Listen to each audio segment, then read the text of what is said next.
This one.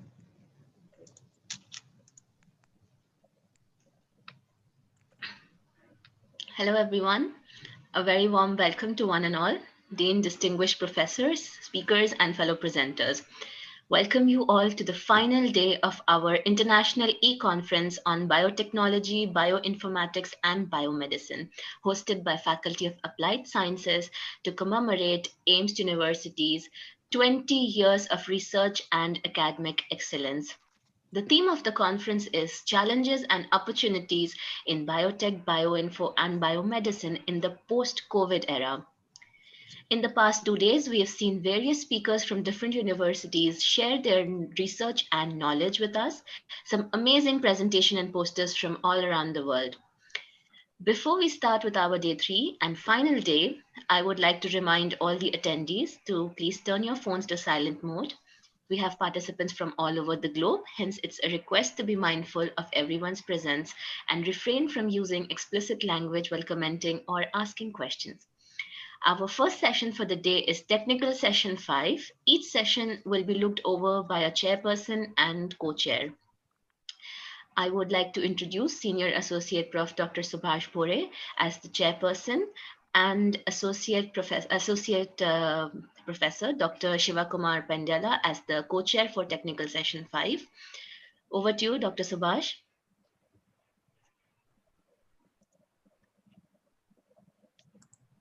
Thank you, Ms. Sarah.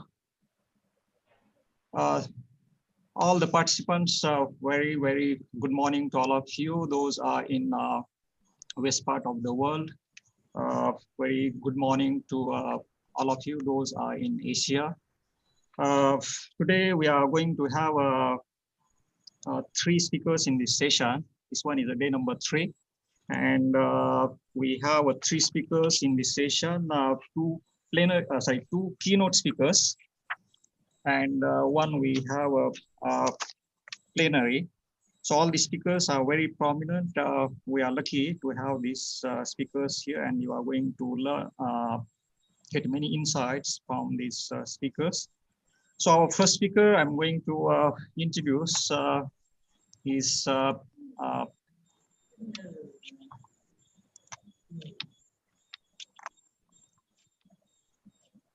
Dr. Mahalakshmi Arjunan. I just want to introduce Dr. Maha because she is a very prominent figure, and I have a short CV of Dr. Maha.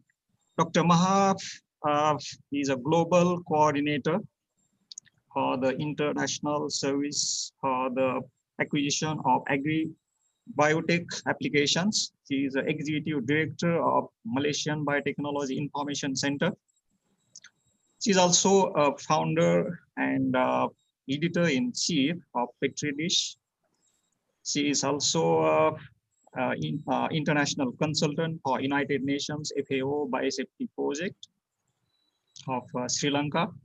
She is a co-founder of Science Media Center Malaysia. And at the same time, she's also enjoying the teaching. So she works as an adjunct lecturer at Monash University, Malaysian campus. So she's wearing multiple hats. She's very popular, not only in Malaysia, not only in the region, but in a global community as far as the science communication is concerned. Maha has a PhD in science communication and Master of Biotechnology from University of Malaya. And her BSc is in microbiology from University Putra, Malaysia. She is a renowned science communicator in agri-biotechnology field and was listed as the world's 100 most influential people in biotechnology by Scientific American Worldview 2015.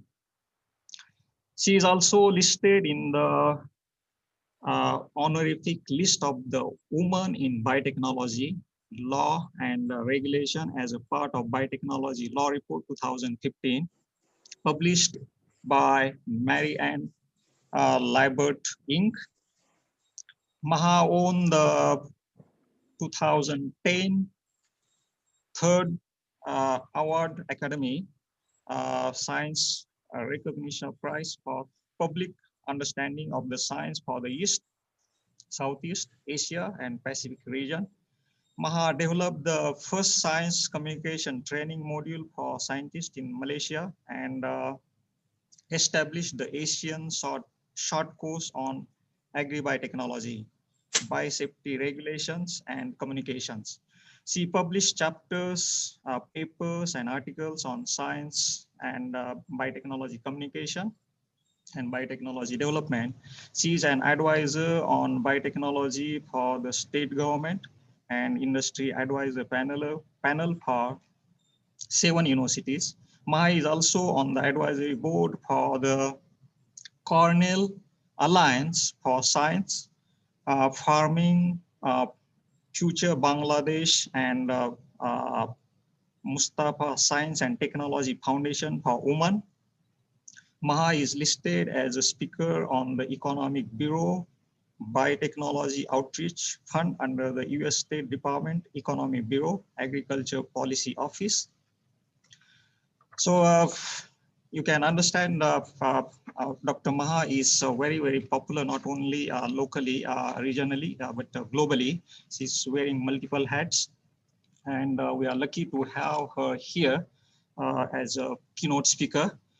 And on a personal note, I met Dr. Maha in 2005 when the Malaysian biotechnology policy was launched in 2005 by the then Prime Minister of the Malaysia. So with this short introduction about Maha, I can talk many things about Maha, but I will, with this short introduction, I would like to invite Dr. Maha to start her presentation. Maha, floor is yours. Thank you, Dr. Subhash. First of all, let me congratulate AIMS for your 20th successful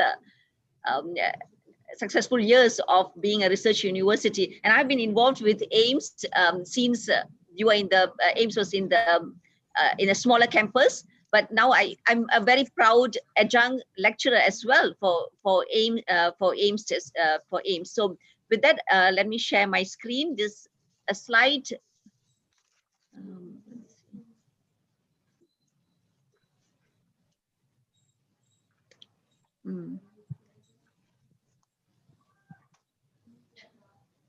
I'm not seeing my.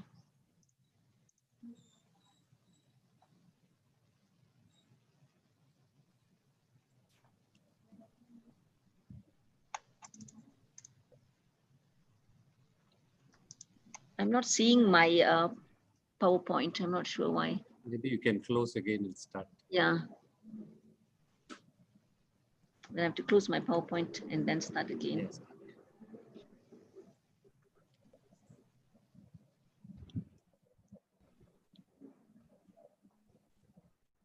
I see that AIMS has done a very good job in getting many people from around the world to be participants.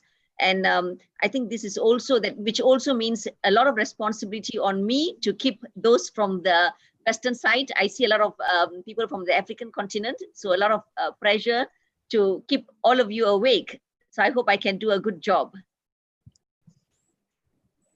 So a slight deviation to my title. I'm going to speak on communication, still the same thing, but I just thought I know a lot of you, the participants, will be from the scientific community, from academic community.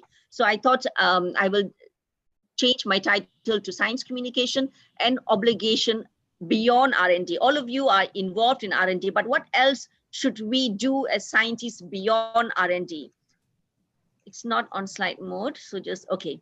So everyone is seeing my screen? Yes, yes, we can see, Maha. Okay, good. So this is my title. And I would like to start my talk with the quote from Sir Mark Walpole, who was the UK Chief Scientific Advisor. And he says, science isn't finished until it is communicated.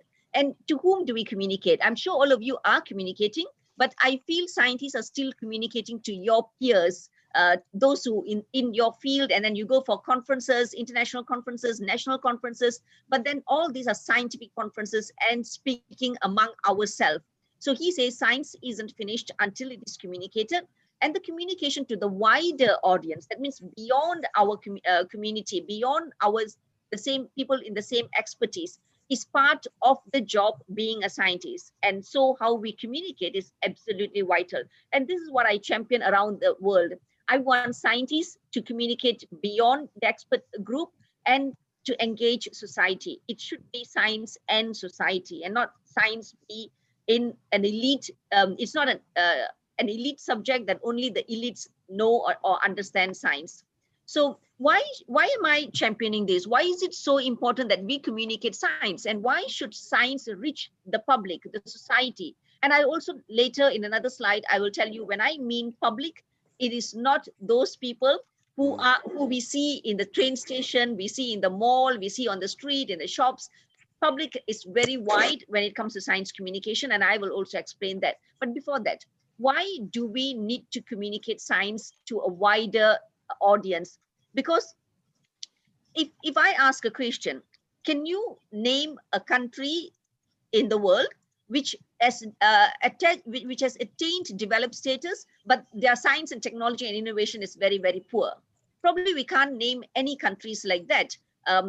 Any country that has become a developed nation, OECD country, they have strong pillars. Science has become their strong pillar. Science, technology, and innovation have become their strong pillars. So we need science because science actually develops the economy. And today we hear, since we are all talking about biotech, bioinformation, we hear bioeconomy, the word bioeconomy, economy generated through biological activities, biotechnology activities, bio-based economy. So just like that, any sciences creates economy. I mean, how can we drill oil and gas without science? How can we build construction, massive construction without physics and maths? So it's all about science. So it is very important that not everyone has to be a scientist, not everyone has to be a in-depth science knowledge, but then it is important that public and all other key stakeholders have got fundamental knowledge about science so that informed decisions can be made. And today we are talking about STEM. Many countries are struggling because the younger generation, the young people, the children, they are not inclined to take up STEM education and also STEM careers.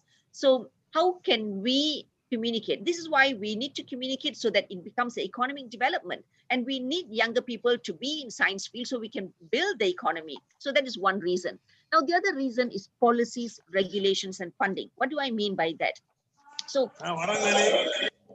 science, a lot of policies and regulations, science involves a lot of policies and regulation. For example, many of you might be working in the pharmaceutical area, developing new drugs, developing new genetically modified organisms, whether it's bacteria, crop, or anything. But then all these things are regulated. And who actually come out with all these regulations? Who develop the regulatory framework, the instruments, the biosafety framework, or the pharmaceutical framework?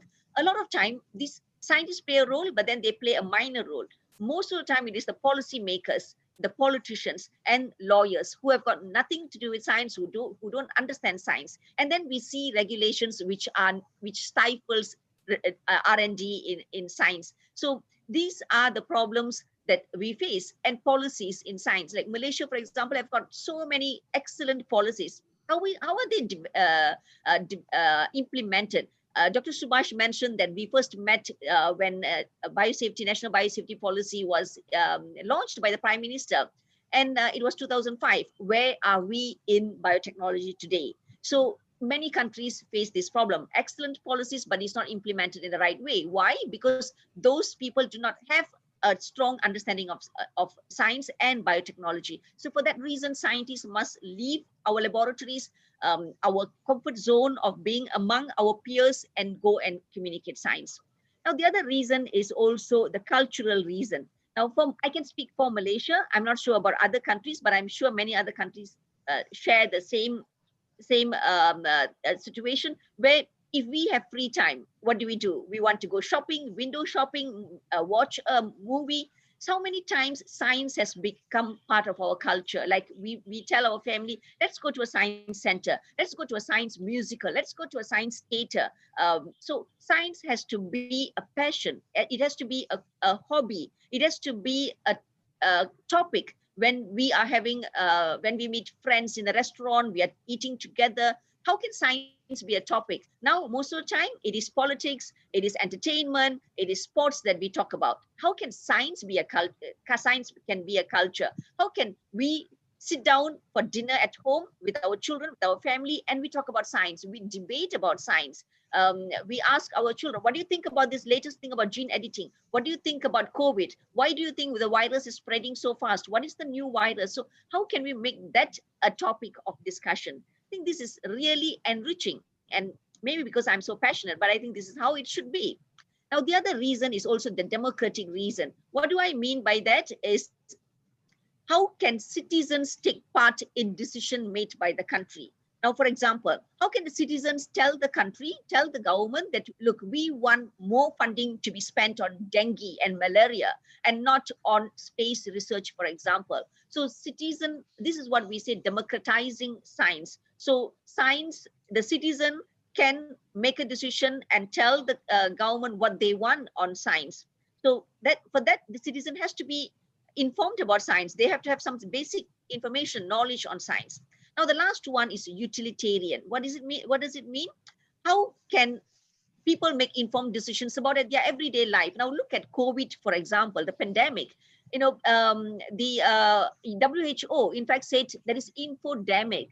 And this is not only coming from the public, but also from policymakers, from politicians. A lot of bizarre statements from politicians have come out about the virus, about how it is transmitted. So how can we make the public make informed decisions? Now, the scientists may be doing a great job in the lab. They've got the best drug. They've got the best vaccines. Even vaccines, for example, we have got so many vaccines for many other diseases, but why is it that we still have anti-vaxxers in many countries?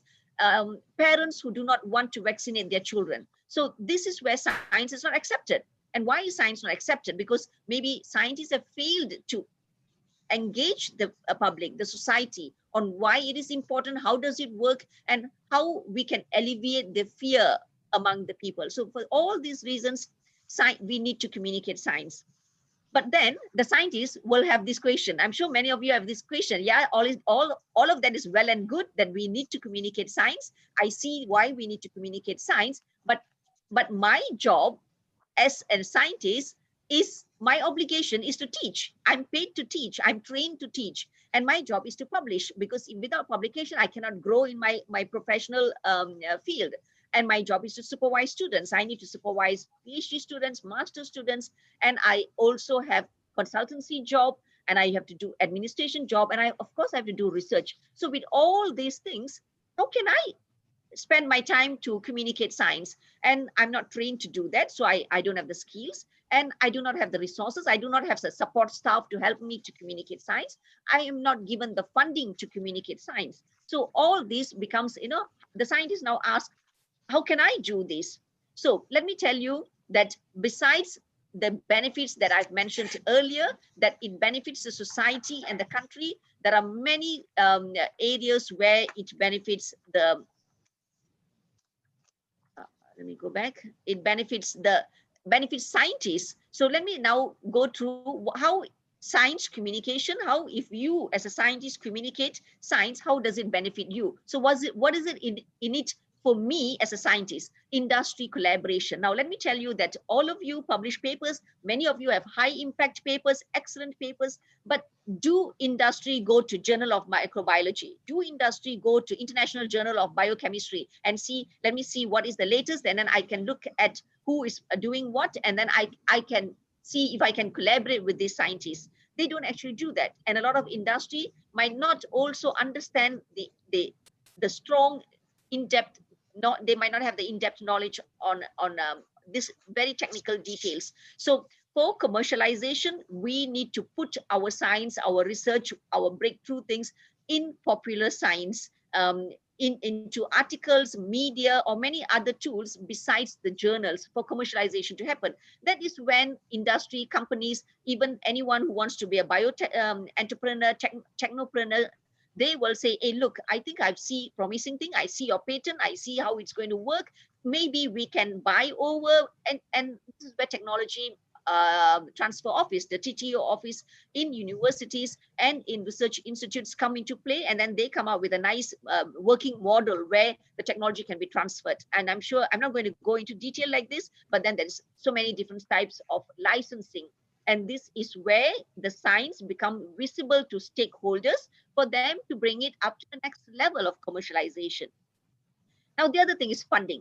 Let me tell you that gone are the days when scientists only got funding from Ministry of Education, Ministry of Higher Education, Ministry of Science. Today, scientists are looking for grants and funding from everywhere.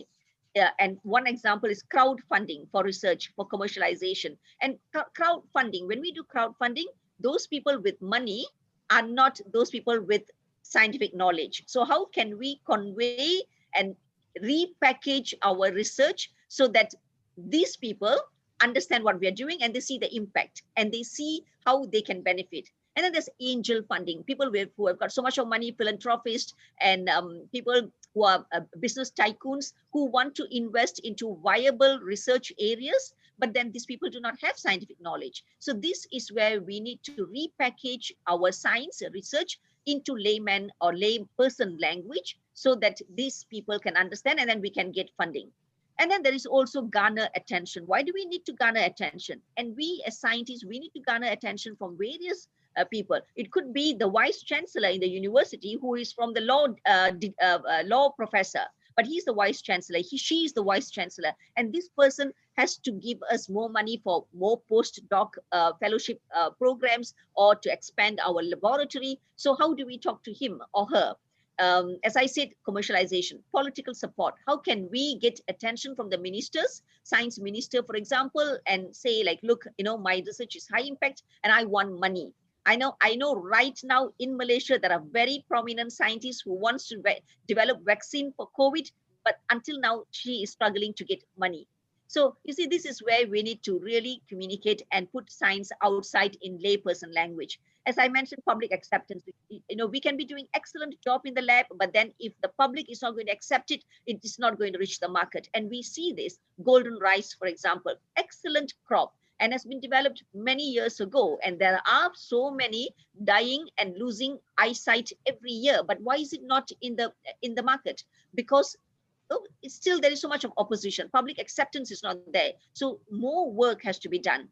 So another thing is regulation. As I said, who develops the regulation? Probably not scientists most of the time. But then if it stifles our research, then our research is going to be affected. So again, you see, this is what is in it for us, that we need to communicate science. And I can tell you, in Malaysia, the regulations on biosafety is still not really helping or supporting or encouraging our scientists to develop GM crops.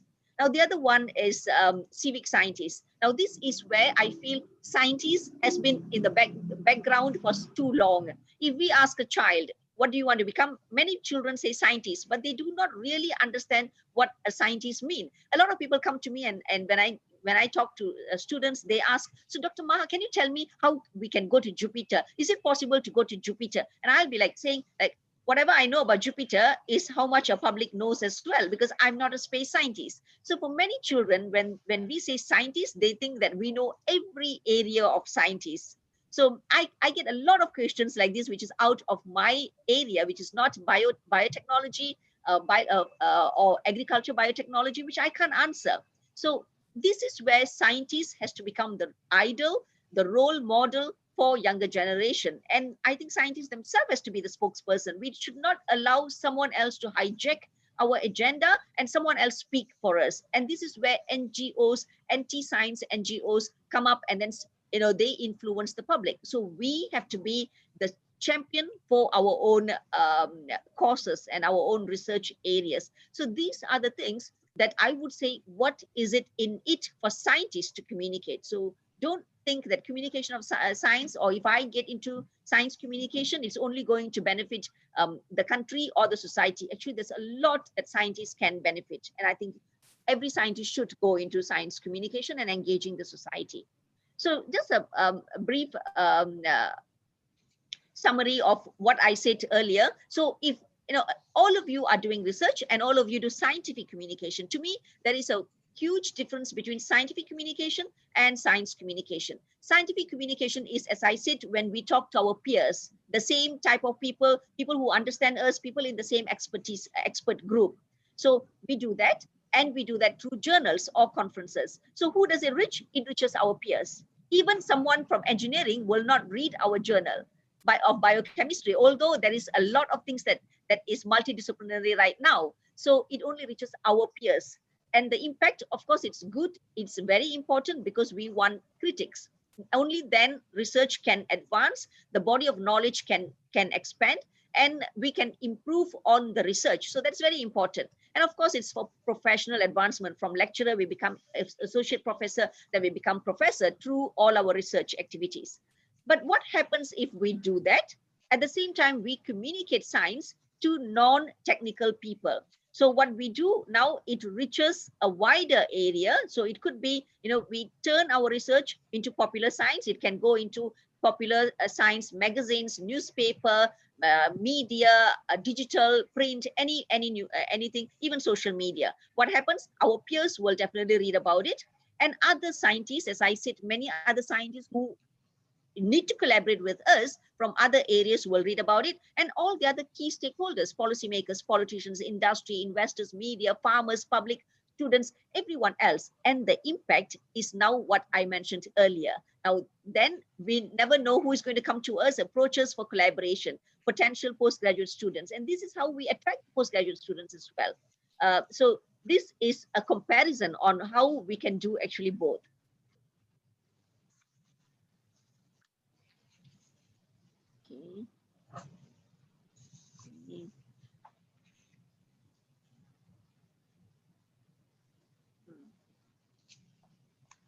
How do I?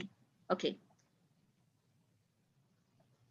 So whatever I mentioned is, I'm going to present it in a more cartoon manner because I'm a science communicator. I want to make it attractive and I want to make it resonate with everyone. So scientists, in their mind, most of the time it is, I need high impact journals, I need peer review, I need IP, I need research outcome. So this is where we need to change the thinking. And then scientists then will say, why are we not attracting industry? Why are we not attracting collaborators or investors? So they keep themselves in the confined area and then wonder, why are industry not coming to us? Because the industry is not reading our journals. They are not coming to our international conferences, on the scientific conferences. And then we have children. who say that STEM is very difficult, it is not a glamorous job anymore, and it will not pay. So why choose STEM? Let us do law, let us do law and economy and accountants, and we will lose the best brain to other fields. So we need to tell the younger people how STEM is still an exciting area. And then we have at home, we have children who come to the parents and say, Dad, can you help me with my math? And then the father goes, sorry, Lucy, I'm not a math person. And this, please don't take this as just as a cartoon. There are statistics, and in the UK, let me tell you, it is in the UK, not even developing nation like most of us. It is an advanced nation where more than 60% of parents are not able to help their children in STEM, even at the elementary level. And most of them are also afraid that the children will come and ask them STEM questions. And a lot of them actually tell white lie, and they just make up answers. And this is where we create myth and we create fake news about science. So this is not something that should happen. It should be a participative education at home where we can participate with our children's education. And then we have teachers in school. I'm sure many of us have teachers in school who just dampened our spirit on science and mathematics, and made many good students to leave science and mathematics. So we need to communicate science in a way where we can inspire students. Then we have got anti-vaxxers, like what I say, not only anti-vaxxers, we've got anti-GMO, anti-nuclear technology, and many anti-technology people out there who don't understand science, but they are making decisions. And these decisions actually create not only problem for them, but create the problem for the nation and also globally. And we saw this, we are still seeing this in the US, one of the most advanced, technologically advanced country, where people just don't understand science. Why is it important for lockdown? Why is it important for social or physical distancing? And you see, they're fighting for their right, which it doesn't make sense at all. So for all this reason, we need to communicate science. And then we have politicians who are just confused. Now, you see, this is a politician saying, I would definitely like to be profiled as a climate-friendly politician, but I don't know who to support, because one scientist is saying this, another scientist is saying the opposite. So in many countries, we see politicians who can't make decisions because scientists are not communicating in a engaging manner where they make science simple for politicians to make decisions. And we've got NGOs who just sit there, speculate, and influence public perception, public opinion, and also the policymakers' opinions. And this is the reason why we see many science are not coming out to the market, because we have NGOs who are playing the role. And this is what I said, let us not let someone else hijack our agenda. So again, so much of anti-science activities going on, pseudoscience, and a lot of websites. And you see, where do public go when they want to have science news? They go to the internet. And if there are so much of anti-science information on the internet, now that is why they're swayed towards fake news and pseudoscience. And we sit in our laboratory. So you see, there is really a need for scientists to go out. So what is science communication?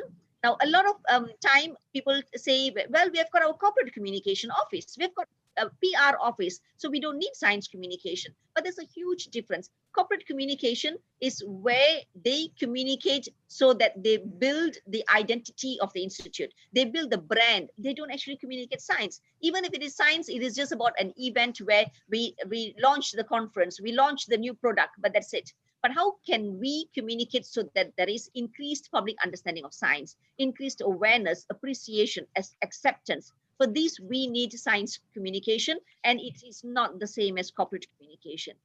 So I keep saying public, and as I said before, the public for us, science communicators, is a wide range of people, very heterogeneous. It is scientists, policymakers, students, politicians, regulators, NGO, media, farmers, and so many people. And that is why, if you notice here, we use the word publics. It's not public. So for us, it's a heterogeneous group, and we need to communicate to all these people.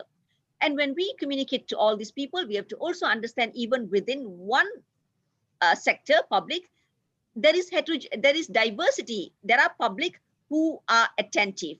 There are public who are disinterested. There are public who are very interested. There are public who are concerned. There are public who are anti-science. So even among public, there are different people, and the way we communicate, the language, the tools we use, the examples we use have to be different. And that is what makes science communication very exciting.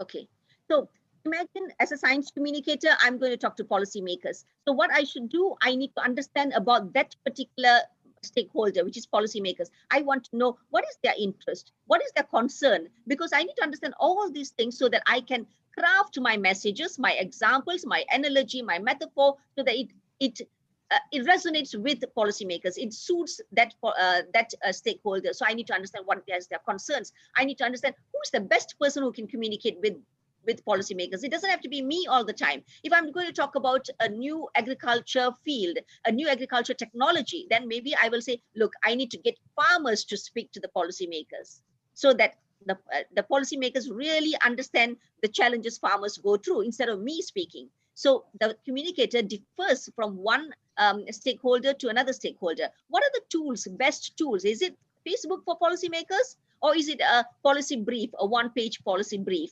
How do I gain trust? What is the style, format? What is it in it for them to get to have interest in what I'm going to say? What is the hook for them? What is the message? So can you imagine, just for one stakeholder, there is so much of research I need to do to develop a message, communication strategy, and to come up with examples. So how about working with a wide range of stakeholders? So science communicators, we do a lot of work, and this is what we need to do as scientists as well. When we communicate to different stakeholders, don't take the same set of slides and use it for different stakeholders. It will not work. We need to customize our messages. We need to customize everything that are in this bubble that I mentioned. For everyone, the benefits is different. For everyone, the concern is different. The language, the format, the tools is different. So we need to have different communication strategies for different players. So the first thing we need to understand is our audience. Who am I trying to reach out to? Who are the audience? And why am I trying to reach out to these people? Now that I understand who I'm talking to and why I'm talking to them, then I can develop my language. How do I now speak their language? So this is what we do as science communicators. And for scientists, you need to understand this so that you can customize your communication and messages for different stakeholders.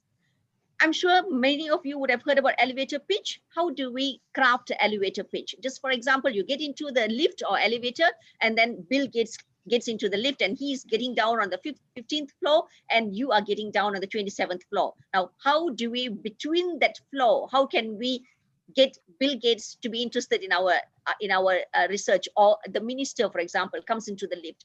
So that is what we call an elevator pitch. And I think every scientist must have prepared an elevator pitch. So anytime you see someone potential, immediately we can say how impactful our research is. We can pass our card to them and say, look, this is what I do. Please call me and I'll be very happy to talk further. So we can make a deal with them, whether they are potential investors or potential supporter or any other ways of collaboration. So the ultimate goal of science communication is, how do we resonate with our audience to create whatever I said, awareness, understanding, appreciation. So I always say, when a singer goes on the stage, now everyone is excited. Everyone wants to clap their hand. Everyone is stepping their feet, and many wants to go up the stage to dance with them. So how can scientists do this? When we talk about our research on virus, on immunology, on engineering, whatever, how can we get our audience say, hey, that is really interesting. I want to join your team. I want to do a postgraduate degree with you. I want to put more money into your research. So this is what we need. So what I will always say, to get that to resonate, we must start with the why. Why is our research so important? A lot of time we are trained to start with what?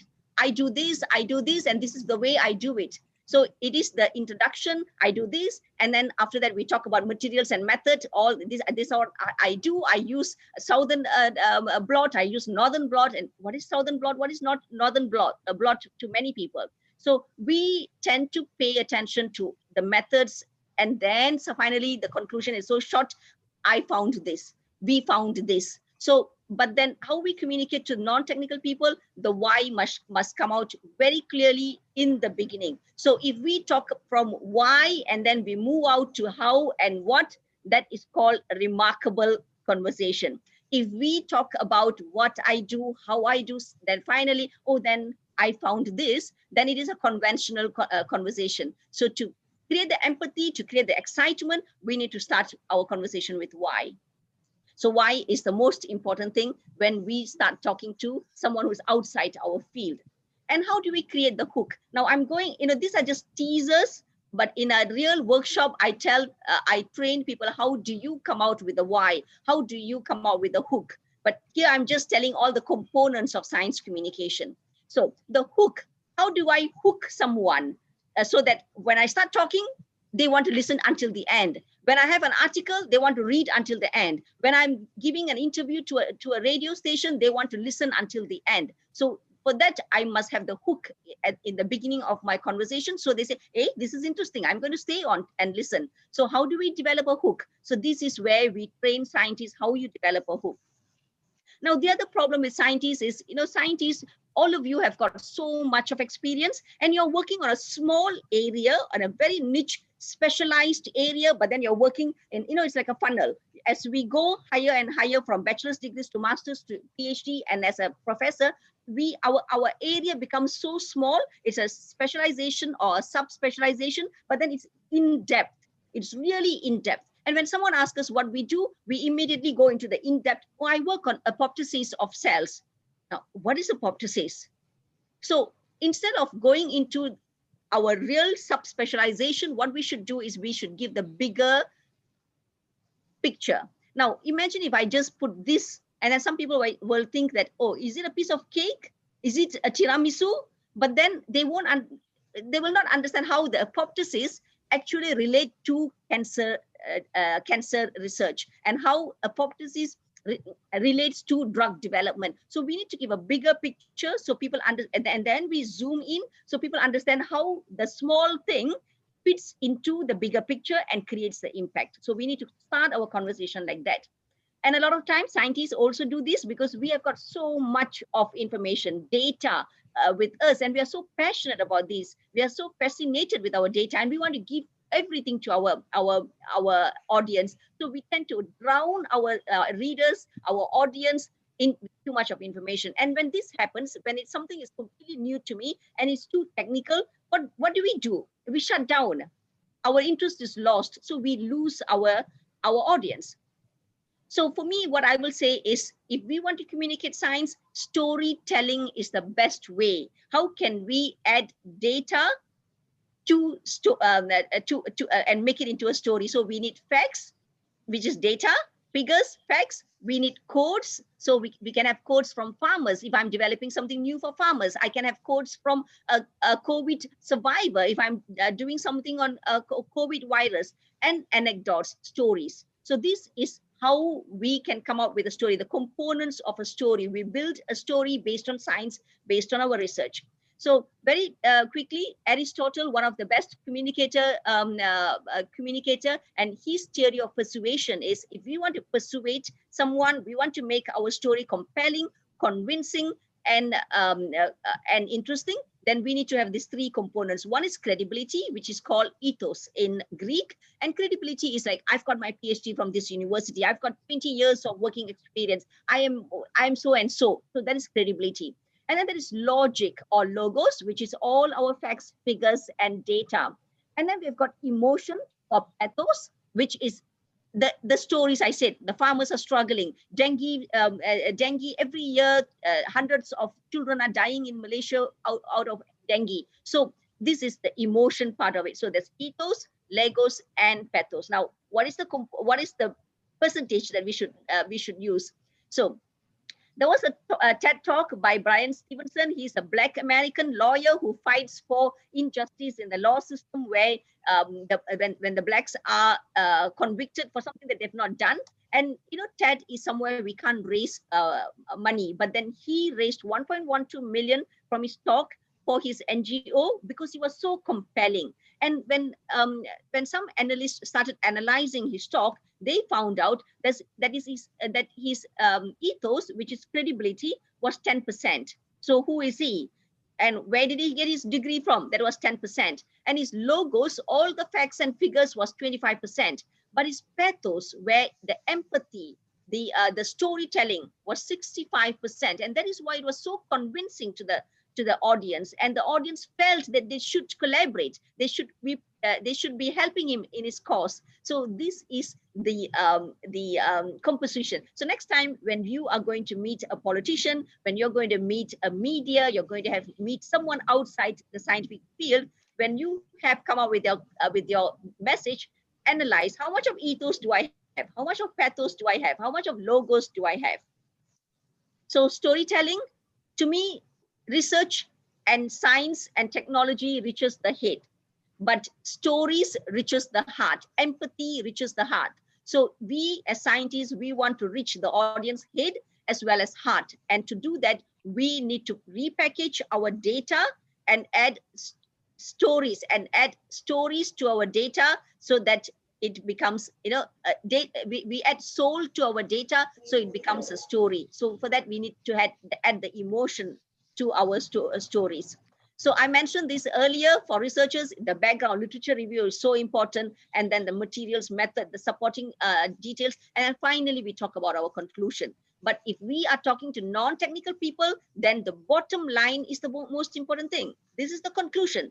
We come out, we speak about the conclusion first, and then we talk about so what, and if time and space permit, then I will give the supporting details. So it is an inverted pyramid when we talk to people outside our field. So pitching, a lot of scientists do pitching because you raise funding. We want grants for our research. So the shorter the article, the more people read it. The shorter the article, the more people understand it, and the shorter the article, it becomes more memorable. The same thing. The shorter the interview, more people will tune to it. The shorter the our talk, more people will get interested, and they want to listen until the end, because it is more memorable instead of so much of information. And I always feel social media today is underutilized by scientists, and I think it's a perfect tool. We don't have to ask permission from an editor. It is a tool that we can control. Of course, abide by the social media guidelines of your university and research institutes, but then as long as it is science, and then we can do anything with social media. Just be careful that you don't put everything in public domain unless it is already patented, it is already published. Don't put too much of information on public media, public domain social media. Make sure it is already published, so then you can announce it to the public. But this is an excellent tool where we can get so much of audience support, and even do self-branding as a scientist, and self-branding for the institute as well. So this is a PLOS One journal, and from this journal, what I found out was what are the factors affecting funding opportunities. Networking. Someone who has got a big network, this researcher gets more funding. Someone who collaborates, who have got always collaborating, they get more funding, because collaboration brings in different skills, ideas, resources, so they get more funding. Someone who belongs to a large scientific team, they tend to get more funding. Someone who's got good control over collaboration network, good flow of information, all these people get more funding. And something that is not very fair is someone who is older gets more funding as well, which, there are a lot of young people with so much of good expertise as well. But how do we do this then? All the networking, collaboration, be part of a large scientific team. We can only do this if we have put our research in the public domain. And then someone from Oxford, someone from Stanford call us and say, hey, I saw your interview. Now, can you be part of our team? So it only happens when we put our research ourselves on the public domain. And this is why I say science communication is very important. And recently, a scientist and an industry player from Malaysia told me that, sometimes it is not what you do, but who you are. So if they trust you, and you just need a one pager, and they will give you the grant. But of course, after that, we have to deliver. So how do we create the trust? How do we create the confidence? Again, we have to do the self-branding. And I feel for scientists, self-branding can only be made if we communicate our research. So the way forward, this is my dream list. And I still talk about this everywhere I go. So hopefully someone picked this up somewhere, not even just in Malaysia, but any part of the world. I really think universities and research institutes should establish science communication office. We have got a TTO office, we have got corporate communication, but we need a science communication office with trained science communicators. So these officers can help the scientists to prepare for an interview, to prepare for a talk, to organize seminars, open days, and develop messages for the scientists. We need to introduce science communication modules in all STEM programs in universities. Australia is already doing this. So anyone taking up a STEM program, degree in biotechnology, degree in biology, degree in pharmacy, engineering, they must take one unit in science communication. I would love to see journals asking for lay person abstract. So we have abstract, how can we have a lay person abstract as well? So when industry goes into the journal, they don't have to read the whole journal, they just read the abstract and they say, hey, this is promising, I want to talk to the author. So I think this has to be introduced. Allocate a small percentage of grant for science communication. Once I get $1 million for my research, maybe 5% of it must be spent on science communication, engaging with the public, and training for scientists on science communication. We do that as well. I do that under MABIC, and we also have a science media center, and we do that. So for this to happen, we need a national science communication strategy, because a lot of things has to have that pressure from the top. So we need a top-down approach. So a few quotes before I end my talk. This is Richard Feynman. He's a very popular physics professor, and he says, the ultimate test of your knowledge is your capacity to convey it to another person. So if we are an expert, we must be able to convey our expertise to another person. And this is Dr. Neil Lane, former science advisor to President Clinton. And he says, a civic scientist to me is a true scientist who uses his or her knowledge, accomplishments, and analytical skills to help bridge science and society. How many of us are civic scientists? How many of us bridge the science society gap, the knowledge gap, the cultural gap? So I think we need more civic scientists. And to me, also in every country like ours, we need the icons, scientists to be the science communicator, scientists to be the celebrity like Bill Nye, like Richard Dawkins, and like Neil deGrasse Tyson. So we need local scientists to be an icon like this so that we can inspire others. So this is the Petri dish, the first science newspaper in Malaysia that I founded. And also I'm the editor-in-chief. And I think what we offered for this, the participants, is that you get 20% discount if for participants in this conference. So please, I hope you will benefit from subscribing to the Petri dish. And if you have got anything that you want to publish, please feel free to write to us. We'll be happy to publish about your research, but it has to be in non-technical language with the excitement of science. So with that, thank you very much. I'm very active on social media because, as I told you, scientists should go into social media, and that is my social media name. So with that, thank you very much. And I hope I have imparted or inspired all of you to communicate science. Thank you.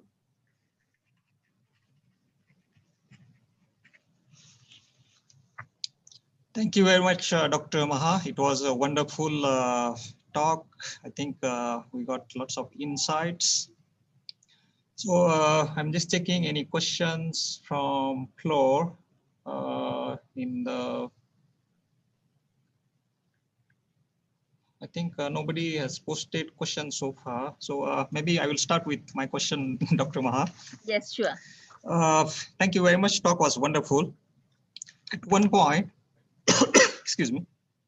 At one point, you nicely mentioned social media platforms are underutilized, and the science communicators should take advantage of this one.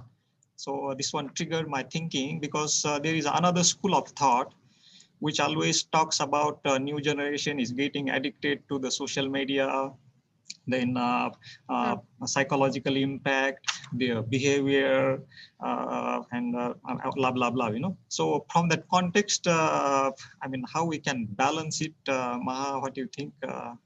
Maybe you can shed some light on this. Thank you so much, Dr. Subhash, for that question. I love that question, because I tell, you know, this is a group of probably professionals, scientists, but I'm sure there are young postgraduate students as well. So what I tell young people, is social media is a powerful tool. And I personally spent more than at least 2 hours on social media every day. And it is part of my job. So what young people are doing is they're just posting, not only young people, many people these days, it has become a trend just to post where I eat, I wear, what I'm wearing, and selfies. Now, instead of that, why can't we, and I do that, why can't we talk about what we do that will impact the society so that we inspire others? And this is what I'm asking scientists to do. What you do in the laboratory, and it could be something, it doesn't have to, you don't have to disclose everything you do in the lab, but then something that will inspire others. Even attending a conference will inspire young people. Speaking at a conference will inspire young people.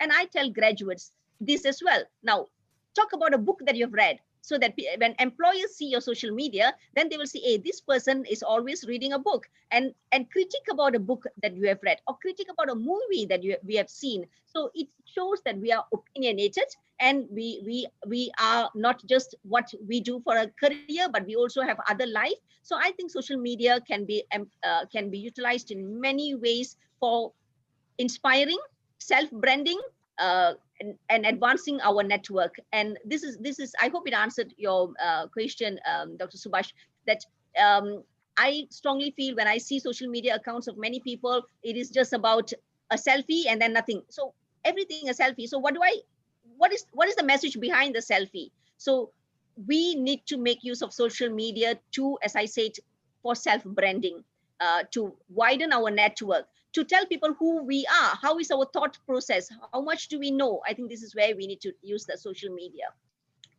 Yes. Thank you very much, Dr. Maha. I saw one posting. This posting is done by Professor Ravi from our, who is the Dean of Faculty of Applied Sciences. He's posted. Thank you, Dr. Maha, for excellent talk on science communication beyond R&D.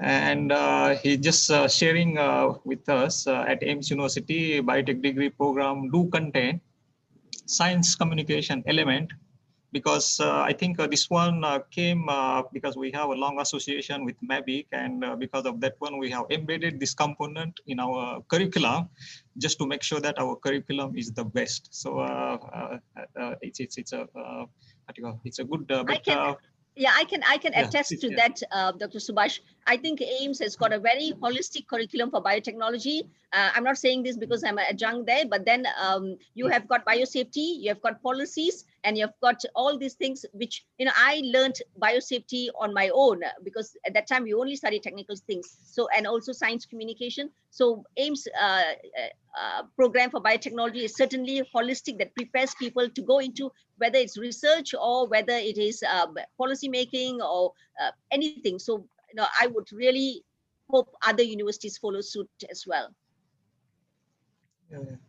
I think you just mentioned the biosafety. So I think in that context, we also developed the laboratory biorisk management, and we are leading in that area. So that course is very popular among the students, That's and nice. I think you are helping the United Nations FAO biosafety project. Maybe you can see how our students can be part of that project. I don't know, but just I'm hooking up in your language. Yeah. Okay. Yeah. Okay. Yeah. What, the United Nations position, I can tell you every United Nations agency that is related to science will need science communicators. WHO, UNESCO, FAO, where I'm an international expert. So every United Nations, UNDP, UNEP, they all need science communicators. This is where our students from even not, you don't have to be a science graduate, you can be a journalist, you can be a mass comm student, you can become a science communicator. And of course, if you are a science graduate, it's even better because we have strong understanding of science. And to be a consultant, you take time, but if we can, the students can really build themselves, the openings to work internationally is so wide for science communication. So much, I've got a question here from someone who, I think this is a very important, someone who asked please about go ahead. image. Yeah, someone who has asked about the image. Where is that? Yeah, please go ahead. Yeah. I'm trying to find that.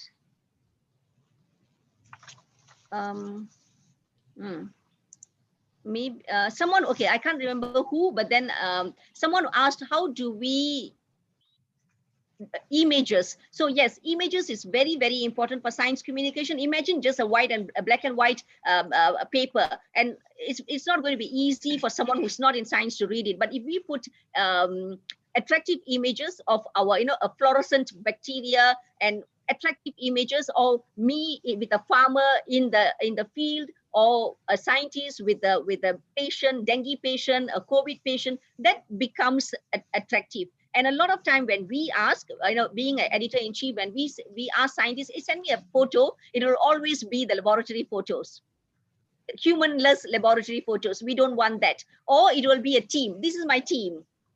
My editor calls it a shooting squad. The police is going to shoot one by one. We don't want that type of photo, just a team and everyone standing in a line. We want it photos in action. So you are doing something, you are with someone, you are with your beautiful flower that you have developed. So we want that type of photo. So please, when you use images that are attractive. That is a hook itself. Yeah. Okay, Dr. Maha, I mean, still we have time. So any question? I see there is no any question. So maybe I will ask another couple of questions. We have time. So okay. Because there are many students, undergraduate, postgraduate, and young budding scientists, those are listening online now, this our talk, they have learned lots of things. So maybe what type of advice you will give to them to become best science communicator? Okay, now let me tell you, as much as I told everyone to communicate science, I'm not advocating all these young people or even the senior people to leave research and become a science communicator, a full-time science communicator like me. And that's not my mission. If someone, young person who wants to be science communicator from the start, go ahead. But what I'm saying is, while you're doing research, you can also communicate. In fact, you should communicate, and only then we get noticed by all the key stakeholders. So for the young people, I would say start with the social media. If you are a graduate, postgraduate, PhD, talk about your research. But as I said, be careful. I'm not saying put everything out there and someone hijacks your research, your idea, and then the journal says, hey, look, we already saw the outcome in an interview, in an article, so you can't publish. Remember, journal is, you can only publish when it is not in the public domain. So be careful with that. But then there are so many other things we can put in the social media. So to young people, those days we did not have social media. We have to beg editors and newspaper, TV to ask for space for science. Today, the social media and the reach is even higher than the mainstream newspaper. So use social media to start communicating. And the person who asked about images just now, Muhammad Azinuddin, how about social media? More images? Yes, more images in social media, not a long post. Images, then your post. And this is what I will tell the young people. Please use your social media to communicate science. And ultimately, your self-branding, it is going to come back to you as a benefit. I think that is my advice to young people. Okay. Thank you, Dr. Maha. There is one more question I just saw in the posting. So that question says, for the beginners, those are new, how to get the ball rolling, how to start? Would you yes. give your advice or comments? Yeah, thank you. Okay, definitely. Shivali Samsher. Okay, so how you get the ball rolling? How I started, of course, I wasn't trained in science communication. My PhD came way later after I started becoming a science communicator. I was trained in my biotechnology, microbiology, and biochemistry. So what I did, I already had small children at that time. My children were 2 and 3 when I started my job, my career with Malaysian Biotech Information Center. I used them as a guinea pig. I will go and tell them, this is a genetic modification. We all have gene. Why we are this color? Why is my hair like this? Why does Appa look like this? And why do you look like this? So I started communicating with my children. And then I say, how if someone has got asthma? Because asthma runs in our family. And if we can tweak the gene, then they said, okay, so they started understanding. So I started with my family. So I would say do the same thing. Start communicating with our family, with our relatives, with our friends. And to me, I'm always surprised why scientists, when you leave your lab, you are not talking about your research to outsiders. Because if we are so passionate about what we do, I think we will be talking about it everywhere. Like I'm so passionate about science communication. And I talk about science communication to everyone. Even when I visit my doctor, I tell doctors, look, you guys should communicate about medicine and make people understand about all the terms you use. So I think that is the way to get the ball rolling. Start with the people around us, not your lab mate, because they will understand what you're talking. Start with someone who are not in the field, and that's how you start communicating. There is one more question, Dr. Maha. Yes. This participant is saying, Dr. Maha, are there any sites for youngsters to get engaged into science communication or any program? Okay, programs, or you just want information on science communication? Okay, both. There are a lot of sites that gives tips on how to speak to media. There is what I do, I also Google, and then there are many universities with that, like a science dev, I think SCIDEV.dev, they have that as well. So you just have to Google science communication, science and social media, science journalism, and you will find so many sites, credible sites actually, that gives information how to communicate science and tips how to communicate. Now for training, we conduct training, MABIC, Malaysian Biotech Information Center, and also my parent institute where I'm the global coordinator, ISA. We conduct online communication for scientists on various areas, risk communication, how to engage media, how to do a media interview. So we do that as well. So you can always contact us as well. Okay, thank you, Dr. Maha. So I think maybe I will just look for any last question. Let me see. I think there are no any more questions, but I just want to pass the message, Dr. Maha. The messages are flooding. Many are saying excellent presentation, wonderful presentation. Thank you, Dr. Maha. And thank you for sharing. So I just want to pass the compliments from the audience. And I think maybe we will stop here. So on behalf of organizing committee, I want to thank you. I mean, at the end of the session, we will have a closing, but thank you very much, because we have another 2 speakers. If your time permits, stay on, and it will be great. So thank you very much for sharing wonderful thoughts. I hope it excited all participants, especially the younger ones, because we need more science communicators. So thank you very much. And shall we proceed to next speaker? Thank you. Dr. Maha, maybe you can unshare your PowerPoint presentation.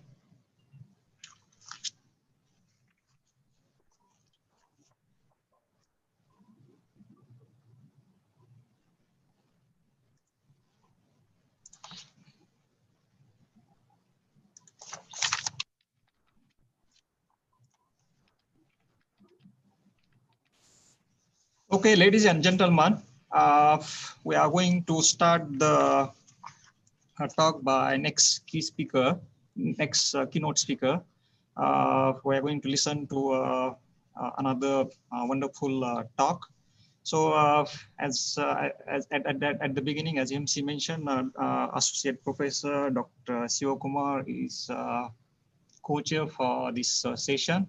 And I would like to invite Dr. Siva Kumar to introduce this our second keynote speaker. Dr. Siva, are you there?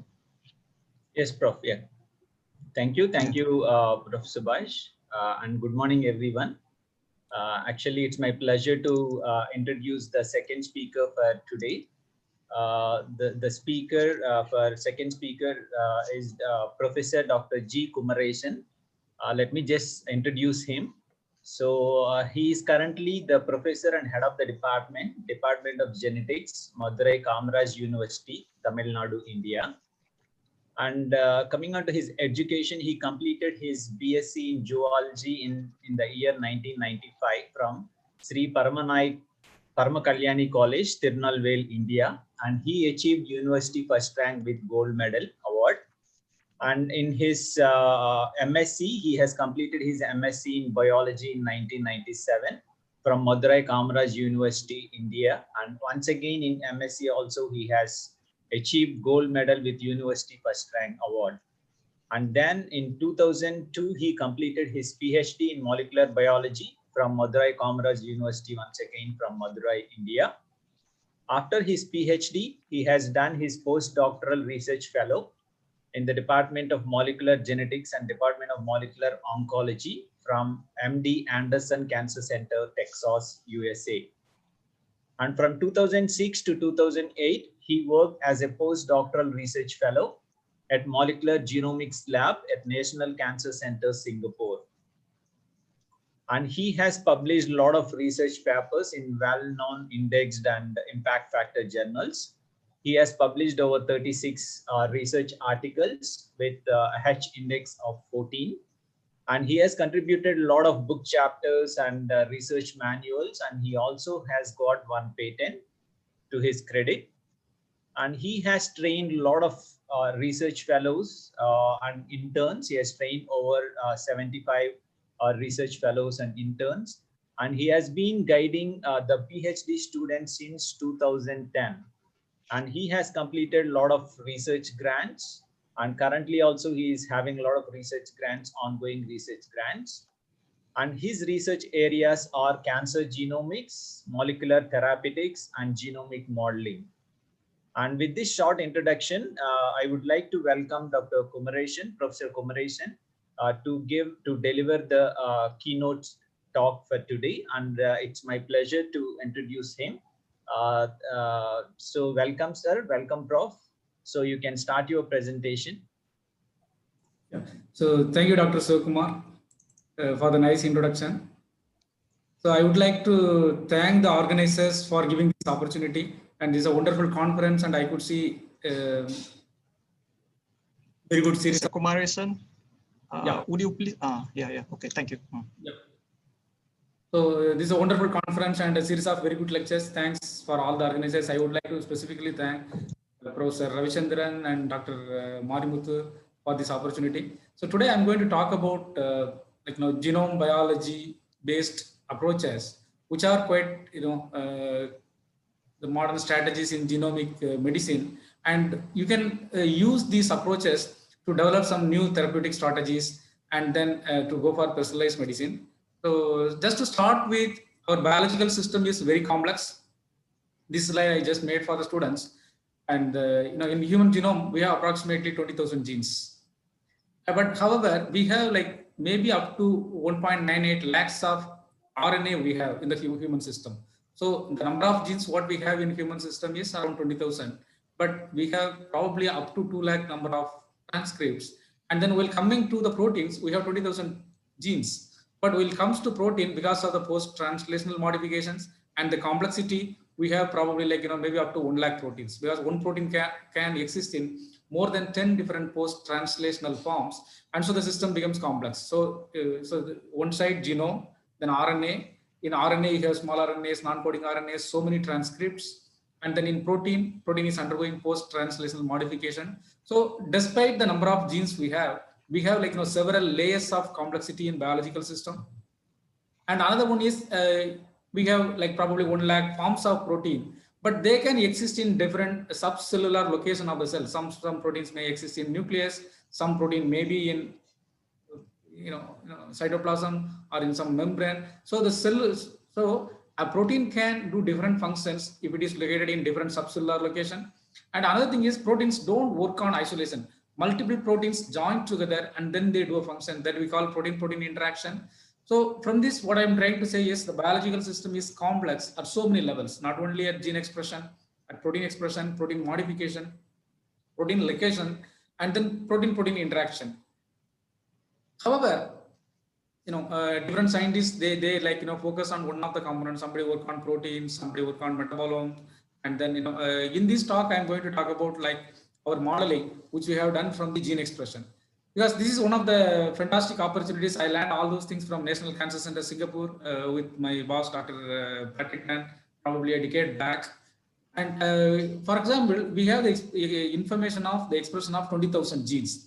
That is a kind of huge information. Imagine across 100 cancer patients, you have the expression information of 20,000 genes. That is a very huge information. And then that can be always like, mathematically and based on bioinformatics, you can do some mathematical modeling. So from that, we'll be able to understand that, if you are having a list of genes which are expressed in cancer, and that is not very impressive. But if you could model the knowledge of gene expression into some functionality, then that would be fantastic. There are a lot of modeling available, networking, and then clustering the genes. So this is just showing that we have 20,000 genes, but those could be grouped into different functional. So once we see the gene expression in terms of the functionality, then there is a high possibility that we would understand the biology. So this is not going to be just the gene expression. So we can speak in terms of biology. And then once for example, if these genes are expressed in a maybe in a tumor or in a biological condition, then we can understand that are there any therapeutic targets available among them. So we can target them. We can try to develop a diagnostics based on this. All those things are possible. So that's the power of genomic modeling. So in this talk, what I'm going to do is whatever we have done in the lab, maybe for the last 5-6 years. So normally in cancers, for example, if you take breast cancer, as of now, 2 or 3 subtypes are known clinically based on the histopathology. Clinicians like pathologists, they would classify a breast cancer into maybe a subtype A, subtype B, subtype C. But based on the whole genome expression, what we could understand is this is the gene, this is a heat map which shows the gene expression. Each row represents the gene expression and each column represents a tumor sample. From this, what you can understand is a cohort of tumors from maybe few hundred patients. Based on the gene expression, we can subdivide into multiple subtypes. For example, these genes are expressed high in this subtype. So you can designate this as genotype A, genomic subtype A, genomic subtype B, and so on. So based on the gene expression, we can subdivide the tumors into multiple subtypes. So that's the bottom line of this, what we are doing. Clinicians, they are doing based on the histopathology and then some other clinical features. But now, based on the genomics knowledge, can we subdivide cancer into multiple subtypes? So in one of the projects, we made an attempt to subdivide gastric cancer into 8 genomic subtypes. Because as of now, there is no such possibilities proposed. So, but as I said, whenever you are doing genomics, you would have the expression information of 20,000 genes. That is a huge information. So that can be basically used to model, used to subdivide into multiple subtypes. So here, if you could subdivide tumors into 8 subtypes, A, B, C, D, F, and then you can identify the therapeutic target for each of the subtypes. For example, if pathway A is highly activated in this particular subtype, then you can identify the drugs which will specifically target only these pathways. Because in cancer therapeutics, as of now, we don't have such, there are few targeted therapeutics in clinical practice, but in large, the tumors are not classified based on any genomic knowledge. The tumors are not classified based on pathway level information. So we are making an attempt to subdivide the tumors into multiple subtypes. And then, in each subtype, we should know what are the pathways activated. And then, we should identify the drugs or pathway inhibitors, which are specifically capable of targeting this particular pathway highly activated in this subtype. So by this way, for 8 subtypes, you can have 8 different, targets and 8 different drug or drug combinations. So that is the ultimate goal of the program and what we are working. So normally what we do is, we take the cell lines models in the laboratory, you culture the cells, these are the gastric cancer cell lines, and then, we are interested in the pathways. So these are some of the pathways, SP1, metal transcription factor, retinoid X receptor, extracellular matrix component, HNF4 is a transcription factor, OCT4 is a transcription factor, PPR is a nuclear receptor transcription factor, and OV1 is an endoplasmic reticulum stress related transcription factor, and estrogen is another transcription factor also. So likewise, we are concentrating on 12 different transcription factors, and then we need to identify what are the target genes. In cell lines, we just activate this pathway, or we inhibit this pathway either by chemical inhibitors or by siRNA based silencing of this pathway, And then we do whole genome profiling for the cell line. So, what I'm trying to say is you take the cell lines and then, from the cell lines, you can derive the pathway specific genes. So these are all the experiments which we have done, and we have identified the pathway specific genes. Of course, this has been done in so many other cancers, in so many models, but we also compare with the existing data. And in gastric cancer also, we have identified the genes which are the targets of these pathways. And so you can model the gene expression data into pathway level data. And another possibility in genomics is we have huge resource available in the public databases, because whenever nowadays everybody is doing NGS, maybe like RNA sequencing from tumors, and there are a lot of data sets already available in the open platform. So for example, there are a lot of data sets established from Singapore, and many data sets established from Japan, China, and so on. Now that data also can be taken, and then you can do some model, and then you can see whether it is fitting into your hypothesis. So we have done that. So we collected multiple mRNA expression data of gastric tumors from various countries, and then what we have done is that we have modeled the gene expression data into pathway level information. Here you could see these are pathways. For example, OCT4 pathway is highly activated. These are tumors. Each column represents a tumor sample from a patient, gastric cancer patient, and each row represents a particular pathway, whether the pathway is activated or not.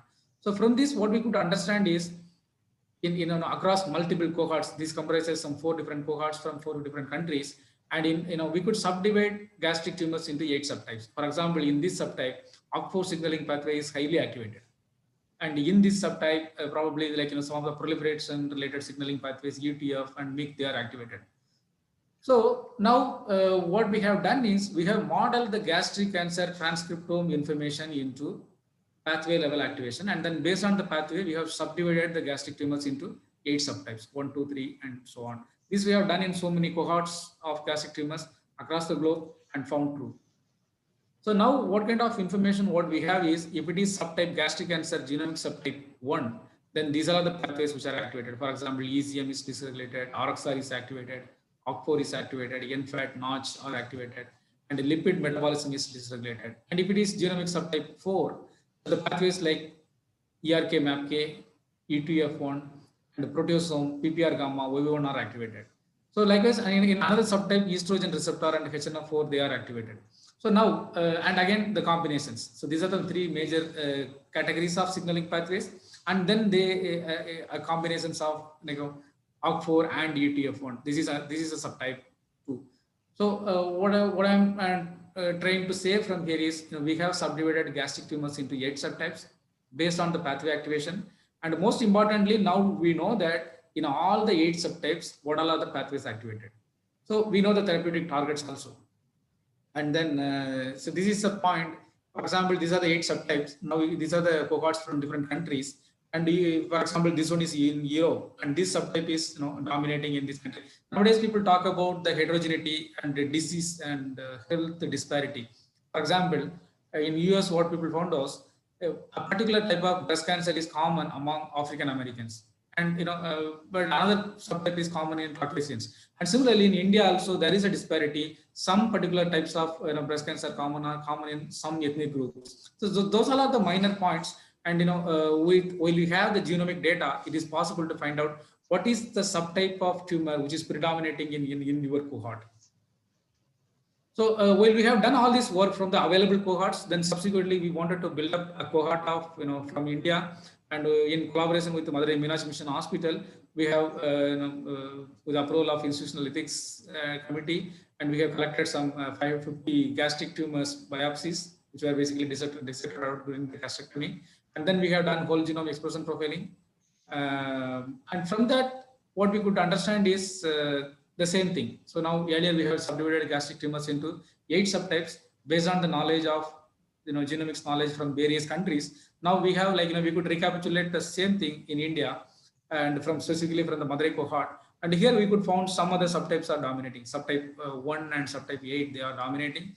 And that is the, but so now what we could conclude from here is we could subdivide gastric cancer into 8 subtypes based on genomics data, and specifically based on pathway activation.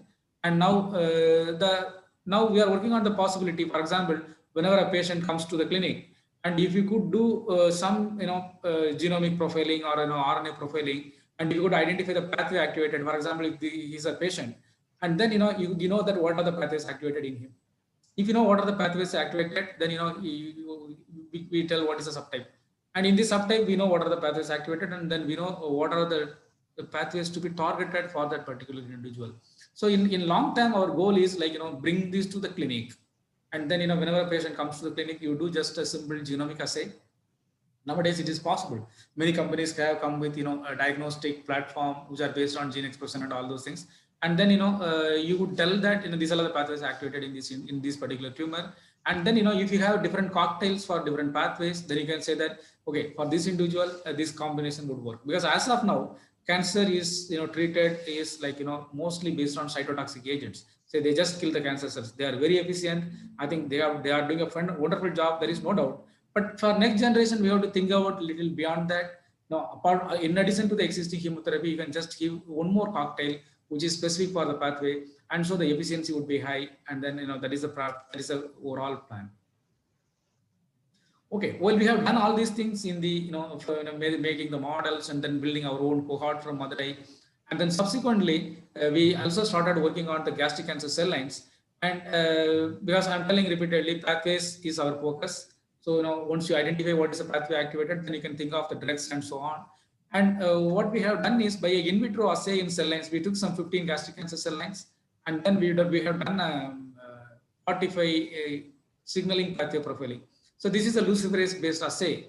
There are some 45 plasmids. You put them into gastric cancer cells which are growing in the laboratory, and then you can measure the pathway. And to our surprise, we identified some pathways which we did not think. So the pathways which are highly activated in gastric cancer cell lines being something like endoplasmic reticulum stress, and inflammatory stress, and so on, hypoxia stress. And on the other hand, some pathways like HNF and other things are activated. So now the point is, now the HNF, there are some drugs already available in the market which can boost up and activate HNF. There are so many drugs available to inhibit OV1 in the market. There are so many anti-inflammatory drugs available in the market. Now, in tumors also, if you understand that, what is the exact pathway, can now the point is which one to target. I'm not going to talk about that, but there is also a story. There are some pathways which are extremely activated, like endoplasmic reticulum stress, inflammatory stress. But some other oncogenic pathways are activated in the moderate level. For example, MYC is a well-known gene. And but we'll come back to the MYC.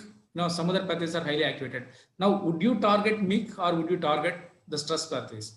So the answer is yes for both, because nowadays, very well, many anti-inflammatory drugs have been identified to have anti-cancer effect. And similarly, if you target endoplasmic reticulum stress, that is also a good therapeutic strategy.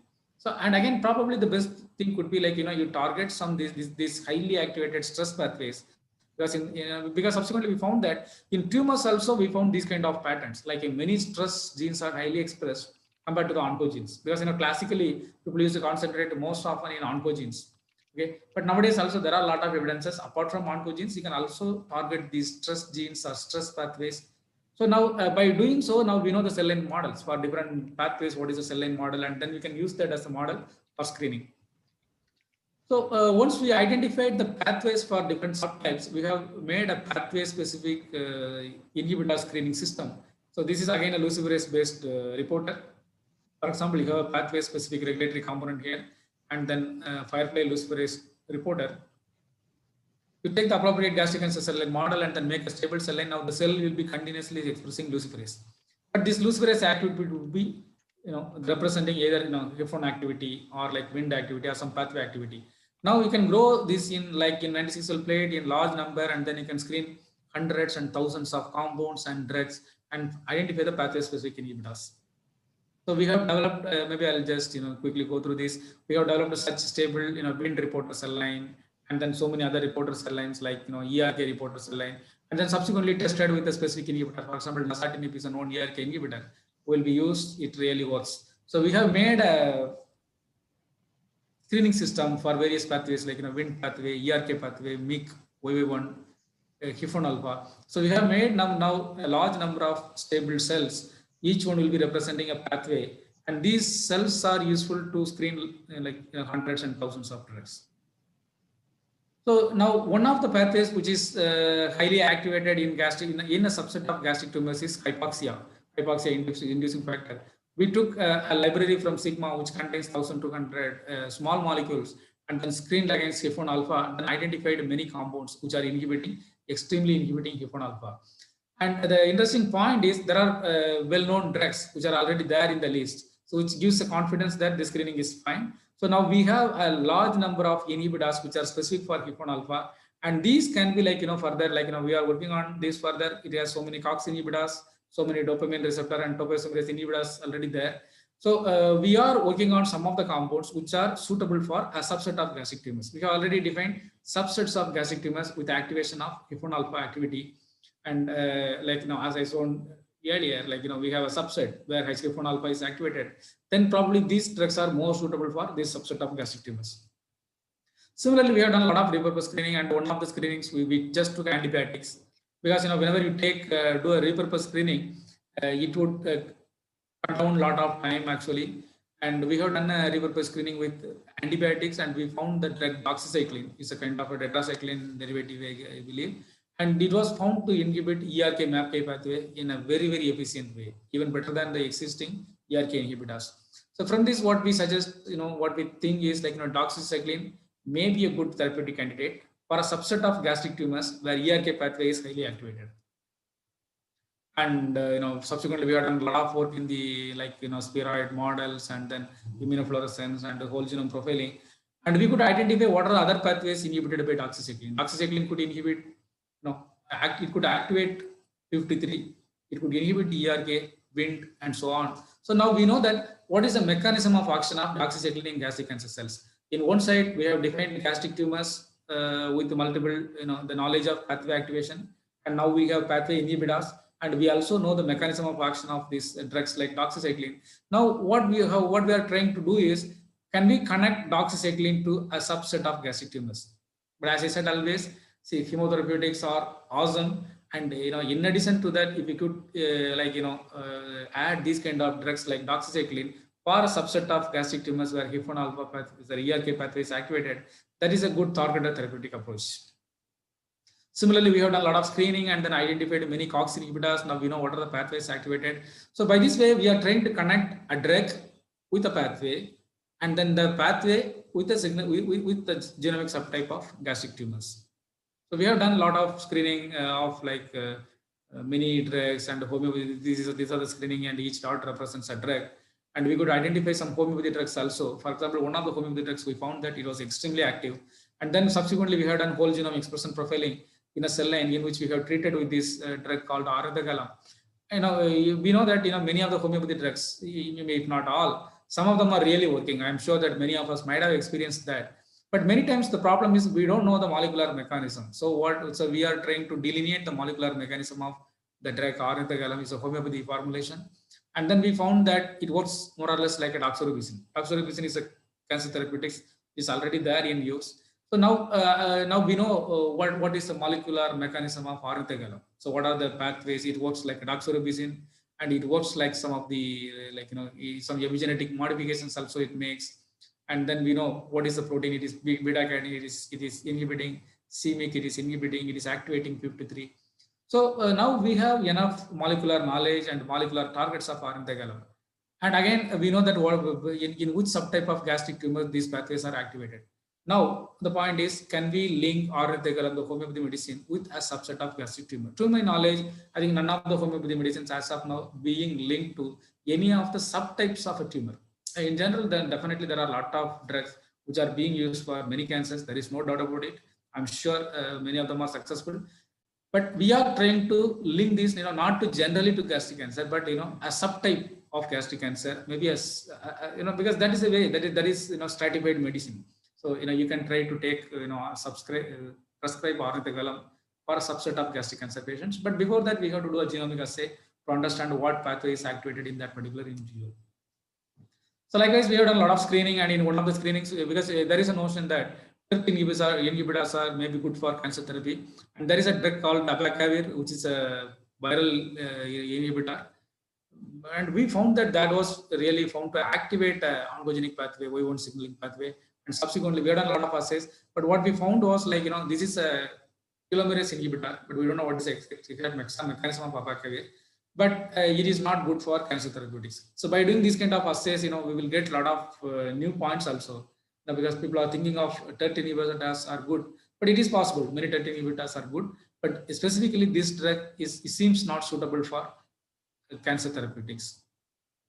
And again, another repurposing mode, we found some calcium channel blockers, amlodipine and lecanidipine, and they were found to inhibit WEE1 pathway. And from this, the lead point, what we are trying to say is, for example, the pathways like ERK and SMAD, they are responsible for conferring doxorubicin. Doxorubicin is a drug which is already used in cancer therapy. And we found that, it is leading to drug resistance. But we found that the calcium channel blockers, either lecanidipine or amlodipine, if you use along with doxorubicin, you can sensitize the cells to doxorubicin. So this kind of, the repurposed screening gives not only the drugs, and it also gives a kind of modulators for the existing drugs. And so we can just go for a combination therapy and we can just come out of some resistance. But of course, we have to go for some animal models and then do a lot of validation. But the interesting point is these are the drugs already used in clinical use. And so like, once we have enough data, it's not challenging to, take to the clinical studies. Similarly, recently there are some massive studies like TCGA in gastric tumors, and the Cancer Genome Atlas Consortium. They have the information of 10,000 tumors, and they have redefined the molecular subtypes. And one of the subtypes they say MSI, microsatellite instability. And we found one of the drugs what we have identified, a proteasomal inhibitor, bortezomib, to be suitable for this microsatellite instability of subtype of gastric tumors. Okay, so we have now, this is just to say that now we have a large number of pathway inhibitors identified, and we have the genomic subtypes defined in gastric tumors. Now, probably, we are working on the combinations of drugs which are suitable for different drugs. This is not only the allopathy drugs, and we are also working on the homeopathy drugs, because India is, there are a lot of wealthy information on Siddha and Ayurvedic medicine.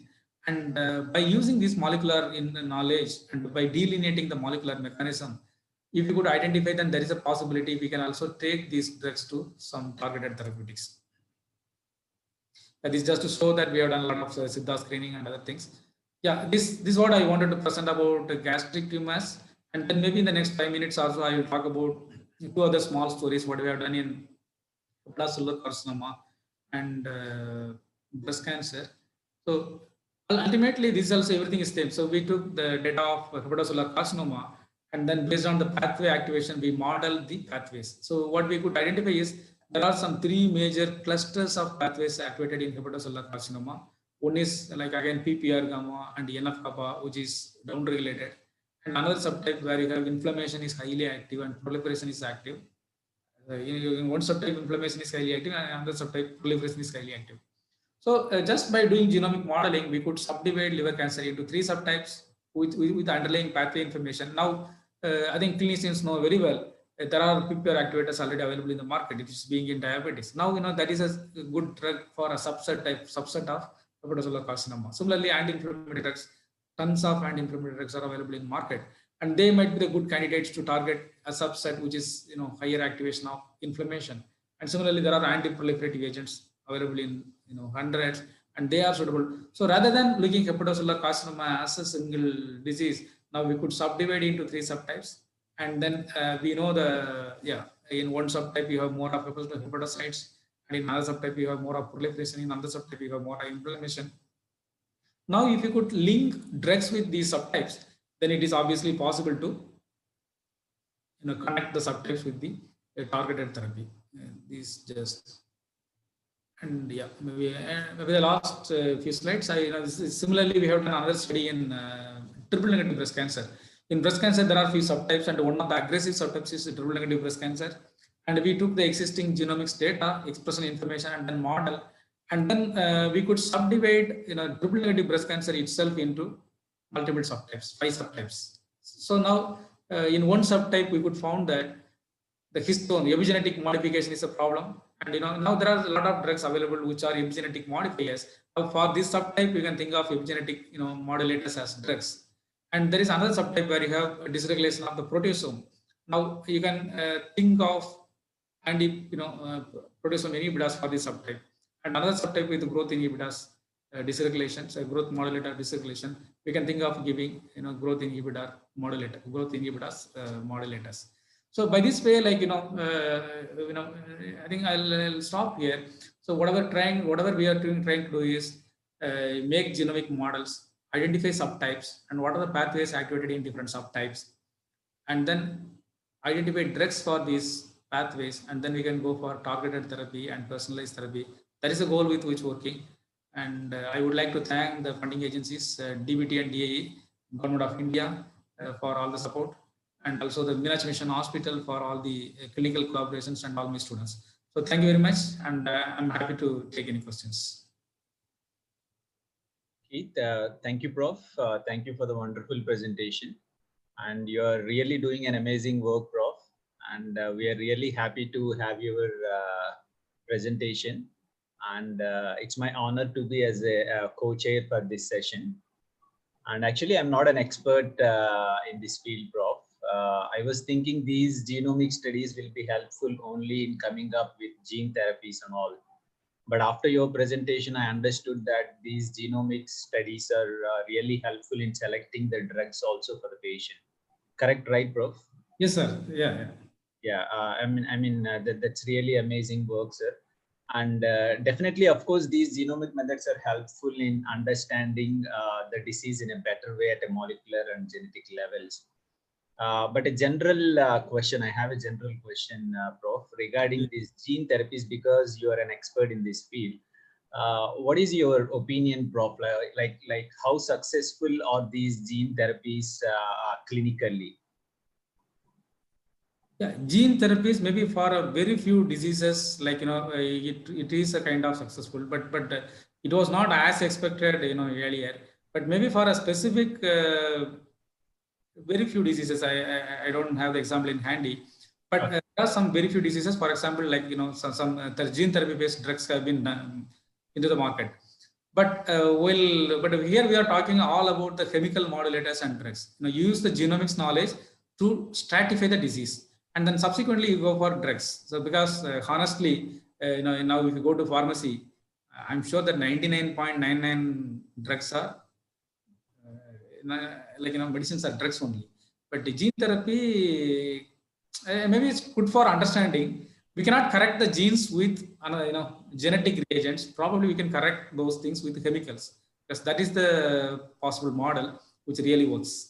But this is really exciting, Prof, actually, to know that these genomic studies are really helpful in selecting the proper drugs also. I mean, I know as doxycycline as only an antibiotic, and I never knew that it is used for cancers also, in the treatment of cancers also, but that's really nice.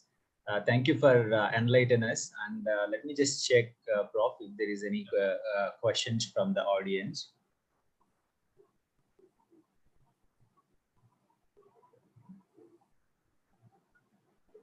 Yeah, one audience, they want to know like how many patients had got benefited with your work, in the sense like. Yeah. So, right now it is in the stage like, we are trying to understanding the genome subtypes. Okay. But, to take this to the clinics, of course, we have to go a long way, but that is the ultimate plan. Right now we have analyzed, we understood the complexity, and then taking to the clinics, of course, we need massive efforts and we need a collaboration with the industries, but that is the plan. That is the future plan. Yeah. And you have got a lot of feedback, Prof. Very informative session, excellent presentation and all from a lot of audience. And is there any other questions, Prof. Subhash, if you want to ask anything?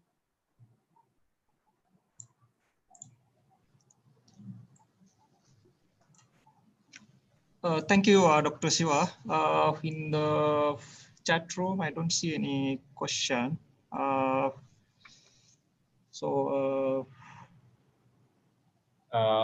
We have a question, Prof. Yeah. So how to repurpose a drug? Yeah, how difficult is it to repurpose a drug into an anti-cancer agent? Yeah. No, in general, because now in COVID,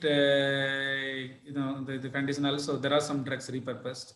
And Okay. it's not a problem. Already many anti-inflammatory drugs, like, aspirin and those kind of things, already there, because people found that they are good. So many drugs are there. So it's not a problem actually, but the only thing is we have to gather the evidence and then, we have to work with in combination. It's easy because normally the clinical pipeline would take, several years, maybe 5 to 10 years, but, those kind of, at least a phase can be, minimized with that. And it's not difficult. There are so many programs going on, and then many drugs are coming up. Right, bro. Yeah. So thank you very much, sir. Thank you very much for the opportunity. Thank you very much.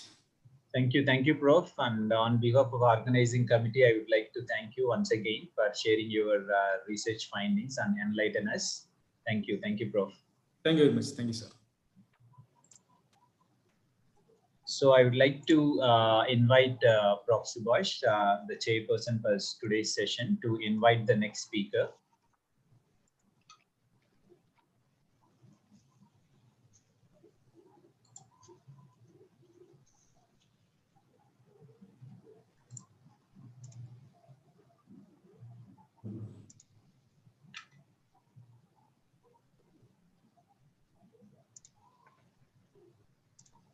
Thank you, Dr. Siva. Now, ladies and gentlemen, we are going to start the third presentation. We have a plenary talk by Dr. Sarah Amira. So just let me introduce this third speaker who is going to deliver the plenary talk. Dr. Sarah completed her BSc degree with first class honors in biotechnology from Department of Biotechnology, Faculty of Applied Sciences, AIMS University. So she is alumni of AIMS Biotechnology department. And she was very active during that time. So she received the Faculty Merit Award in 2013 for her academic excellence and active participation in extracurricular activities. Then later on, because of her passion, she decided to go for PhD, and she pursued her PhD in biotechnology at University of Manchester, and successfully completed an enterprise course from the prestigious Manchester School of Business. Her research area explores the use of Saccharomyces cerevisiae for the production of industrially relevant alcohols. It's a multi-billion-dollar industry. She was having the opportunity to work on this wonderful microorganism. For her PhD research project, she was she had focused on several metabolic engineering strategies to improve bioalcohols production in yeast. Besides her commitment to teaching and practical classes for undergraduate students comprising molecular biology, biochemistry students, since her beginning of study in 2015. So she have that experience also. She has been participating in major volunteering activities, seminars, conferences. She is very, very active. Recently, she completed her PhD in biotechnology and enterprise, and she's back to Malaysia. I mean, she came recently back to Malaysia. On a personal note, I know Dr. Sarah since 2010. It's more than 10 years now. And I can see her growth right from in last 10 years. Now she's holding PhD degree in biotechnology and enterprise. And it is my great pleasure, and I'm very happy to host her, because I mean, hosting a student as a plenary speaker, it gives me great pleasure because I have seen her progress, and I still remember how she was in class doing the undergraduate study, and now she's doing a wonderful job. So with this brief introduction, I would like to welcome Dr. Sarah, and I invite her to deliver her plenary talk on an overview of biotechnological research and postgraduate study in the United Kingdom. So with this brief introduction, Dr. Sarah, floor is yours. You may start the presentation. Thank you. Thank you. Thank you, Dr. Subhash. I'll just share my screen. Can you see my screen? We can see you, but your slides are not visible, Sarah. Okay. At the bottom, How do you I just do go that to. then? At the bottom, you Yeah. just go to share the screen and share the file, PPT file, which you have open on your desktop or laptop. Okay, share. You see the green icon? Share the Yeah, screen. but you don't. Yeah, so just click that one and share your file, PPT All right, file. I saw which it you want. now. Yeah, thank you. Yeah, can you see it now? I think it's uploading. Okay. Yeah. So just put it on presentation mode, Sarah. Just put it on presentation mode. Yeah. Yeah, great. So better now? you are ready. Maybe Sarah, you can adjust your camera. So because only half face we can see. How about now? My For camera is part showing of your full face. though. Yeah, it's fine. It's fine. Okay, It's fine. Okay. Now it's clear. Okay, go ahead. Yeah. Okay, thank you, Dr. Subhash, for the amazing introduction. It's nice to be back to AIMS, even though it's virtually. So a very good morning to everyone, and thank you for the opportunity, as I was saying. So today I'll be talking a little bit about an overview of biotechnology research and a little bit about my PhD project as well. And the second part, I would like to cover. So I can go to the next slide, remote control, yeah.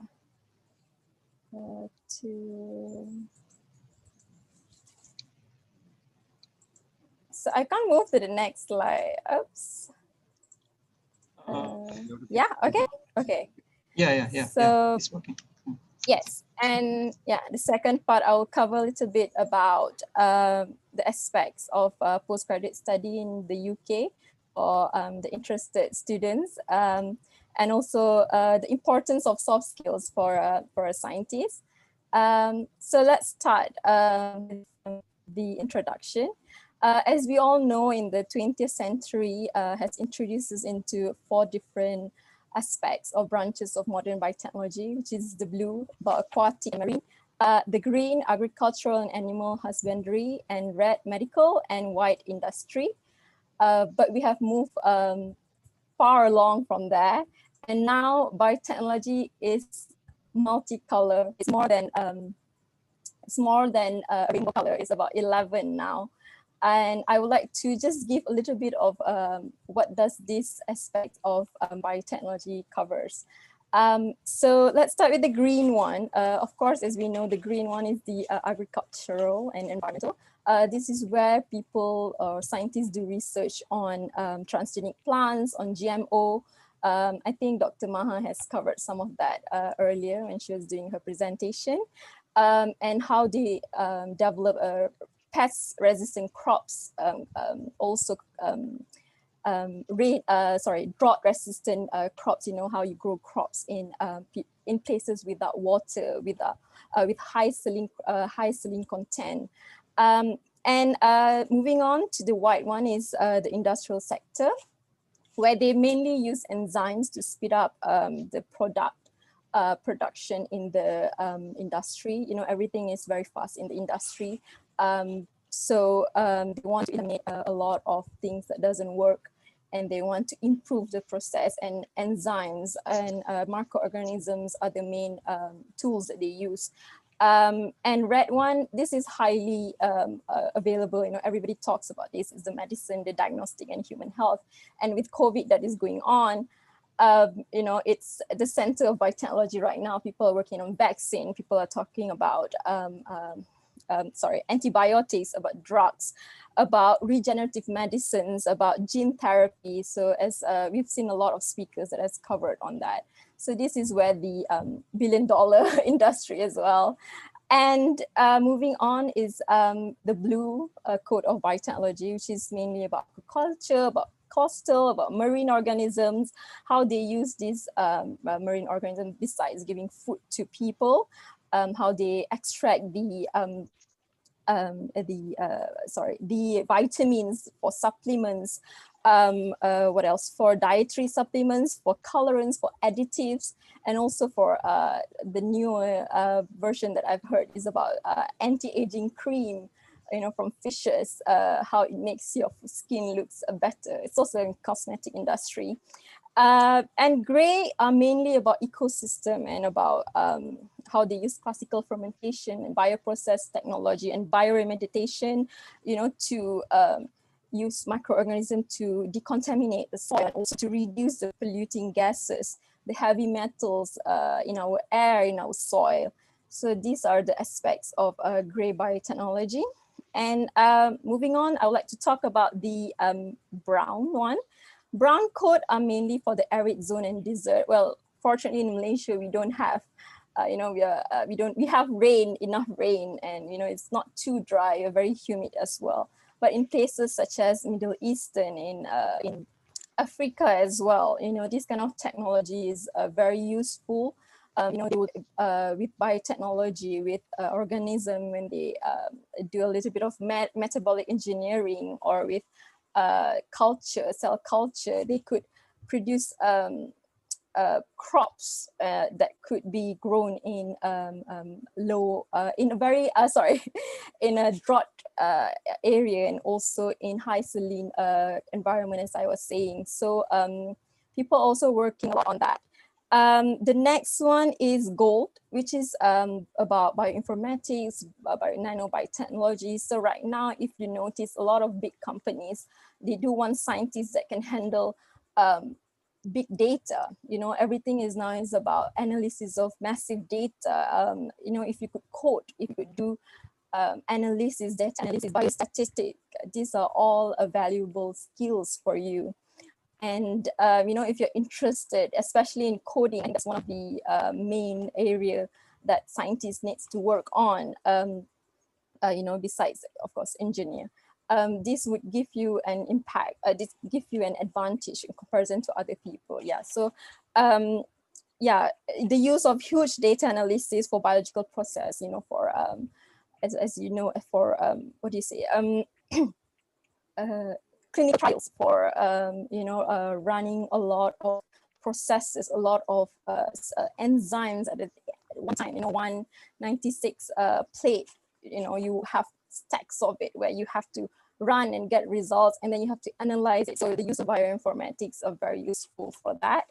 And the next one is the yellow one, which is food biotechnology. These are mainly for food that we eat. You want to increase the calorie content, you want to increase the vitamins, the fiber. You want to work on food that is suitable for malnourished children, especially in developing countries. So yeah, these are the aspect of the biotechnology. And the purple one is related to legal aspects of biotechnology, which is also growing right now. As you know, when you have more research, when you have more people working on things, and you want to patent it, you want to publish it, you want to publish the paper that you're working on, your invention, your intellectual property rights. So these are also part of Violet biotechnology code. It also covers the biosecurity part of it, which is the protection of patients' data. About bioethical reasons on cloning, on animal testing. So these are part of Violet code. And finally is the black one. You know, everything has one cons in anything that we do. So of course that is the bioterrorism, biowarfare, and biocrimes, which, you know, sometimes military use it and things like that. But I don't want to talk too much about that. It's probably cause trouble. But moving on. Yeah. So these are the top 10 emerging technologies that has been published by the World Economic Forum's Council on Biotechnology. And they predicted these are the 10 aspects or 10 technologies that are working on that biotechnology scientists are working on, you know, to solve world problems. I guess it's self-explanatory, but I just want to highlight a couple of things here. In terms of carbon dioxide as raw material, I was just reading about university, Nottingham University in the UK, where they work on, they collect carbon dioxide and they use it to make proteins using microorganisms, which is something I think fantastic, excellent. You know, I've not think about anything like that, and it's amazing. It's also been used for other things, but that's one of the things that caught my mind. And Harvard scientist has used seawater to create hydrogen fuel, and, you know, just by using oxygen as a byproduct. So yeah, about vaccines, about health, I think Prof. Ravi has talked about that on yesterday, and he has explained it very well, the importance of it, and, you know, the need for it, especially now. As of me, my focus are mainly on the bioproduction of sustainable chemical, energy, and other materials. And my research project has the use of cerevisiae for the production of industry relevant alcohols. Our main focus was to produce butanol as a substitute for gasoline as a fuel, using, of course, yeast, baker's yeast. And why butanol? Because it is better alternative for gasoline in comparison to ethanol. In comparison to ethanol, butanol is much closer in terms of density to gasoline, of course. And it has much higher energy density, as I was saying, and requires lower temperature of combustion, which is good for the countries. And it can be utilized in pure form, which is 100% of butanol, or blended with gasoline at any ratio without a modification of your engine, of your car engine. And it also can due to its higher oxygen content, which is great for the environment. You know, it gives less air pollution, and it is less corrosive than ethanol. It's hydrophobic, which is great for the current infrastructure that we have, the pipeline for transportation of gasoline. So it could be used for butanol as well. So you don't have to make a new system or infrastructure for it. And why yeast? Because yeast is a prokaryote in comparison to bacteria. It is highly tolerant to butanol. It could tolerate about 2% of butanol and ethanol toxicity. It's also much more tolerant to industrial conditions. You know, it's very harsh in industry. It's high osmotic pressure, low pH, and it also does not suffer from fish contamination comparison to bacteria again. And the availability of genome, of complete genome sequence, genetic tools, and the established methodology and fermentation techniques really helps the research of yeast in anything, for any industrial production. With all these availabilities of tools and methodologies, it helps in doing more research, in expanding the field. And as they were just, this is new actually, our team found out that yeast also has endogenous butanol production pathway, which is amazing, because if we could successfully we could engineer this metabolism to produce both butanol production endogenously and exogenously, we would get more butanol. So that is why yeast is one of the best organism for this project. So this is the glucose metabolism in yeast, Saccharomyces cerevisiae. And as you can see that there is glucose is being metabolized to produce at the end acetyl-CoA, and it's also available in mitochondria, in nucleus, and also peroxisome. And let me just check. Yeah, and my lab, which is the ASH lab, has successfully introduced a butanol production pathway in yeast, but in cytoplasm. So they use acetyl-CoA as a substrate. And by introduction of these 4 butanol production enzymes to produce butanol, these 4 enzymes are from Clostridial species, and ERK10 is endogenous to yeast. So this pathway has been proved successfully to produce butanol. So rather than having 20 ppm, they have made some metabolic engineering strategy and produced about 350, which is high at that moment in terms of publication. That was one of the highest. So it was really a step forward for this field of research. But what I was mainly interested is to produce this pathway, the same pathway in peroxisome. Let me just move to the next slide. So yeah, I want to introduce this metabolic pathway into peroxisome, again, to produce butanol. Why? Because as we know, peroxisome is an organelle.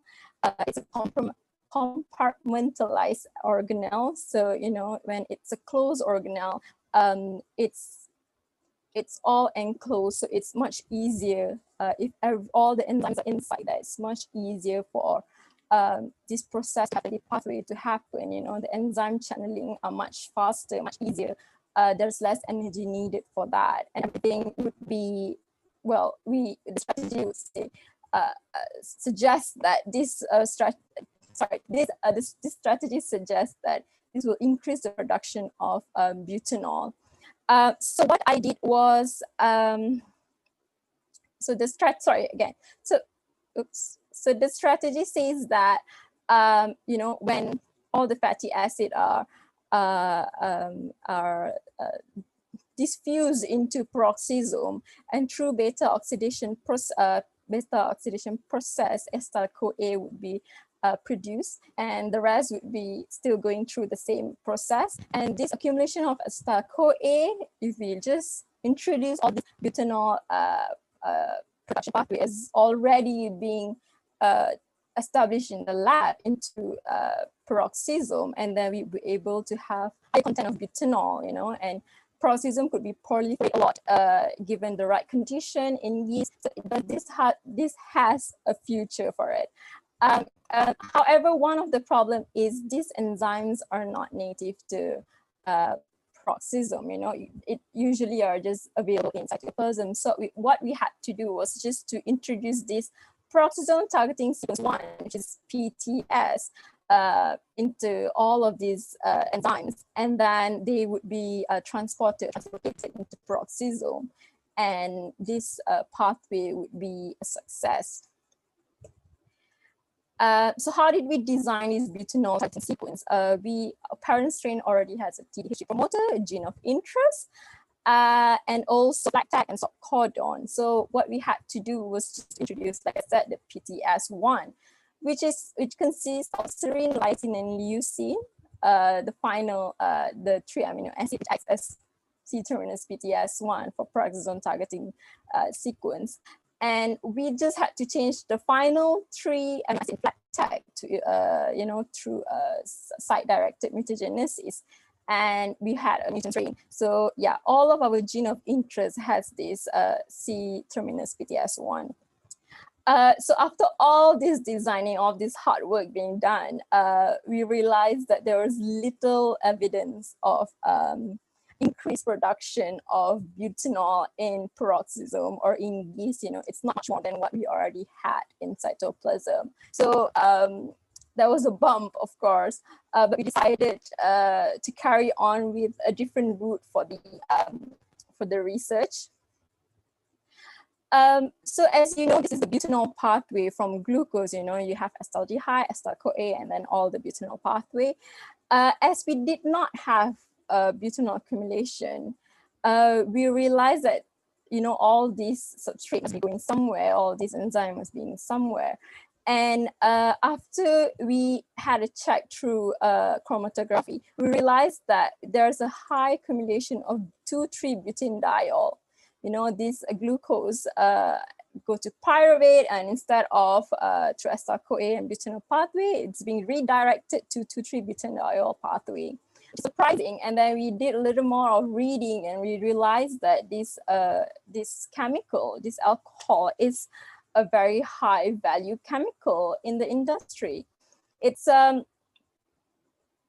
it's mainly being used as an antifreeze agent. It has a prospect to be used as high-grade aviation fuel as to replace gasoline, of course. And it is currently being used as a precursor of many common chemicals that we don't even realize. There's a lot. If I list, I'll be good till 100. It's about, so mainly are being used for industrial solvents, for the production of synthetic rubber, for bacteriostatic food flavoring, for cosmetic products, for drugs, for transport fuel, for ink, for perfume. So basically, it's a very high value chemical. Yes. Yes, moving on. So as I was saying, that we realized that there's an accumulation of 2,3-butanediol. So when we compare it to yeast strain with ADH1 deletion, this is done just to remove, if you realize, just to remove ethanol. So it tends to accumulate ethanol quite a lot. So if we just delete ADH1, the reduction of ethanol is significant. So, you know, this acetaldehyde would be used for production of 2,3-butanediol. And this is the butanol production strain that we already did much earlier. So if you notice that ADH1 with 4 genes, just the 4 clostridial genes, not even the ERK10 yeast endogenous gene, it has an increased production of our butanediol, which is the pure form of butanediol. And it's about what, 1,000 ppm, which is much more than butanol. Butanol, we had about 350. This is about almost about 4 times more. So we tried to find out which of these 4 genes of clostridial genes for butanol production are responsible for the production of butanediol. And it's a bit of data here, but what I wanted to focus on is just this. So this is the black one is the gene with all the 4 butanol genes, and the purple one is the one with only ADHE2 gene, which is alcohol dehydrogenase from Clostridial bacteria. And you can see that it's very similar. So this, what we can conclude from this is the production of butanediol, as you can see, driven by ADH2 gene alone. You know, it is the only gene that actually caused the accumulation of butanediol. And so what did we do? So we realized we did a little more reading on ADH2, and we found out that it's actually a bifunctional dehydrogenase enzyme. It has alcohol dehydrogenase domain and aldehyde dehydrogenase domain.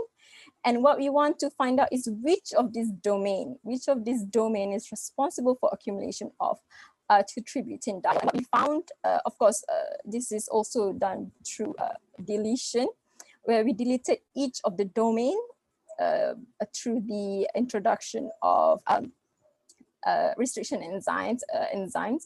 And we found out that if you see the blue one is the butanol resistant gene with ADH1 deleted and ADH2 with ALD deleted. So meaning it only has alcohol dehydrogenase gene. So we realized that this is the gene that actually responsible for production, accumulation of 2,3-butanediol production. So that would be the conclusion of my research project. But of course, there's a lot more prospect that we want to study, how, why, and all of that. But that's probably will be carried on by other people after me. So summary of our findings shows that the compartmentalization of butanol synthetic pathway into yeast peroxisome showed little evidence of improved butanol production. However, this introduction of 5 butanol genes in yeast produced 2,3-butanediol production unexpectedly.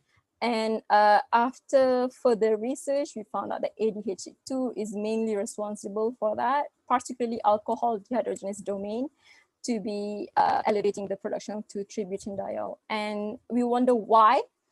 The two reasons that we could find out is this 2,3-butanediol is being produced due to the fact that the cell is trying to equilibrate redox balance by converting excess NADH to NAD, and also to convert less toxic products such as acetaldehyde and ethanol into a more suitable product, which is 2,3-butanediol.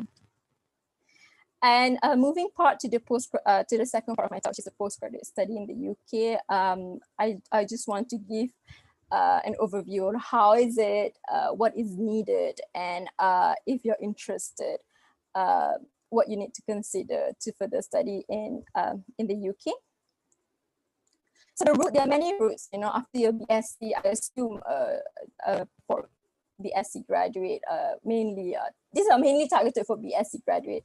So after your MSc, you have several options, which are MSc, a taught course, which is about a year. So you'll be doing teaching and classes for about 2/3 of the year, and about 1/3 of you will be doing a very short research project, which is quite similar to your final year right now against. Or you could be doing a research MSc for the whole year. You can be doing it for a year and a half, or 2 years, depending on what program you're in, which lab you're attached. But usually MSc is about a year, maximum a year and a half. Master of Research, Master of Philosophy, it's 100% research.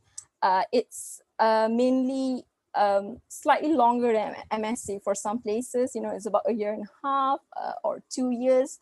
Once you have a good data, and then you could easily graduate. Or you could be doing an integrated PhD where you do a year master's and 3 years PhD.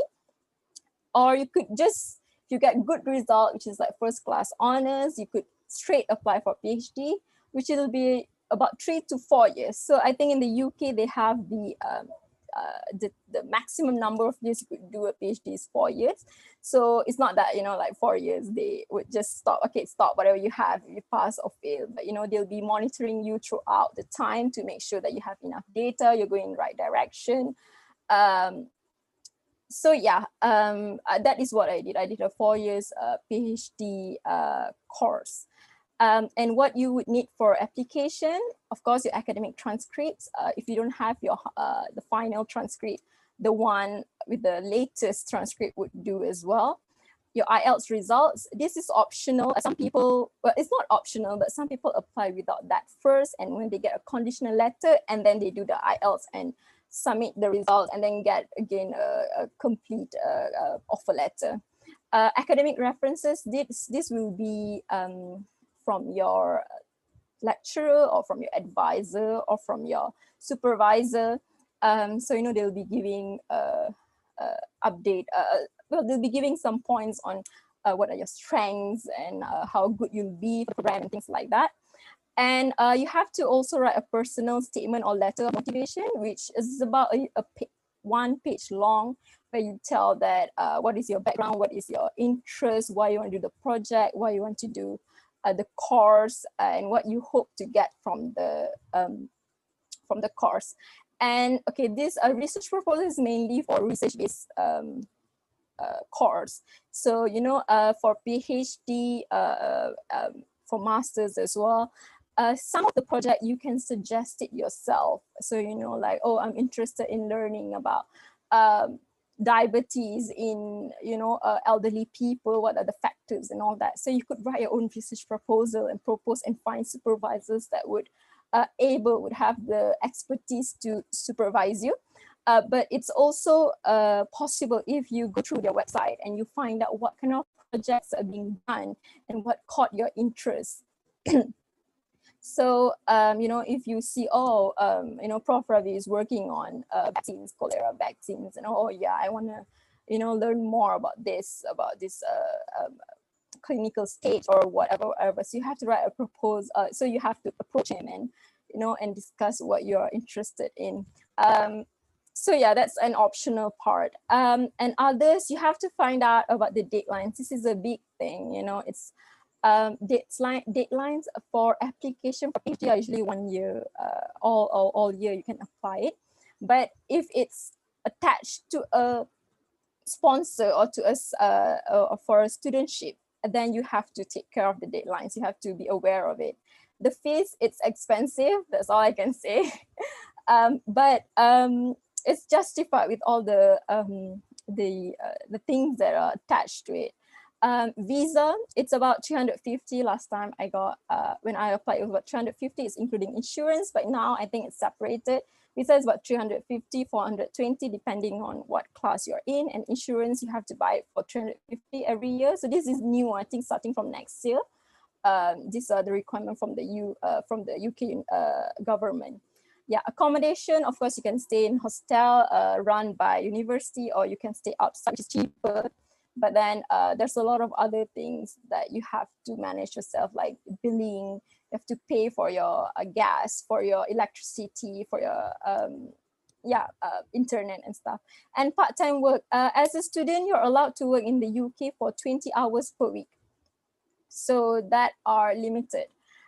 Because you'll be a full-time student, you wouldn't have much time, to work as much. But then during holidays, there's no cap. You can work as long as you want, especially like Christmas holidays. Yeah, so this is the route to postgraduate study in the UK. Like I said, you research on what course you want, what is the requirement needed, what is the minimal requirement. Usually it's 2.2, which is about second class honors. So you can apply for that.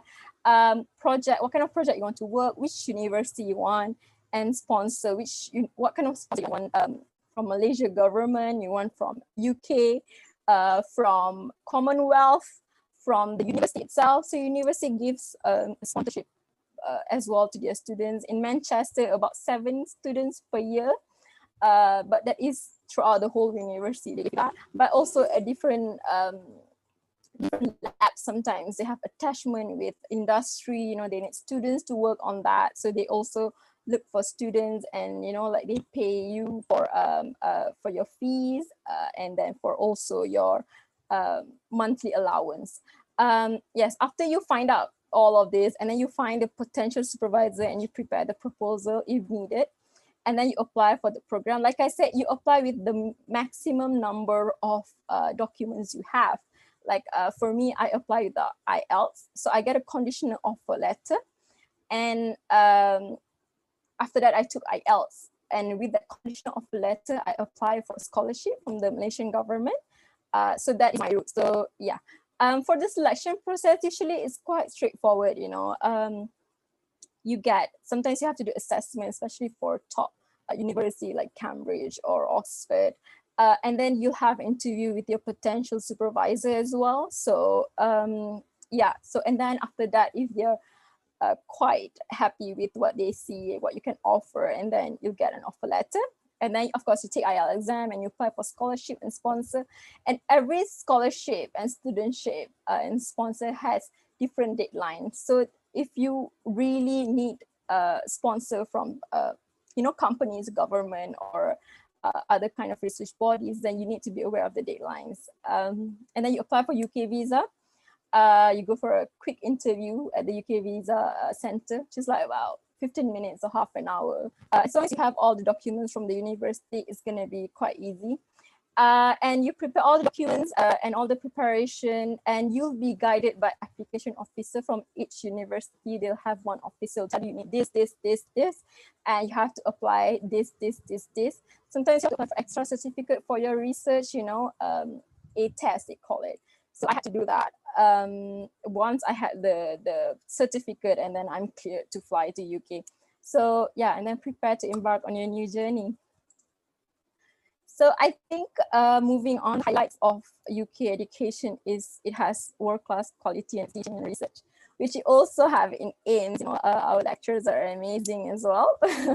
But one of the things that I noticed is the abundance of resources and facilities. You'll be given like some amount of money to work on your research project. So if you need to buy anything, primers or enzymes or something, you have your own stock and you work on that. So you need some independence, some management, some leadership skills for that. And at the end, you'll be, starting from next year at least, you'll be able to work in the UK for 3 years for PhD and 2 years MSc. So right now, one of the things that the con for UK postgraduate study is you're not able to work after that. You would need a new visa, which some companies are reluctant to sponsor because it costs a lot, but universities are usually okay. So if you are interested in working in universities, it's usually okay to get, usually easier to get compared to industry. And they have also excellent resources and support system for students. They have support for any kind of problem you can think of, for your academic support, for your visas, for your financial management, for your social life, anything you can think of. So I guess the high fees covers all of these facilities that they provide to you. So yeah, so you went to university and then you have all the hard skills that you need. You are expert, you're a scientist, you're a biotechnologist. You know how to do research, you know how to analyze, and then what? You also need your soft skills. This is an important thing in being a scientist. I'm sure your lecturers would agree with me. You need to be able to talk about your work. You need to be able to you need to be able to talk about your work. You need to be able to communicate. I think Dr. Maha has covered this very, very well. It's such an important skills in a scientist. So it's also known as transferable skills or professional skills. And these are the skills that are needed for specific job roles. Either you're going to be working in a company, or you're going to be doing research jobs, or you're going to do a PhD student. It's all needed. It's more related to your personality and something you can go and study and get the results on. And you'll be expected to have some skills of this. So which is why, even for a PhD, you'll be interviewed, you'll be asked to write a letter, you'll be asked to, do a few things for sponsors, for research proposals. So these are the way that they can see how much skills you have. And yeah, they want you to be at least ready after you graduate and you're ready to join the team.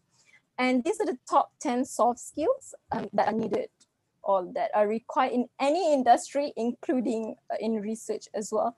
You need to be, like I said, you need to be able to talk about what you're doing. You need to be able to explain it. You need to be able to defend it.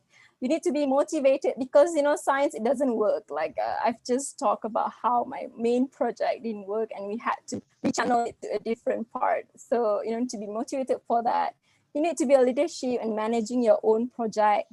You have to work with a lot of people. You have to work with your lab mates. You have to work with your supervisors. Need to be able to solve problems. You have to come up with ideas. You need to do all this. You have to do a lot of things in a short time. So it takes also a lot of time management. And sometimes you have issues and you need to negotiate with your supervisors or with your lab mates. Yes, sir. You have 2 minutes left. Thank you. Okay, I'm almost done. So these are the top soft skills needed. And how can I gain transferable skills? I would suggest that you look into your course book. These are, usually on course book will tell you what kind of skills you would need. Talk to your friends and, discuss what kind of skills you have gained so far. Also from work experience, part-time, internship placements, you have to do it for your degree. So, when you go find out what you have and what you hope to gain and how you can improve and polish all these skills. And of course, extracurricular activities. This takes a lot of soft skills. You have to talk, you have to communicate, you have to lead, you have to manage your work. So yes, so find activities and opportunities to develop a range of the most sought after skills while at the university. University is one of the best places that you can learn and you can polish your skills. So this is just to highlight that scientists will be one of the top 10 emerging jobs in the world, from World Economic Forum. So, besides being able to do your science, you need to be able to have soft skills as well. And yeah, soft skills get little respect, but it will make or break your career. It will help for you to, be accepted wherever you'll be going next in your future. So thank you very much for the opportunity, and I'll be happy to take any questions. Thank you.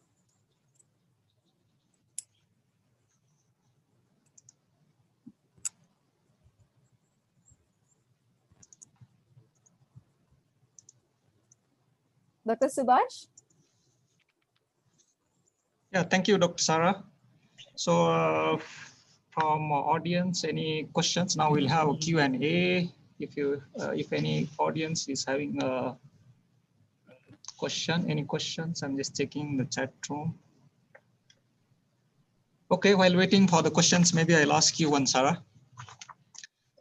Because at one point you mentioned the 20 hours per week working is allowed, isn't it? And yes, most sir. of the most of the students, those are going for postgraduate studies or undergraduate studies in UK. They will always have financial shortcomings and financial challenges.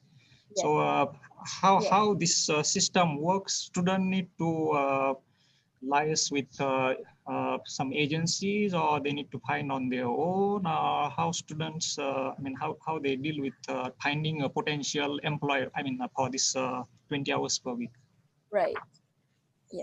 So there are many ways, of course. One of the way, if you work for the university, so the university, they usually look for PhD students who can teach or handle practical classes. So you only have to submit your visa that says that you have 20 hours per week permit to work. And you just apply for the role, and then you give your visa, and then you get selected, and then you can just work 20 hours per week. But if you work outside university, and then you just have to find an employer, meaning anywhere they have vacancies, you don't have to go through agencies. So, if a coffee shop says we need waitress, or we need a team leader for a museum or something, and then of course you submit your CV, you submit your, they will ask for your visa. So usually visa and passport copy is what they need. And then once it's cleared, you are very welcome to work for the company or for the organization.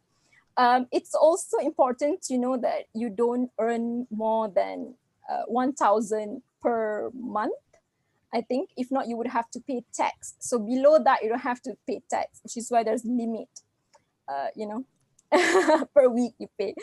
If not, if you're happy to pay tax, it's good, but most students wouldn't want to. Okay, thank you, Dr. Sarah. I think there is one question for Dr. Maha. Dr. Maha, are you around? Maybe if you are there, I can ask you this question. I think posted late, Dr. Maha, are you there? I think maybe she's not there. There is one.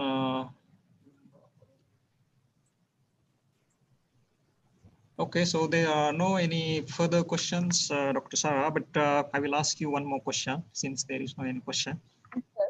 So because of this COVID-19 pandemic, movement of the international student is not normal like before, So That's true. And students, those are interested to go in other countries and do master or PhD or study, they are not able to go, and it have lots of implications. So what do you think, in that context, number of opportunities for international students, and since you was in UK, so any idea students mobility and going back to work from that context? Do you want to share anything with the audience?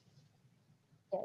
So I think because of COVID-19, of course, it was restricted. So, back then in the lab, you could have 20 people working at the same time. But right now it will be half on Monday, another half on Tuesday, or maybe they take weekly, they have a timetable, a schedule where they take turn who can work. So usually 1 week, you work 1 week, and then you work from home for another week. So that is what being implemented in some of the labs in Manchester, at least. Things in the lab, research is still going on. It's just being minimized. There's social distancing, of course. I think for new students, the class will start in September. But I think they haven't decided, but I think they're still thinking about doing it virtually. But then of course, for people who work with, in the lab, the wet lab, then they would have to go to the lab. So they are doing SOPs and they are implementing some rules to make sure that it's not, it's not being spread and it's being detected much earlier. So yeah, as long as you follow the SOPs, I think it's safe for you to work or do your PhD or masters in the UK. Dr. Sarah, there is one more question from audience.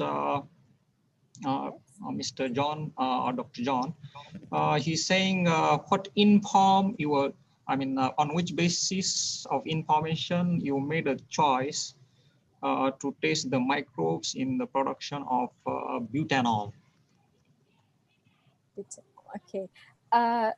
So what made I choose that project? Is that what he is asking?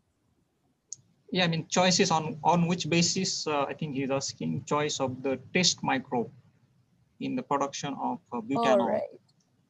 Butanol. So, so when I was searching for projects and stuff, I found this Ash Lab.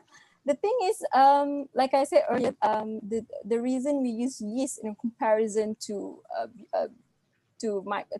bacteria is because it's much more tolerant in industrial setting. In terms of toxicity of butanol, it can handle about 2%, so which is quite high in comparison to bacteria such as E. coli. Clostridia is good as well, but it's very difficult to tweak with the genome.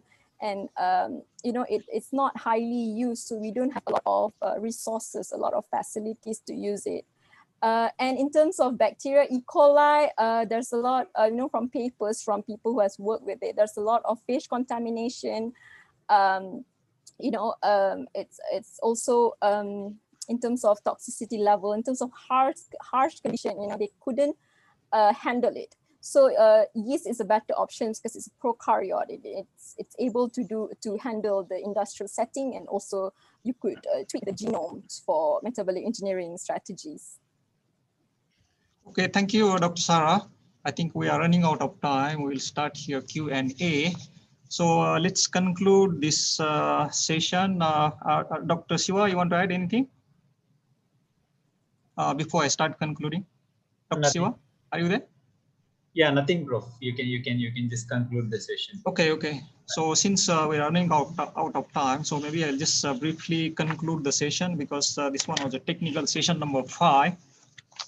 And we had 2 plenary speakers and one two keynote speakers and one plenary talk by Dr. Sarah.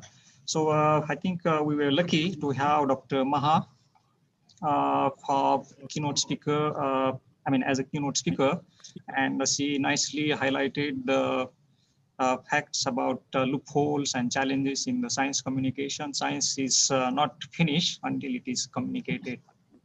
She also highlighted the importance of science communication in developing the economy and its importance. She also highlighted the importance of science communication and problems, and she also gave the advice. So a few points. She also mentioned crowdfunding, which the scientific community should take the advantage to move their research, as well as to get some additional money to achieve their goals. Then regulations, I think she highlighted regulations is one of the challenge to bring the biotech products. You take the example of, for example, golden rice. I think it was very insightful. Then elevator pitch, it was, I think it will be useful for all the audience. It was good concepts she shared with the audience. Then developing a hook while communicating, it was interesting. I think it will be useful for those just learning how to communicate. Then how all stakeholders involvement is important for science communication. And I think she widely covered all the areas. I can say she has done a 360-degree analysis, and she has covered everything. So Dr. Kumaresan, he cover most of the things. I will keep it brief because we are running out of time. So he highlighted the genome-based new therapeutics and 8 types of tumors, and he highlighted the importance of the genome-based new therapeutics to deal with different human diseases. It was a wonderful presentation, very informative, which is perfectly in line with the challenges and opportunities in bioinformatics. Then last speaker, plenary, I think she nicely deliberated about the overview of the biotechnology. She was talking about green, red biotechnology. At the beginning, it was just green, red, and white, but now there are 11 colors. So she highlighted nicely different domains of biotechnology and challenges and opportunities in the domain of the ethanol production. And finally, she also gave the tips for the students, those are willing to go for postgraduate study or undergraduate study to the UK. And I think as a young scientist, she shared her perspectives on biotech research and postgraduate study opportunities. I think all the speakers have done a wonderful job. I'm lucky to host them, and it was my honor to host them. So with this concluding remarks, I would like to just take this opportunity to thank Maha, especially Maha. Thank you very much for giving a wonderful talk. I also want to thank a second keynote speaker, Professor Kumari-san, and last one but not least one, Dr. Sarah, which is our own student from Department of Biotechnology, AIMS University. We are proud of her. I also want to take this opportunity to thank all the participants for listening and participating in this third day conference, third day of this conference. I also want to thank my co-chair, Dr. Siva. And last one, but not least one, I want to thank organizing committee for giving me this opportunity to chair the session. So thank you very much, everybody. I hand over to MC, Ms. Sarah. Thank you, Dr. Subhash. Thank you, sir. Have a good day. Thank you, Dr. Subhash and Dr. Shiva. What a pleasure it was to listen to the keynote and plenary speakers. With that, let's move on to our first oral presentation session. The chairperson is Mr. Kurunathan, with Dr. Subhash Bore as the co-chair. They will also serve as the evaluators.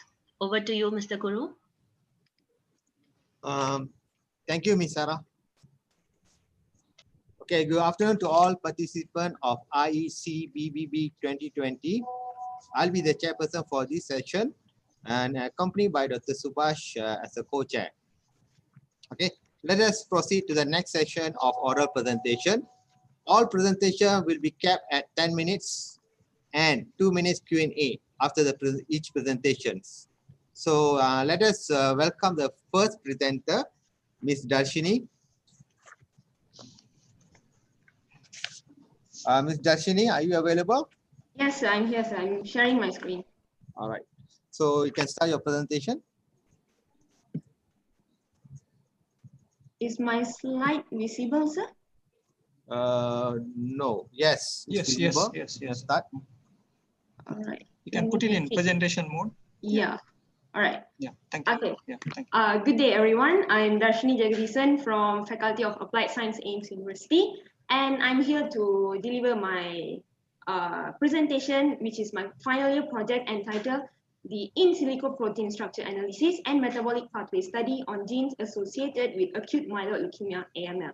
And this project was conducted under supervision of my supervisor, Mr. Maheshwaran.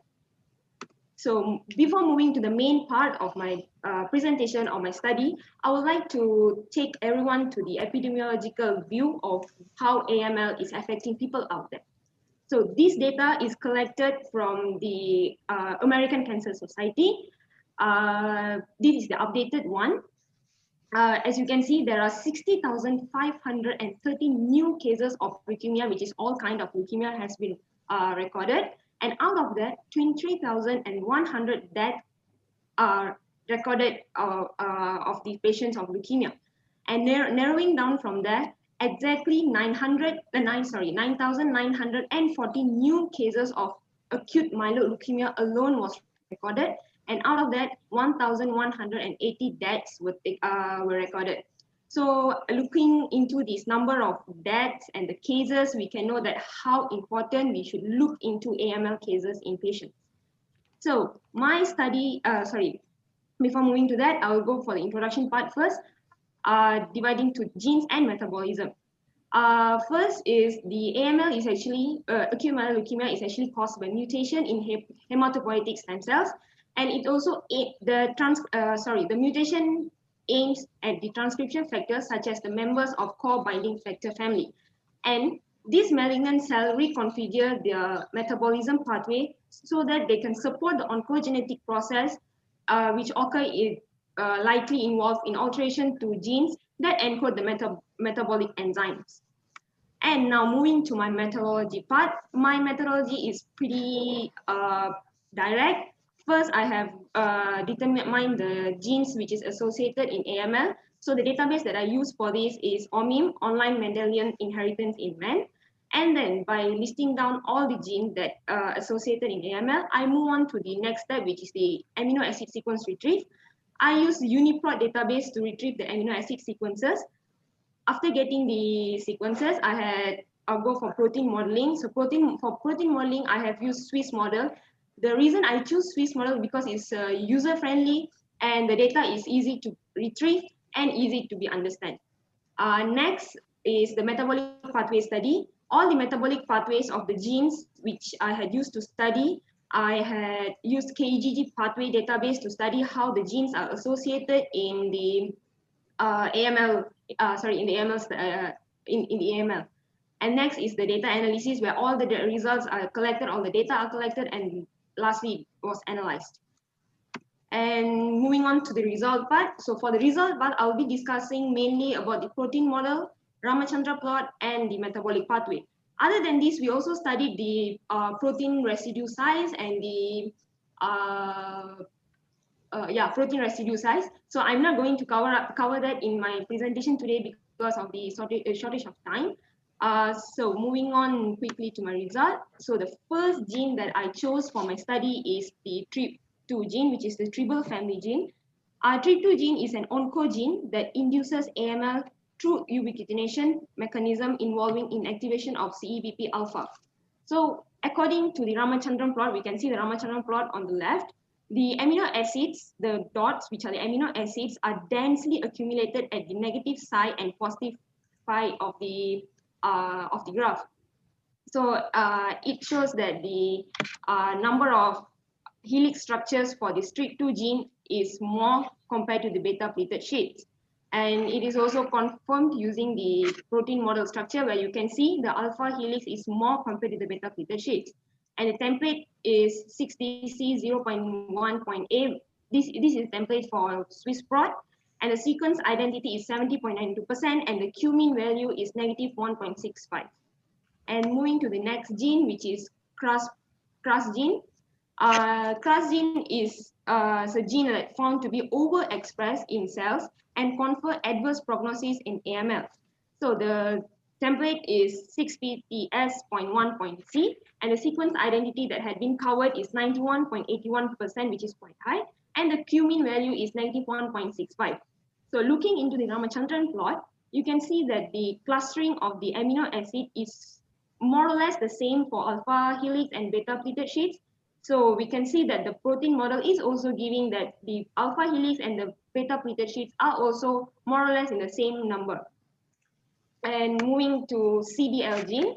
CBL gene is a CBL-E3 ubiquitin ligase. It's found to have a point mutation and a putative splice site mutation in AML specimen.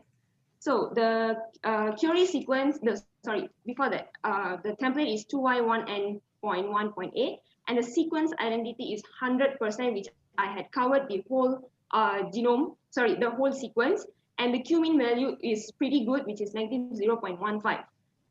Looking into the Ramachandran plot, we can see the clustering of the amino acid is more towards the alpha helix compared to the beta pleated sheets, and it is confirmed using the protein model. As you can see, the alpha helixes are more compared to the beta pleated sheets. And the next gene that I have chose is PU1 gene. PU1 is actually a transcription factor that regulates the expression of myeloid genes. PU1 genes is also found to be mutated in AML with deletion and point mutation. And the template is 5W3G.1.A. All this template is in SwissProt. You can also go and Google in SwissProt, you can get all these results. The sequence identity is 99.05%, which I had covered most of the sequence. And the Q mean value is also pretty good, which is -0.84. Looking into the Ramachandran plot, you can see that the clustering of amino acid is more towards the alpha helix, more to beta pleated sheets, and also confirmed in the protein model, which is the protein model shows that more alpha helix compared to beta pleated. And the last gene that I have chose for my study is RUNX1 gene. Sorry, okay. RUNX1 gene is responsible for switching on the gene that can control the development of blood cells. The template for this gene is 410Z.1.A, and the sequence identity is also covered 100%. The Q mean value for this is -1.25. So looking into the Ramachandran plot, we can see now for this model, the clustering is major into beta pleated sheets compared to alpha helix. So looking into the protein model, yes, it is confirmed that the beta pleated sheet is more compared to alpha helix in this RUNX1 protein. So after all this protein structure study, I had continued my study in metabolic pathway. So I know it's confusing in this map, but you can just look into the red boxes that I have highlighted. So moving to the metabolic map, this map is actually retrieved from KGG database actually. So there are two major types of genetic events that occur is disordered cell growth and upregulation of cell survival genes. The most common activating event can be observed in RTK, FIT3, and RAS and CRAS. The transcription factor fusion proteins such as AML, ETO block the myeloid cell differentiation. By repressing the target genes in other cases, the transcription factors themselves are mutated. So if you can see the map, the genes that I have chose for the studies, which is also highlighted in the red box, AML, which is also known as RUNX1, another name for RUNX1 is AML, and CEBP alpha, which is associated in tribal gene family, and PU1 gene. All these genes are supposed to be a tumor suppressor gene, but they are found to be blocking the differentiation process in cells once they get mutated, and this leads to the AML in humans. And moving to the next metabolic pathway, which is especially for CBL. So now for CBL gene pathway, CBL is actually associated with BCR-ABL, which everyone knows is a Philadelphia chromosome. The PH chromosome results in molecular rearrangement, which encodes for CBL oncoprotein. The CBL protein has consecutive tyrosine kinase activity and predominantly localized in cytoplasm. The fusion of CBL and BCR is believed to be the primary cause of the AML. So the CBL that you can see, which is highlighted in the red box, is associated with the BCR-ABL gene, which is leading to the AML formation in human. So that's all. So what we can conclude from the study that I have done is that, as everyone knows, there is no targeted therapy, not only for AML, for other type of cancers too.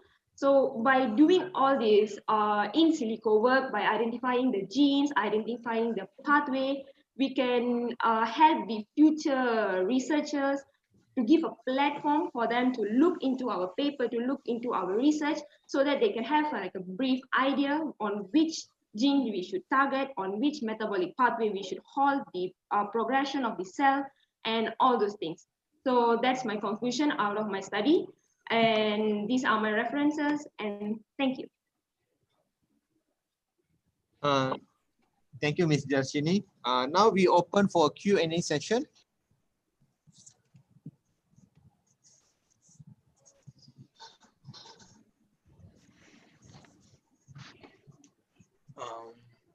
Darshini? Yes, sir.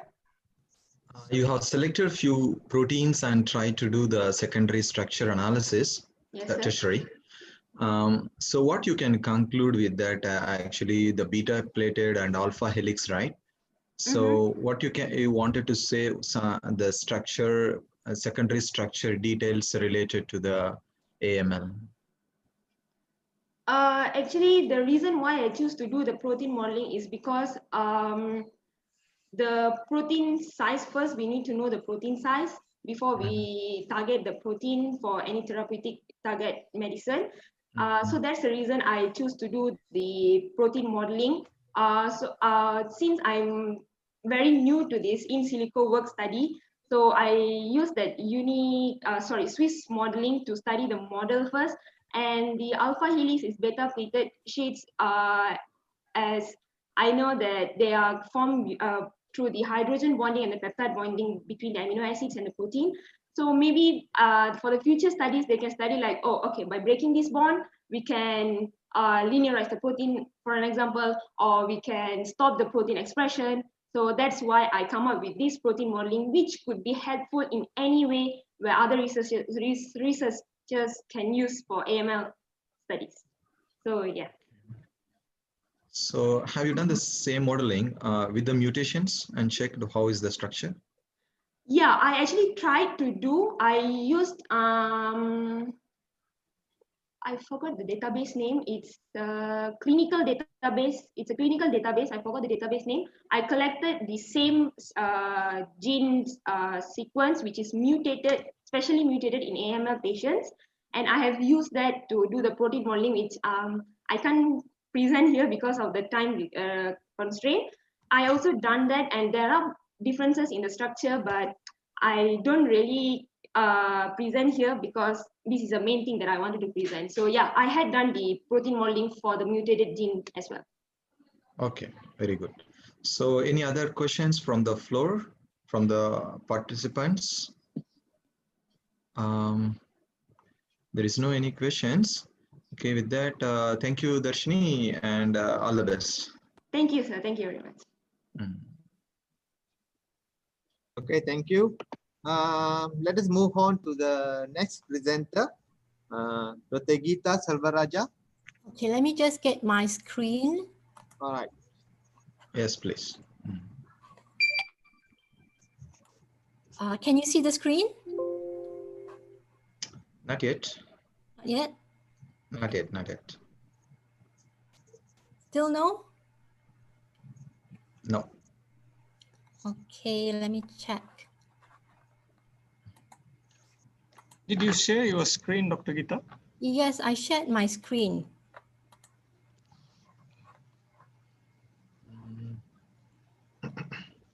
You can open the file, the PPT file. Yeah. Okay, now can you see the screen now? Yes, yes, yes. Loading, loading. Yeah. Okay, so sure, from beginning. Yeah. Just put it on presentation mode, Dr. Geeta. Okay. Thank you. Go ahead. All right. Yeah. So a very good afternoon to everyone. So my presentation today is based on the feasibility of identifying Malaysian fern species using DNA barcoding. Okay. In the previous 2 days, actually, we've heard Dr. Tan Julin and Mr. Rajesh Khanna have already introduced you to the idea of DNA-based species identification and its use. So I'll just reiterate their point, that is, it is an important step to protecting and benefiting from biodiversity. And as Dr. Tan had mentioned, misidentification does happen. And although I don't know what's inside the packet that you see, the name that is shown on the packet and the picture, the image of the plant that it's supposed to be is actually not the same, okay? And this is a problem because misidentification actually affects our health. So what is important to know what we are consuming. Okay, misidentification is also very important because if you misidentify, it makes the scientific publications worthless, eroding the trust that we have in science. Okay, and misidentification occurs because some species look different, although they are actually one species, whereas there are other species which are different species, but they look very, very similar because the gold standard of plant identification so far has been morphology, okay? And experts are actually not infallible. There was a study and it showed that experts can actually misidentify from as much as 38% to 95% depending on the species which is identified. Okay, because actually morphological identification is quite subjective. It depends on the choice of character that is being used by the researcher or the scientist. Okay, so a potential solution to this is DNA barcoding, which is more, well, we think it's more objective. All right. So in DNA barcoding, you're actually getting a sequence from a specific locus and comparing it to a database of the sequences of all species available. If there are differences, insertions, deletions, substitutions, and so on, which are common to a particular species, then we can differentiate it from other species. Okay, but whether there is such differentiation or not, it is still sometimes quite problematic. Okay, so in molecular identification, well, morphology had its problems, molecular identification has its problems. Okay, so locus and primers for PCR sequencing may not be suitable across all taxons. The DNA database for tropical species is said to be incomplete.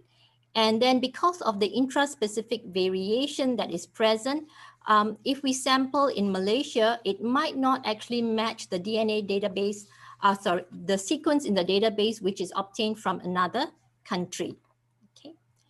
Now, so the purpose of the study was to test two barcodes that are used in plant identification by comparing against the National Center of Biotechnology and then comparing whether this species identification was actually correct based on morphology.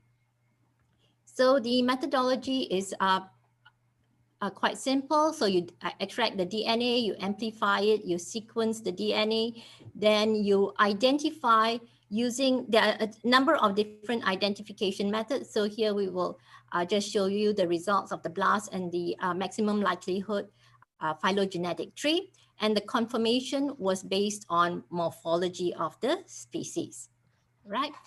So the BLAST, the species A, actually, the BLAST identification showed a lot of ambiguity.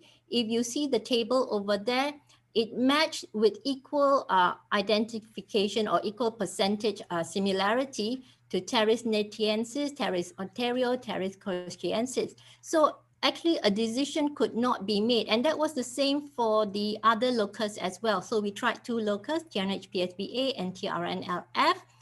And when we went and checked across, the database was actually incomplete. There was no Pteris majestica sequence of TRNH-PSBA, and there was no TRNLF sequence of Pteris natiensis. And hence, actually, blasting it would only show us the most similar species which was present on the database.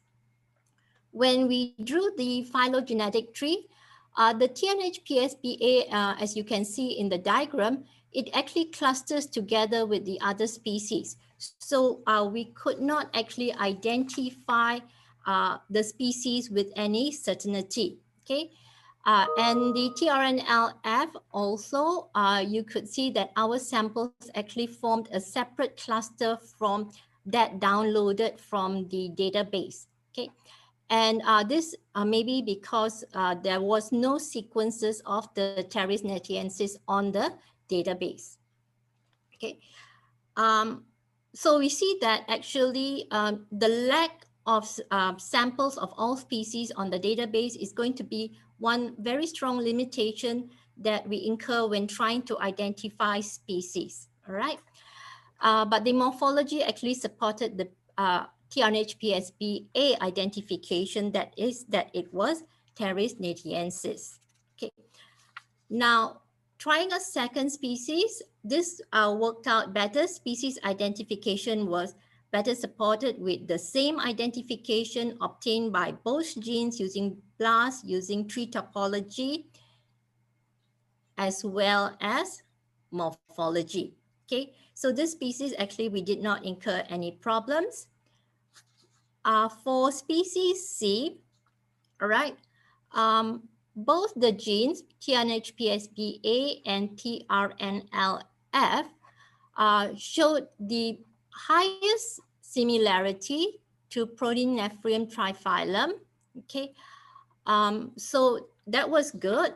But when we drew the tree, actually, the TNH-PSBA, our samples did not cluster together with the other sequences of the same species which we had downloaded from the database.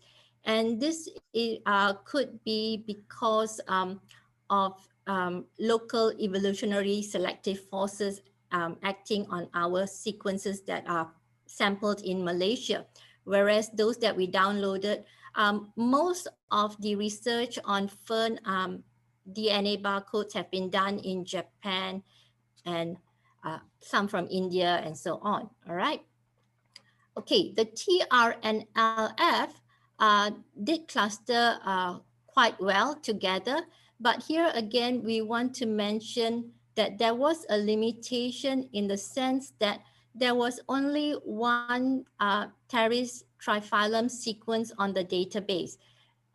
So it does not actually reflect the intraspecific variation which is present, all right? So while, okay, morphology actually supported the identification by both the genes. So that was no issue about the identification over here, right? And going on to the conclusion, although this study that we are presenting, the data that we are presenting is of only 3 species, it does Dr. show Gita, us that you have 2 minutes to wrap up.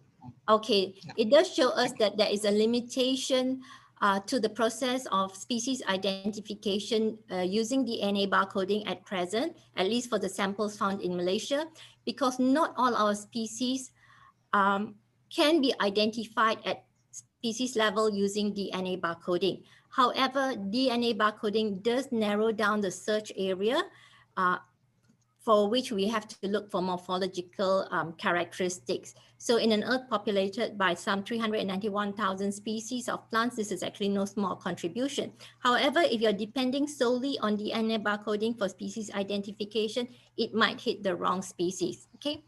Different DNA barcodes did not always tally in their identification. So we would actually suggest using more than one barcode for verification. I know some of the previous researchers, they use ITS too, okay? So, and a limitation, again, not only is the number of species sequences limited, but also each species is not well represented for intraspecific variation. So it is hoped that to make barcoding a more dependable system, we actually need to populate the DNA data base with as many species as we can, all right, to make it a easy way of species identification. Okay, so that is all for my side, and these are the references for the paper. Thank you very much. Thank you. We open for the Q&A session. Any question from the floor?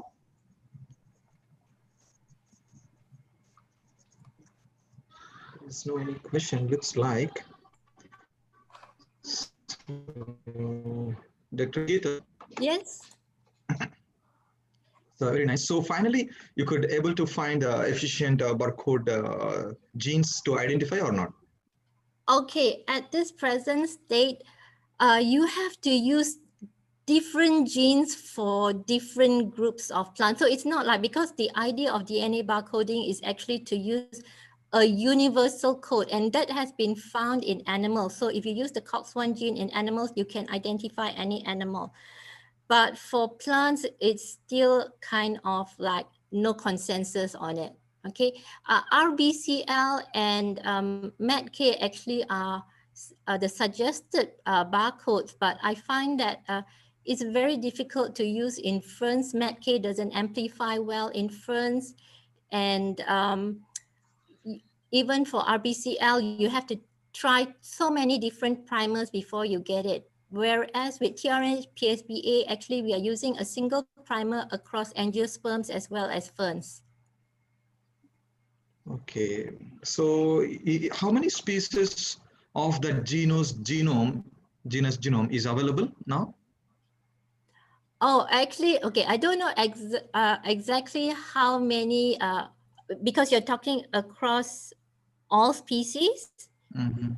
I actually just checked on one species, and if within that genus of Selaginella, okay, not something I presented here, within a species of Selaginella, say in Malaysia, there are 30, something like 20, 30 species of Selaginella, maybe 15 have their sequences online.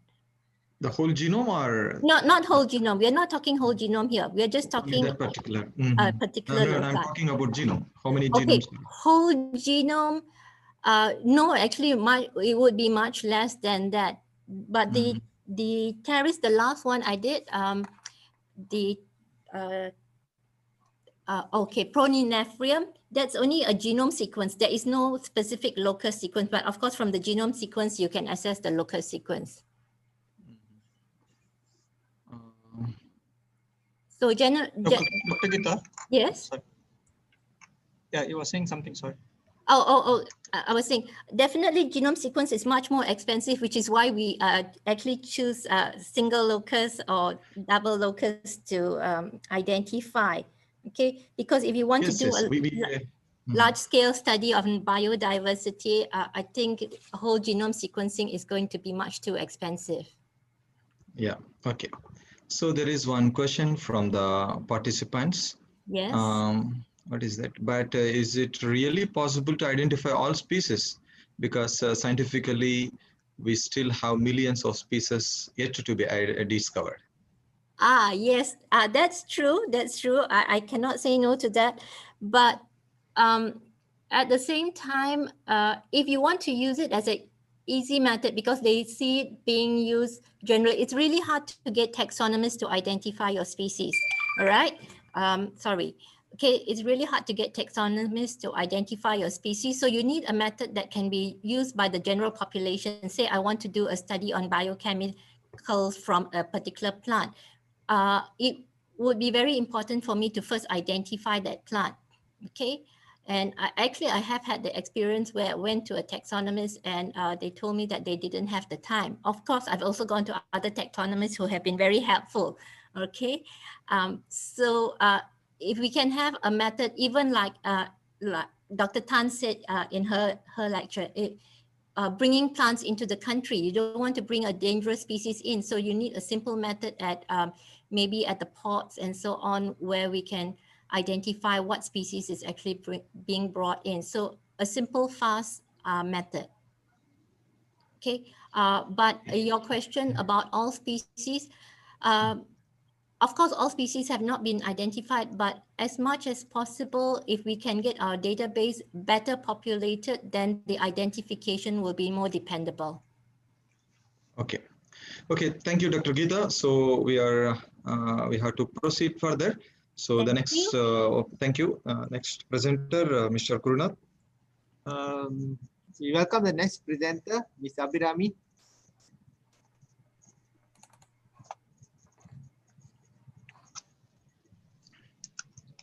Ms. Abhirami, you're in? Yes, sir. Can you hear me, sir? All right. Okay. You can see my slides. You can start your presentation.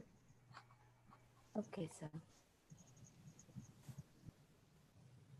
Okay, my name is Abhirami Saniraj, currently doing MSc Biotechnology in AIMS University. Today I'm going to present on the knocking out of potential virulence-associated non-protein coding RNA gene in Proteus mirabilis to understand its role in pathogenesis. So Proteus mirabilis is a gram-negative bacteria and member of a family Enterobacteriaceae, best known for its multicellular surface mobility termed swarming.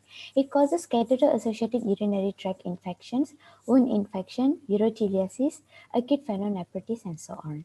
The increasing multi-drug resistance of this organism posing a challenge to the scientific society to discover a solution for its pathogenesis. So in the year 2017, the World Health Organization released a list of bacteria which urgently require the antibiotics, including for the Proteus species. So there are several factors associated, virulence factor associated with the Proteus mirabilis, such as like hemolysis, motility, and swarming, flagella and fimbriae, and also proteinase. But in this study, we are mainly focusing on the flagella of the Proteus mirabilis. Flagellum is a motility organelle that enables the movement and also chemotaxin in Proteus mirabilis. It poses several other functions such as like participating in biofilm formation, protein exports and addition, which are contributing to the pathogenesis after the invasion of the host epithelial cell. So what is npcRNA? npcRNA is also known as a small RNA transcript, which is present around 50 to 250 base pairs. The bacterial npcRNAs were recognized and associated with the regulation of the replication of extra chromosomal elements.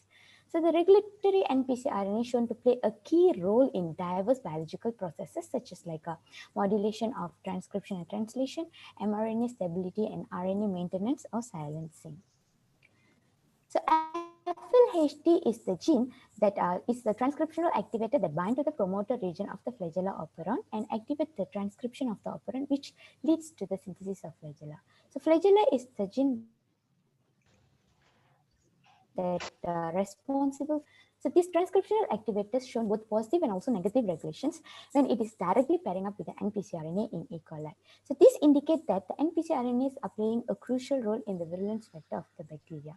So the main idea of our study is by knocking out these npcRNA, which regulate the mRNA, what could happen to the synthesis of the flagella? Is there any up-regulations or down-regulations in the synthesis of flagella, or it will affect the a biological or metabolic pathway of the bacteria? So these are the things that we are trying to find out through this.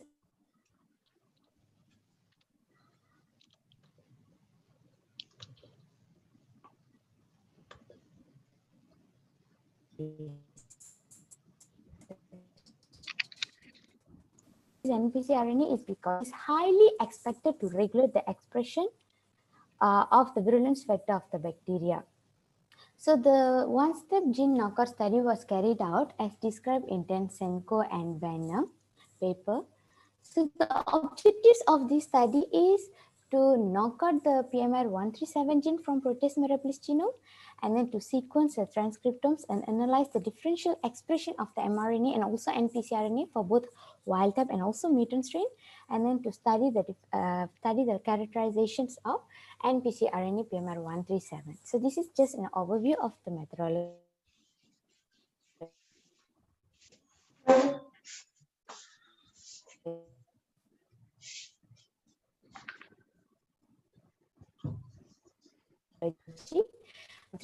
We took from this region, upstream and downstream of PMR137.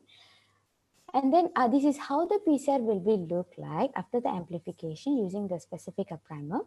And then we prepare the Proteus mirabilis electrocompetent cell and transform the PKD46 plasmid into the electrocompetent cell through the electroporation method, and then screen it on the ampicillin plate. Why we choose this plasmid is because it contains the three important genes which is responsible for the recombination, homologous recombination, and it is also ampicillin resistant. So after screening, after the PCR verification with the transformed colony on the ampicillin plate colony and proceed for the preparation of the Proteus mirabilis electrocompetent cell again. And then we transform the purified PCR product of this PCR product and transform into the Proteus mirabilis electrocompetent cell, which contain the PKD46 plasmid, and then screen it on the kanamycin plate. The colonies which grown on the kanamycin plates were then further verified using HF primer. So this is the results that we obtain after the PCR amplification using the homologous specific primer. So the expected base pair size is around 1,500 base pair. As you can see, there's a result. As you can see, there's a band near the expected base pair size. So we cut this particular band and proceed for the PCR purification using the GF1 gel recovery kit, and again we run it on the agarose gel to confirm the band size. As you can see, the band shows near the expected base pair size, which is around 1,500 base pair. And then PKD46 plasmid into Proteus mirabilis electrocompetent cell through the electroporation method and plate it on 3 different agar plate.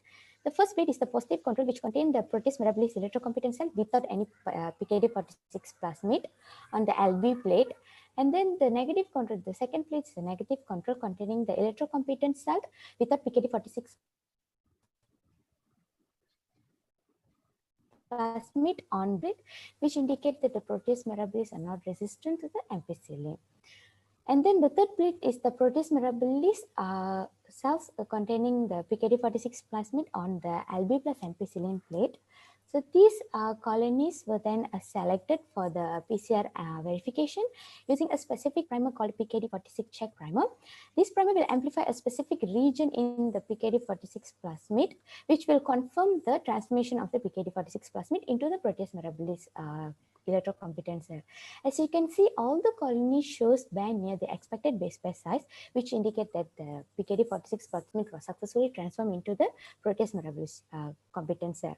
So one of the colony were picked and proceed for the preparation of electrocompetence cell.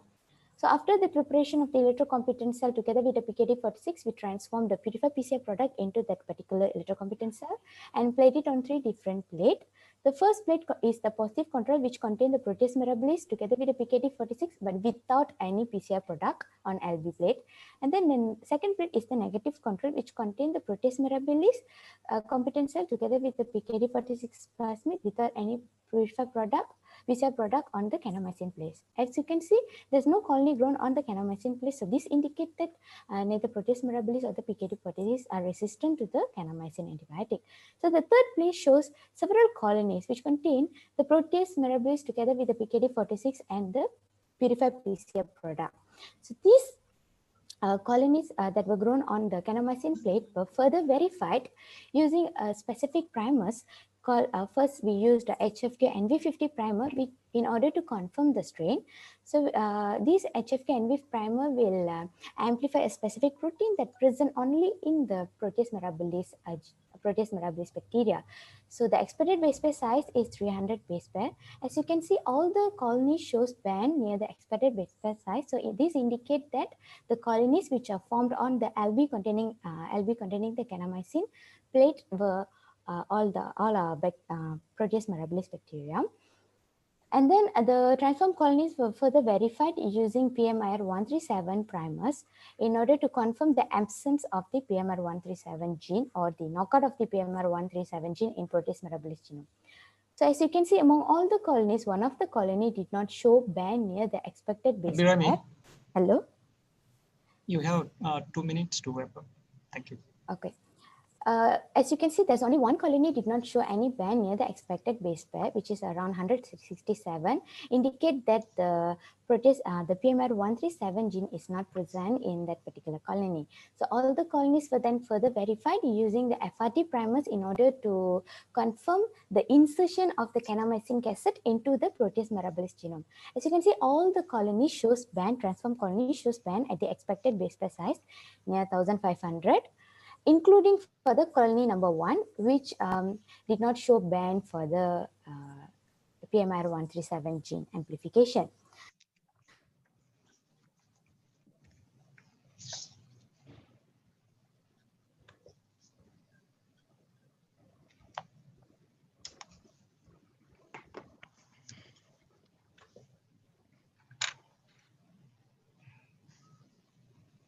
So my conclusion knowledge, I would like to thank my supervisor, Associate Professor Dr. Venkata Suresh Chini, and then my co-supervisors, Dr. Lee Sui-in and Dr. Eugene Wong, and then all the faculty members from Faculty of Applied Science for their guidance and support. And also thank Ministry of Higher Education for financing this work under the Fundamental Research Grant Scheme. So these are the references that I used, and thank you. Thank you, Ms. Abhirami. Now we open for Q&A. Any question from the floor?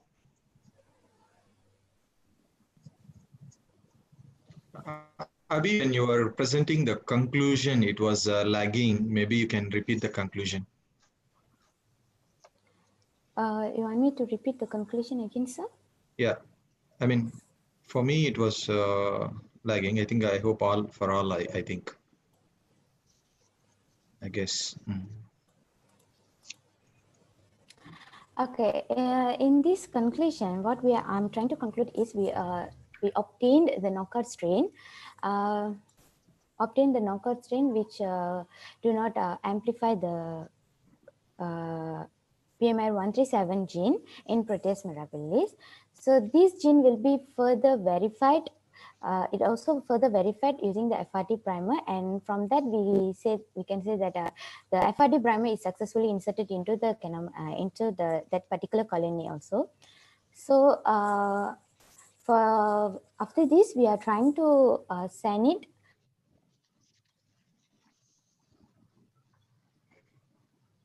transcriptome sequencing analysis. So once it's confirmed, the functional characterization of the NPC RNA will be further studied.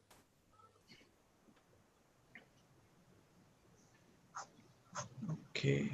Okay. Thank you, Abhirami. Any questions from the participants?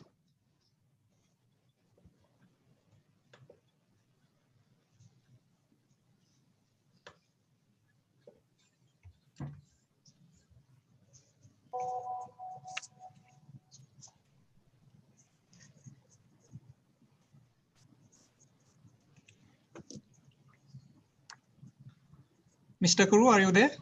Yes, I'm there. Yeah, please go ahead. Okay, since there's no question, thank you, Ms. Abhirami. Yes, sir. All right.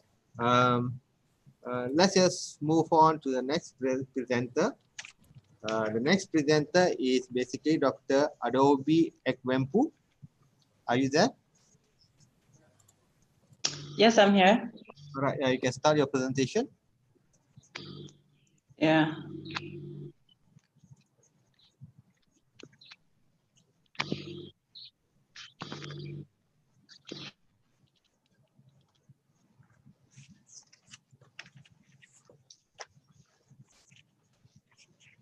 Okay, can you unmute yourself once again, Adobe?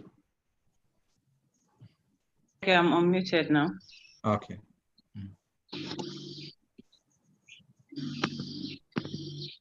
Okay, I can't see my slides. Okay. At the bottom, can you see share screen green icon? Adobe? Yeah, Adobe? I've seen the share screen. Yeah. So by using that one, you just open your PowerPoint presentation, select the file which you want to share, and click the share.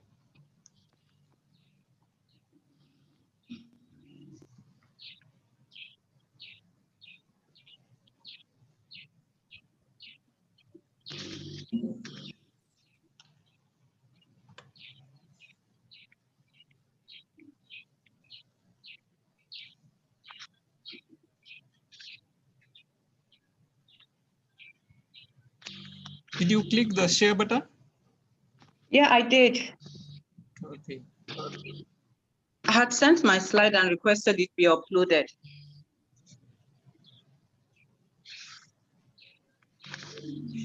But we can't see your slides on the screen. Yeah, I had requested that it should be uploaded from there. Okay, so.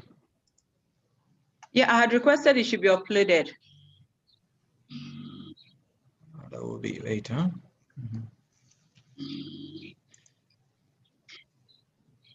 Okay, maybe for a while, for that we need a little time. So we'll proceed with the next. Maybe after the next, you can proceed.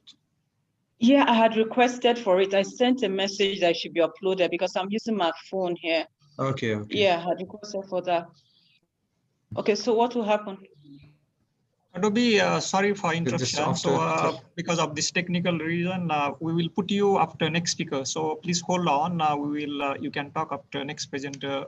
Continue as I finish. Okay. Okay. Thank you. Okay. Thank you. Thank Mr. you. Guru, you can go ahead for next one. We move on to the next presenter, Ms. Aisha Aman. Ms. Aisha Aman.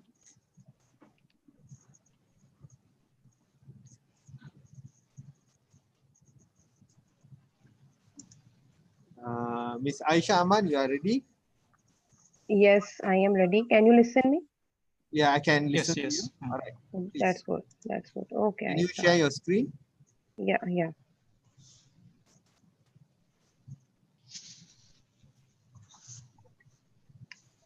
Is it visible now? My slides are visible now?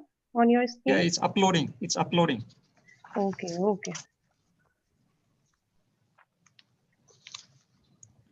Okay, it's visible now. Yeah. You can proceed. Okay. Okay. Hello, everyone. My name is Aisha Aman. I am PhD scholar and lecturer at Jinnah University for Women, Karachi, Pakistan. The topic of my presentation is the bioconversion of agro-industrial waste into industrially important haloalkalophilic protease by marine bacillus species under solid-state fermentation and formulation of biodetergent.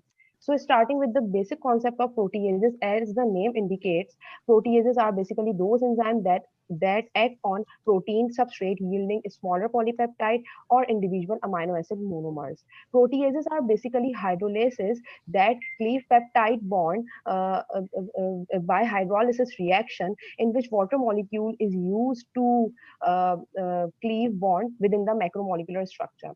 So what are the natural sources of proteases? Proteases are widely distributed in all living form, including plant, animal, and microorganism. If we talk about the plant and animal as a source of proteases, so they produce proteases in insufficient amount which can't fulfill the commercial requirement. Plus the production and purification strategies from both of these sources is difficult and laborious. However, in industrial microbiology, industrial biotechnology, microbial sources are ever preferred over other sources due to their easy handling and convenient growth strategy.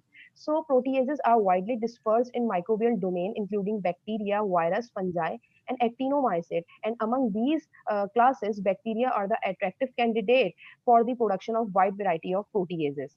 So coming to the industrial application of proteases, proteases have been employed in different industries ranging from dairy, leather, detergent, pharmaceutical, baking to meat processing industry. Basically, each industry and its procedure require a specific type and nature of proteases. For example, detergent industry require alkaline proteases for the formulation of biodetergent. Similarly, leather industry also require alkaline proteases for dehairing process. On the other hand, meat industry uses proteases as a meat tenderizer. Proteases are classified into three types on the basis of pH requirement: acidic, neutral, alkaline. And alkaline bacillus species has special utilization in detergent industry. Large scale production of enzymes using microbial strain is carried out through fermentation technology, and this technology has two major types: submerged fermentation. Ayesha, please unmute yourself. Ayesha, please unmute yourself. Okay. Thank you. Can you listen me? Yeah. Please Should go I ahead. start? Okay. Yeah. Large scale production of microbial enzyme is carried out through fermentation technology. This strategy has two types: submerged fermentation and solid state fermentation. In submerged fermentation, there is a usage of free flowing liquid that allow the microbial growth plus enzyme production. In solid state fermentation, there is a usage of insoluble substrate with a very low amount of liquid that is enough to support microbial growth plus the production of wide variety of microbial metabolites like enzyme, biosurfactant, antibiotics, and biopolymer. So today's big problem is the release of bulk quantity of organic or agro-industrial waste and its management. So the utilization of these organic waste is for beneficial purpose is the most promising approach to manage these waste and production of enzyme.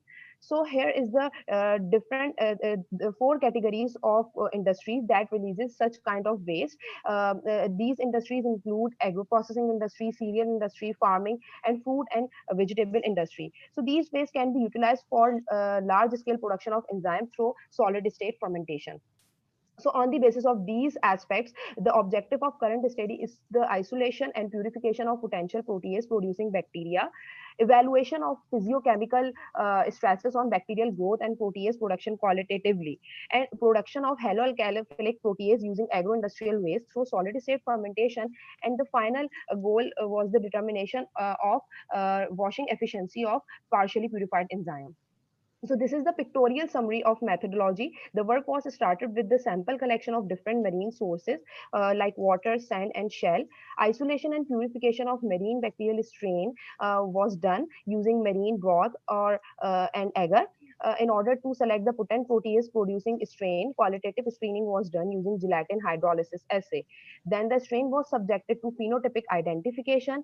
Afterwards, the qualitative evaluation of physiochemical stresses on bacterial growth and protease production was done.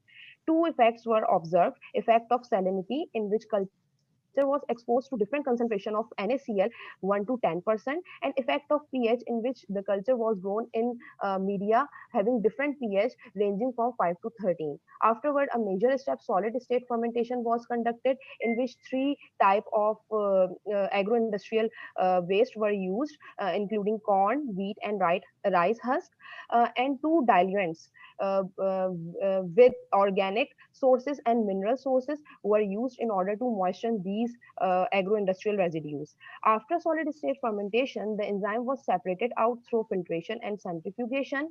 Protease activity was analyzed spectrophotometrically at 660 nanometer, and enzyme units were calculated using tyrosine calibration curve. And finally, the washing efficiency of partially purified enzyme was conducted. So here are the results. Total 22 marine bacterial isolates were purified, and among them strain MV9 was the potent producer of the protease as it gave the large halo. As you can see in the picture, strain MV9 gave the large halo as compared to other marine isolate. So this strain was characterized as Bacillus species based on the Burgess Manual of Determinative Bacteriology. Assessment of influence of salinity and pH through qualitative plate assay. The isolated Bacillus species grew well up to 10% NaCl concentration with efficient production of extracellular protease enzyme. Similarly, the strain flourished well at different ranges of alkaline pH from 9 to 11, also with the production of proteolytic enzymes. So on the basis of these consequences, the strain was characterized as allo-alkalophilic with halo-alkalophilic protease production. However, these results are recorded on the basis of maximum enzyme index value, which is just a qualitative assay. For further verification and efficiency of the result, quantitative studies are required, which are under process. So here is the effect of agro-industrial substrate as a carbon source on the production of protease by Bacillus species. As you can see, the rice husk with diluent 1 and wheat husk with diluent 2 boost the extracellular production of proteases, while corn was proved to be a bad substrate for the production of proteases because it suppressed the production of proteases enzyme. And now the washing potential of alkaline protease as detergent additive. Basically, this experiment was conducted with 4 different setups. As you can see, the details of 4 different setups are here. In this experiment, the blood stained fabric was used for washing purposes. Here are the result of washing performance of alkaline proteases. As you can see, the setup D, which was the actual test in which blood stained cloth was treated with the crude enzyme plus a commercially available detergent. So the combination of both efficiently removed blood stain as compared to other setup that contain only whether enzyme and detergent. And setup A is basically the control, in which Ms. Ayesha, yes. Yes. You have 2 minutes to wrap up. Thank you. Okay. Thanks. While setup A was totally controlled, in which just blood stain cloth soaked in distilled water. So as a conclusion, the isolated Bacillus species MV9 is capable to produce haloalkalophilic protease enzyme by the utilization of different agro-industrial residues through solid state fermentation. This study also described the application of haloalkalophilic proteases, especially in detergent industry for the formulation of biodetergent. So here is the list of references. Thank you so much. Any question?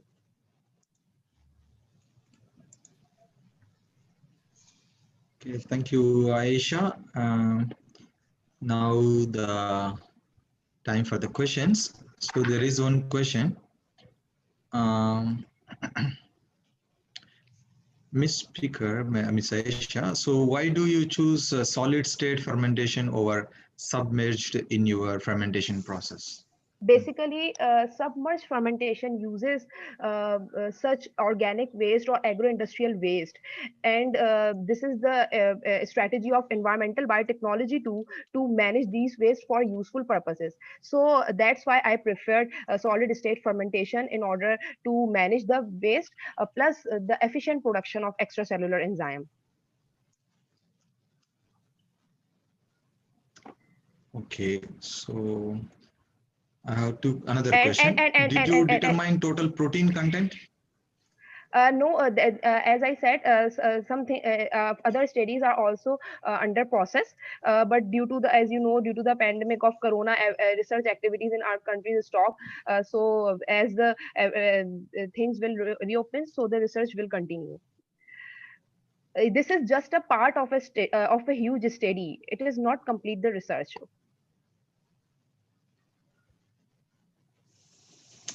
Dr. Aisha? Dr. Aisha, can you hear Yes, me? yes, yes, yes, yes. The participant have another question. Did you determine total protein content? And how did you purify your crude enzyme?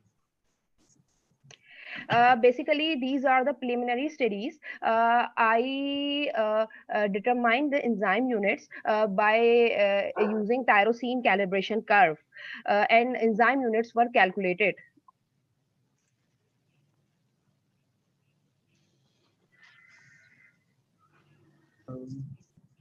Another questions. Were you able to identify up to the species level? Yes, I identified this species by using Burgess manual of determinative bacteriology based on the cellular, colonial, and biochemical characterization. So cysteine as RNA sequencing have to be studied. This is basically ongoing research. All right, all right. Thank you, Ms. Aisha. All right, thank you for your lovely presentation. Thanks. Okay. Thank you for.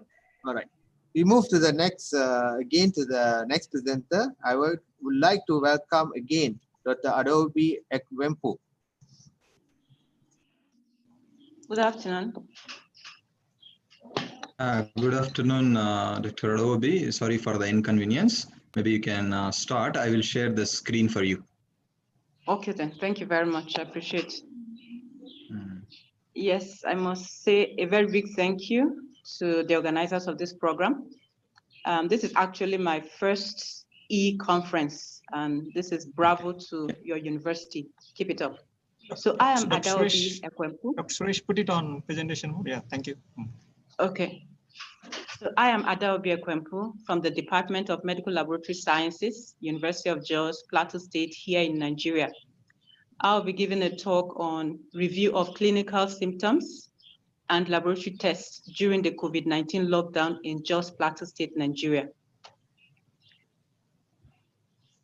As we all know from the background, coronavirus disease has been declared a public health challenge by Daniel et al. In 2020, as it affects greater than 90% of the world's country, as reported by the World Health Organization.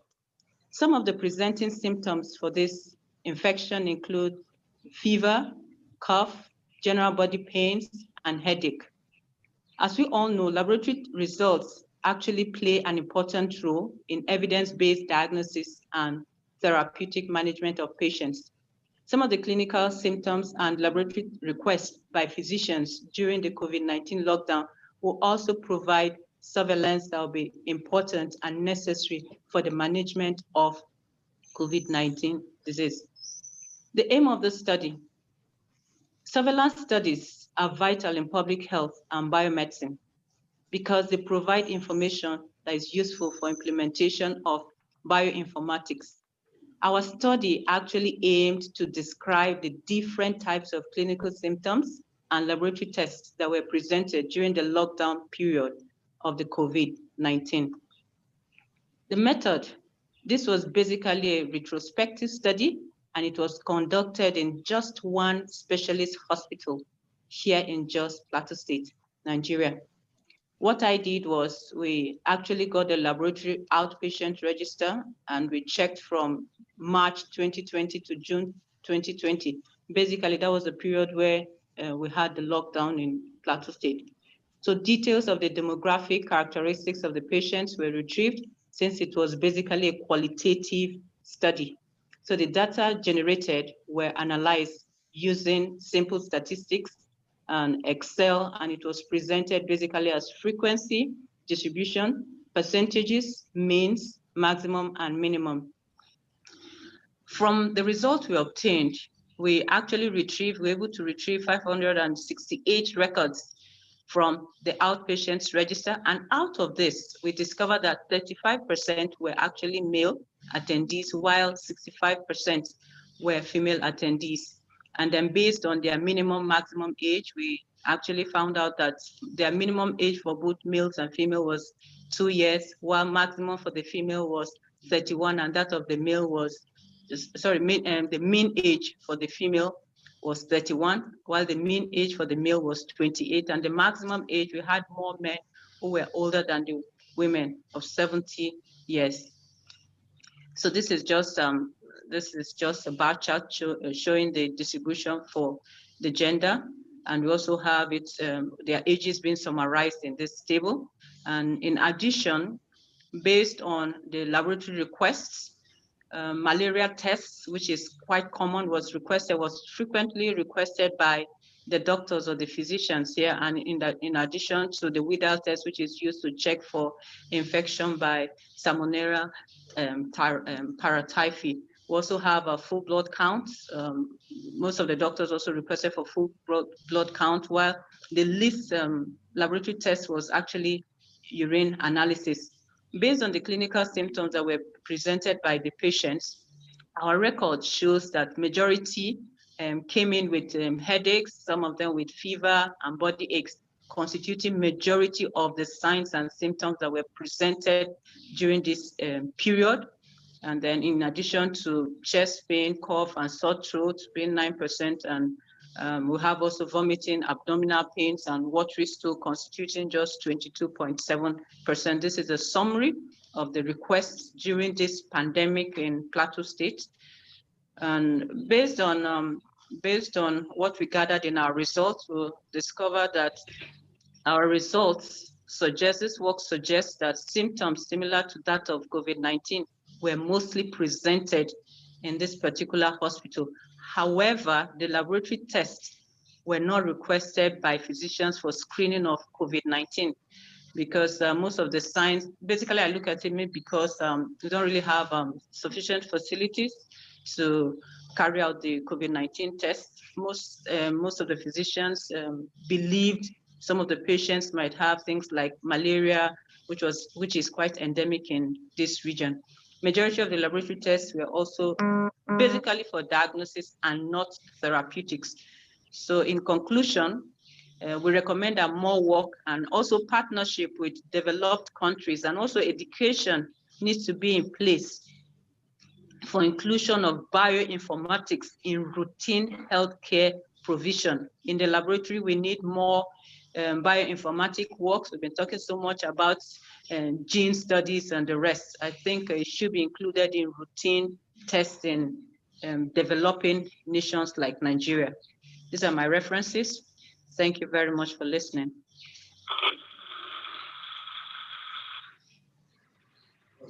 Thank you. We open the floor for Q&A. Any question from the floor?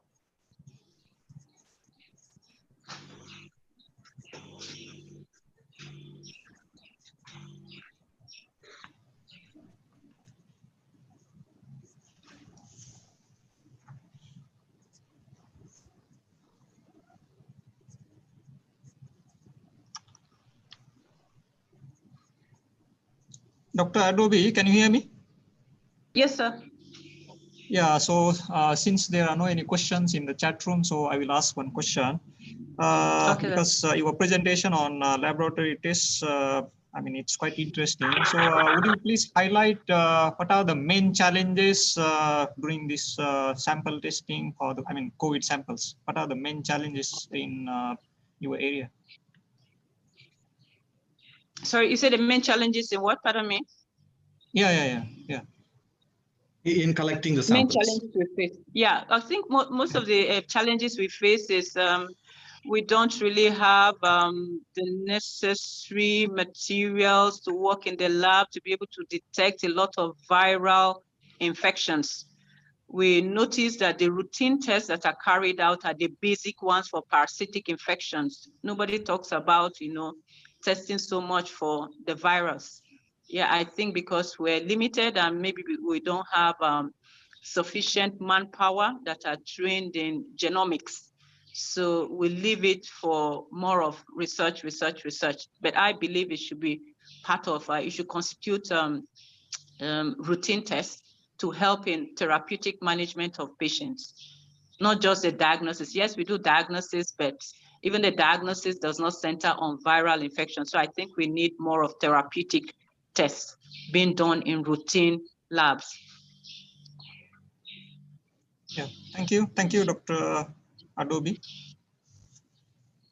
Dr. Adobe, there's a question from the floor. All right. The question is, Nigeria is at a stage of ongoing community transmission. This means that densely populated local government areas and states are at higher risk of transmission.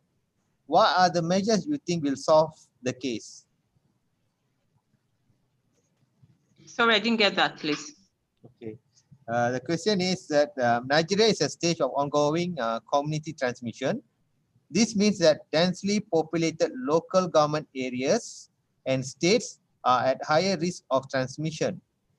What are the measures you think will solve the case? Yeah, thank you very much. That's a wonderful question. I think what we need to solve this problem at this point is we need more education, we need more health workers, we need more facilities to be able to test, and we also need the government to really intervene in some of the congested areas to ensure that our towns become a bit maybe decongested in such a way that we provide better accommodation for people, and the level of poverty too needs to be worked on. So I think it's more of a complex thing that has to start from policymakers, and also it also has to do with public health workers. Public health workers, the more we're enlightened, we're able to inform the government so that they can take the necessary measures to ensure that decongestion occurs in some of the congested areas of the country. So I think it has to be partnership between the healthcare workers and the government. Thank you. Thank you for the explanation and a lovely presentation. We move on to the next presenter. Thank you. Thank you. The next presenter is Ms. Sangyogita Verma.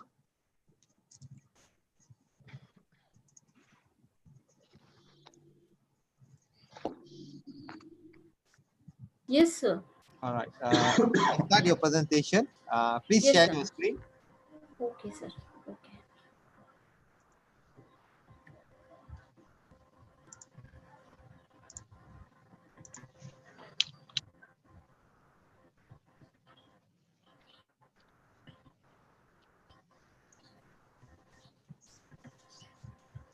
Good morning to everyone. Is I'm audible? My slides are visible? Hello? Yes. Hello? Visible. Just put in the presentation mode. Okay, sir.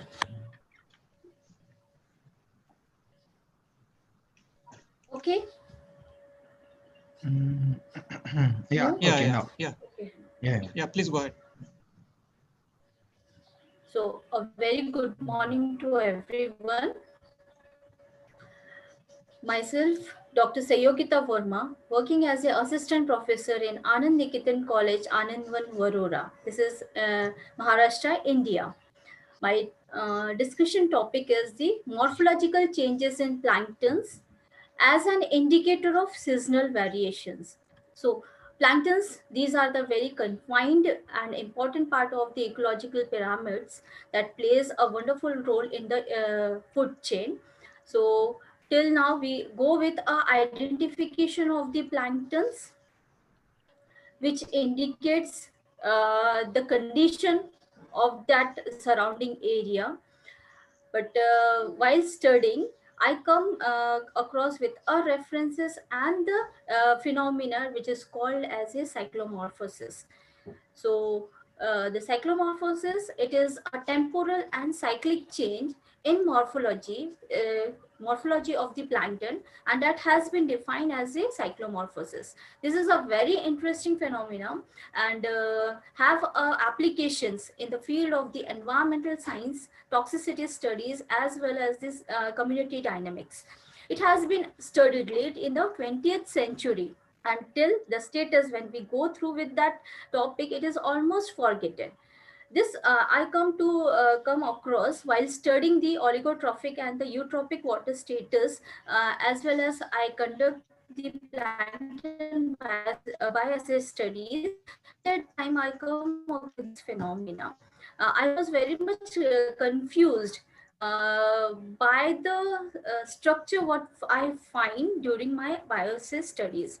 So my observation put here encourages the research workers with a reference to potential recent trend in the environmental science as well as the toxicity studies. So it is very much specialized phenomena, and this phenomena is affected with various environmental conditions, and because of this condition that proves a very predictive ecology of environmental qualities as well as possibility in the toxicity studies and global warming impacts. This was first coined by Letterbourne in 1904, but the concept came into the limelight only after the work with the well-known Cooker in 1939. Since it had been inadequately attracted the attention of number of the famed biologists, their interpretation have been provided to the depth study in the practical applications to the current ecological problem have been made. With this phenomena of cyclomorphosis, reviewed have been put forth by a number of the theories, and their application has also plays a very important role for the future line of the research work. Number of the this phenomena, the plankton, not all the planktons will be able to exhibit this phenomena. Literature indicates that few of the selected species of rotifers, cladocerans, crustaceans from the zooplanktons, they shows a striking degree, they shows very well defined phenomena, while in the crocales as well as chlorophysi, these are also shows to some extent of this phenomena. This phenomena is mostly confined to the inland water, but might be present in the marine water. The environmental factors are different for different organism to undergo the cyclomorphosis.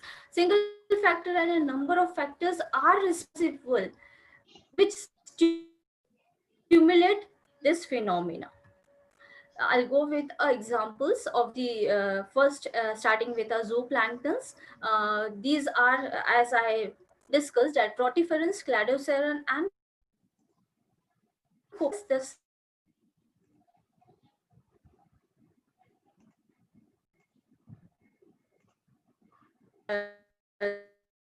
the shows. So branchionus are very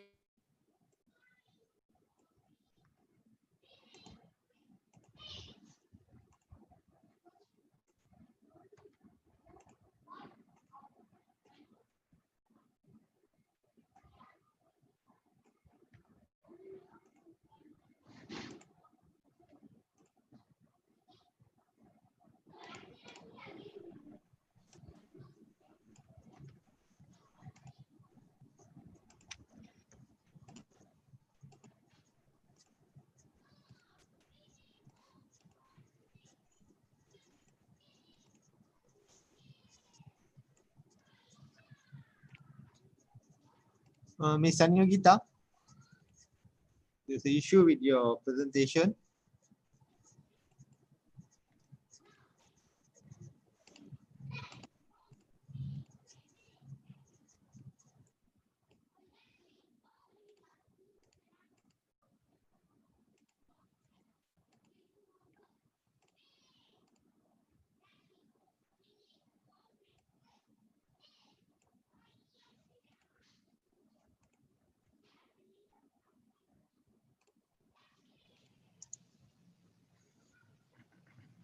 Kuru, are you there? Yes, Dr. Subhash. I think we have to. I think more than a minute, so we will proceed with another one. All right, all right. We move on to the next presenter, Dr. Muwafaq Adam Amit Adam. You are there? Hello, can you? He's in the room. Yeah. All right. Yeah, we can hear you. Okay. All right. Can you share your screen? Just a second.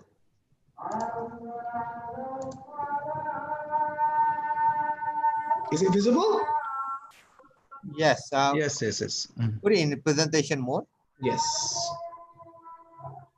All right. Okay, good afternoon, everyone. My name is Muwafaq Adam Ahmed. I'm a postdoc fellow in infectomics in Advanced Medical and Dental Institute of USM. And today I would like to present to you a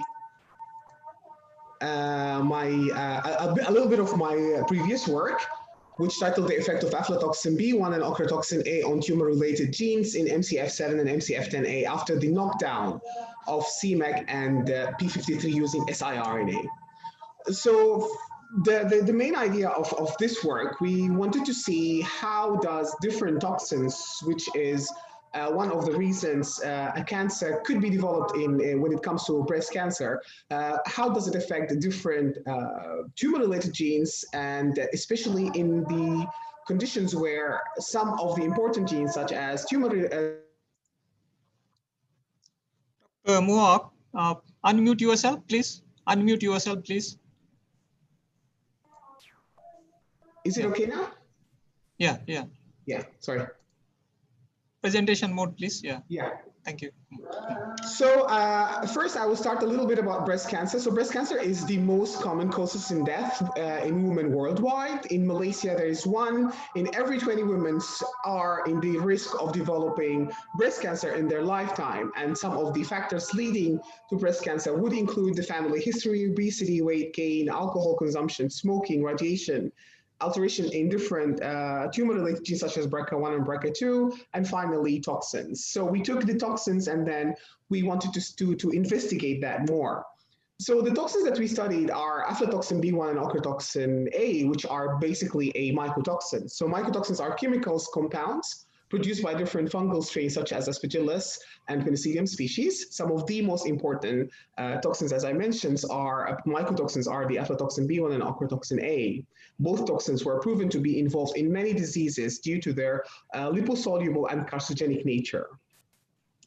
So why mycotoxins specifically? So mycotoxins are available in a lot of food commodities. The problem with mycotoxins and the fungus responsible to produce these mycotoxins is that they do have the tendency to grow on a variety of food commodities, and that is because of how they favor the humid temperature, humid climate, such as in Malaysia.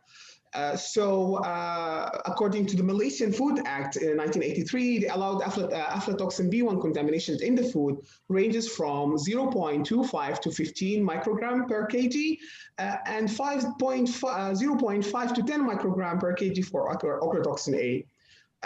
They are very hard to remove from food, and that's why the food administrations and food control authorities did allow a little bit of contaminations in the food because they have this very strong bis-D-furane ring system, which makes them very heat resistant.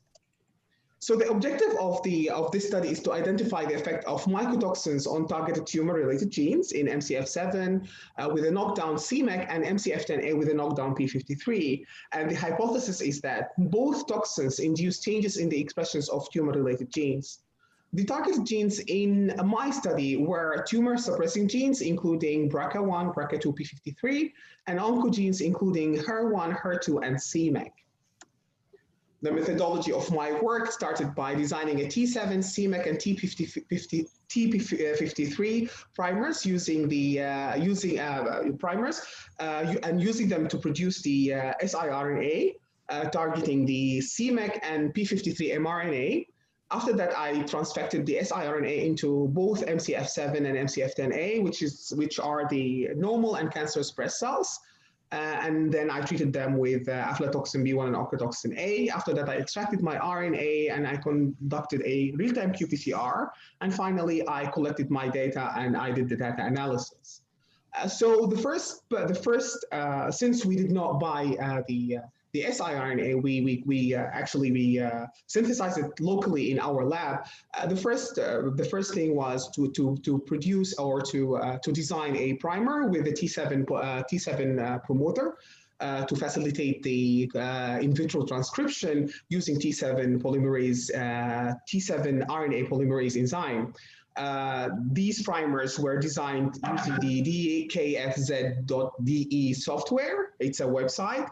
And we conducted the in vitro transcriptions using the mix, which contains several components such as herpes, magnesium acetate, DTT, ADTP, DCTP, DDTP, DUTP, and then we had the RNase inhibitors, nuclease-free water, and we had the, of course, our cDNA that was prepared using the T7 and T7 for CMEC and T7 for P53. Once after we designed the primers, we had to make sure that the amplicon from these primers would form the hairpin loop structure, which is essential for the siRNA conversions and for the siRNA to be actually used within the cells. To be recognized, of course, by risk and to have its action on the miRNA to silence the gene expression. The transfection of the siRNA to the cells, it started by 20 picomole of siRNA, which was added to 250 microliter of optimum medium, along with lipofactamines, and we incubate that at room temperature. Then the mixture was added to the surface of the cells dropwise and incubated for different time points. Once we determined the exact points where the gene knockdown is at maximum, we treated ourselves with different concentrations of our mycotoxins, and after that we conducted the real-time qPCR. So for the results, the first thing we found out that using the 20 picomole of siRNA, the gene expression of P53 was almost nearly at 100% at 24 hours. But at 48 hours and 72 hours, the genes regain its functions and it start to express like before the experiment. When it comes to CMEC, we found out that the gene knockdown was at maximum, which is 65% at 48 hours, where at 24 hours the gene expression did not take, the gene knockdown did not take place, and at 72 hours the gene knockdown was the gene expressions returned back. So knocking down the P53 in MCF10A had increased the gene expression of our tumor suppressing genes, that is BRCA1 and BRCA2, and increased the gene expression of the oncogenes, that is HER1, HER2, and CMEC. But upon the treatment with the ochratoxin, we found that the BRCA1 had increased in gene expression even further, BRCA2 and HER1, HER2, and CMEC reduced their gene expression. The fold change was quite high when it comes to BRCA1 and BRCA1 specifically, but we assume that that of course due to since it's the normal breast cells, the genes has to be expressed on high levels to maintain the healthy breast cell.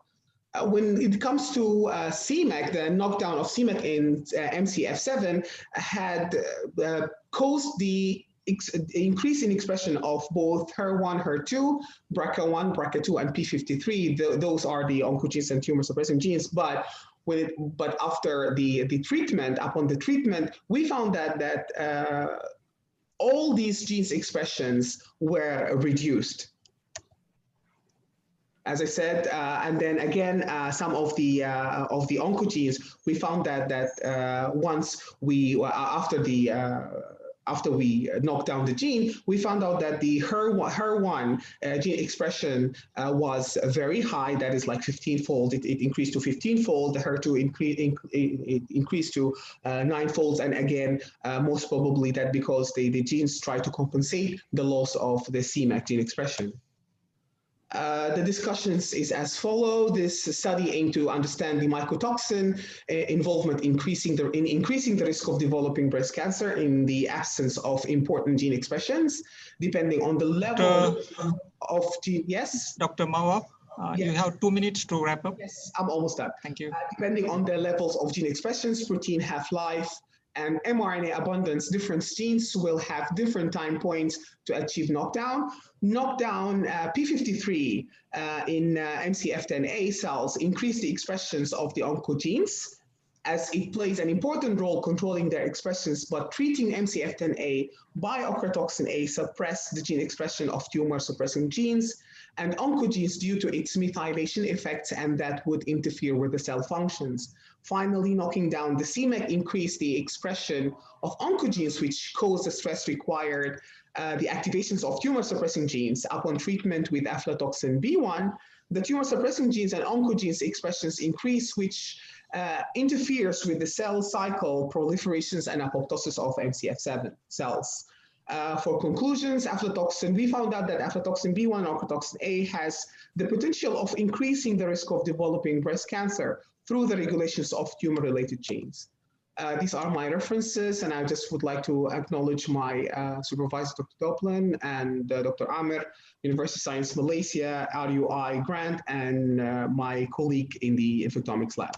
Thank you so much. Thank you. We open for Q&A session.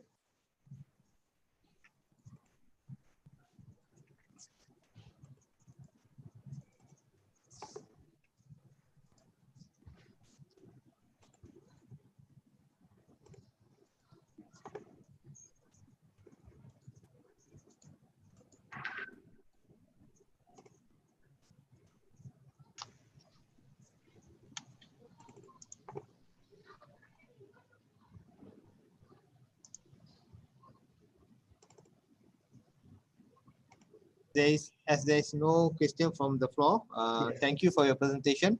You are most welcome. Thank you so much.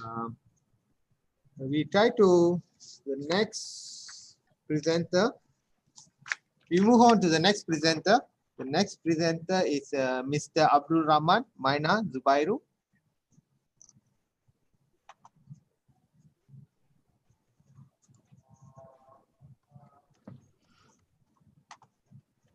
Mr. Abdul Rahman? Yes, sir. I'm joining you now. All right, yes, all right. Sir. I'm available, sir. All right, all right. Please share your screen. Yes, sir. Yes, my screen, sir. Let me open the PowerPoint, sir. Sir, I think you can see my PowerPoint. Hello? No, we cannot see your PowerPoint. I think you... Okay, you cannot see, sir? Yes, please share. Please click the green share screen and select your presentation. Hello. Try again. Try again. Please try again. Zubairu, please try again. Share yes, the sir. file. I can hear you, sir. Can you see my PowerPoint, sir? Can I start, sir? No, you just go to the share screen and select your PowerPoint presentation and share with us. Yes, sir. Okay, sir. Can you see it now? No. No. Yes, sir. Okay, sir. Let me come up. I should press on show screen, sir. Sir. Yes. Yeah, we can't see your presentation. Yes, sir. Can you? We cannot see. Okay, sir. Okay, sir. Okay, sir. Okay, sir. Can you see it, Yeah, sir? it's uploading now. Yes, Yeah, yes, yeah, yes, yeah. yes. Yeah. Great. Just put it on presentation Can mode. you, Yeah. you can see it, sir. Yes, yes. Yes, yes, yes. Yeah. Okay, sir. You can see it now. Yes, yes. Please go ahead. Yeah. Thank you. Yes, yes. Okay, Yes, we sir. can Okay, see. sir. Okay, Yeah. sir. Okay, sir. My name is Abdurrahman from University of Maiduguri, Borno State, from Department of Soil Science. I'm here to present my original research on the topic or title, Distribution of Available Phosphorus in the sandy loam soil of Nigeria, Sudan, Savannah. It is very well that this study was conducted with the aim of what? Determining the available phosphorus in the new research farm of University of Maiduguri at the place will be utilized for experiment. It is very important and paramount to know the available phosphorus in the soil in order to either know if nutrient is supplemented or it can be used without supplemented. It is well known that phosphorus is a critical element in nature. It is one of the most important essential nutrient for plants after nitrogen. The natural supply of phosphorus in most tropical soils is small. In Nigeria, more especially Borno State, we are in this Sudan Savannah area, which is one of the tropical soil that is what actually that is low in available phosphorus. This shows phosphorus cycling in the soil. We can see the forms of phosphorus in the soil. We have the salt P, we have the secondary P minerals, we have the primary P minerals. However, phosphorus is added to the soil through animal manures, plant residues, inorganic fertilizers. When these are added to the soil, they become available through the soil solution P. Though the soil solution P can be taken up by the plants, can be leached into water, and so on.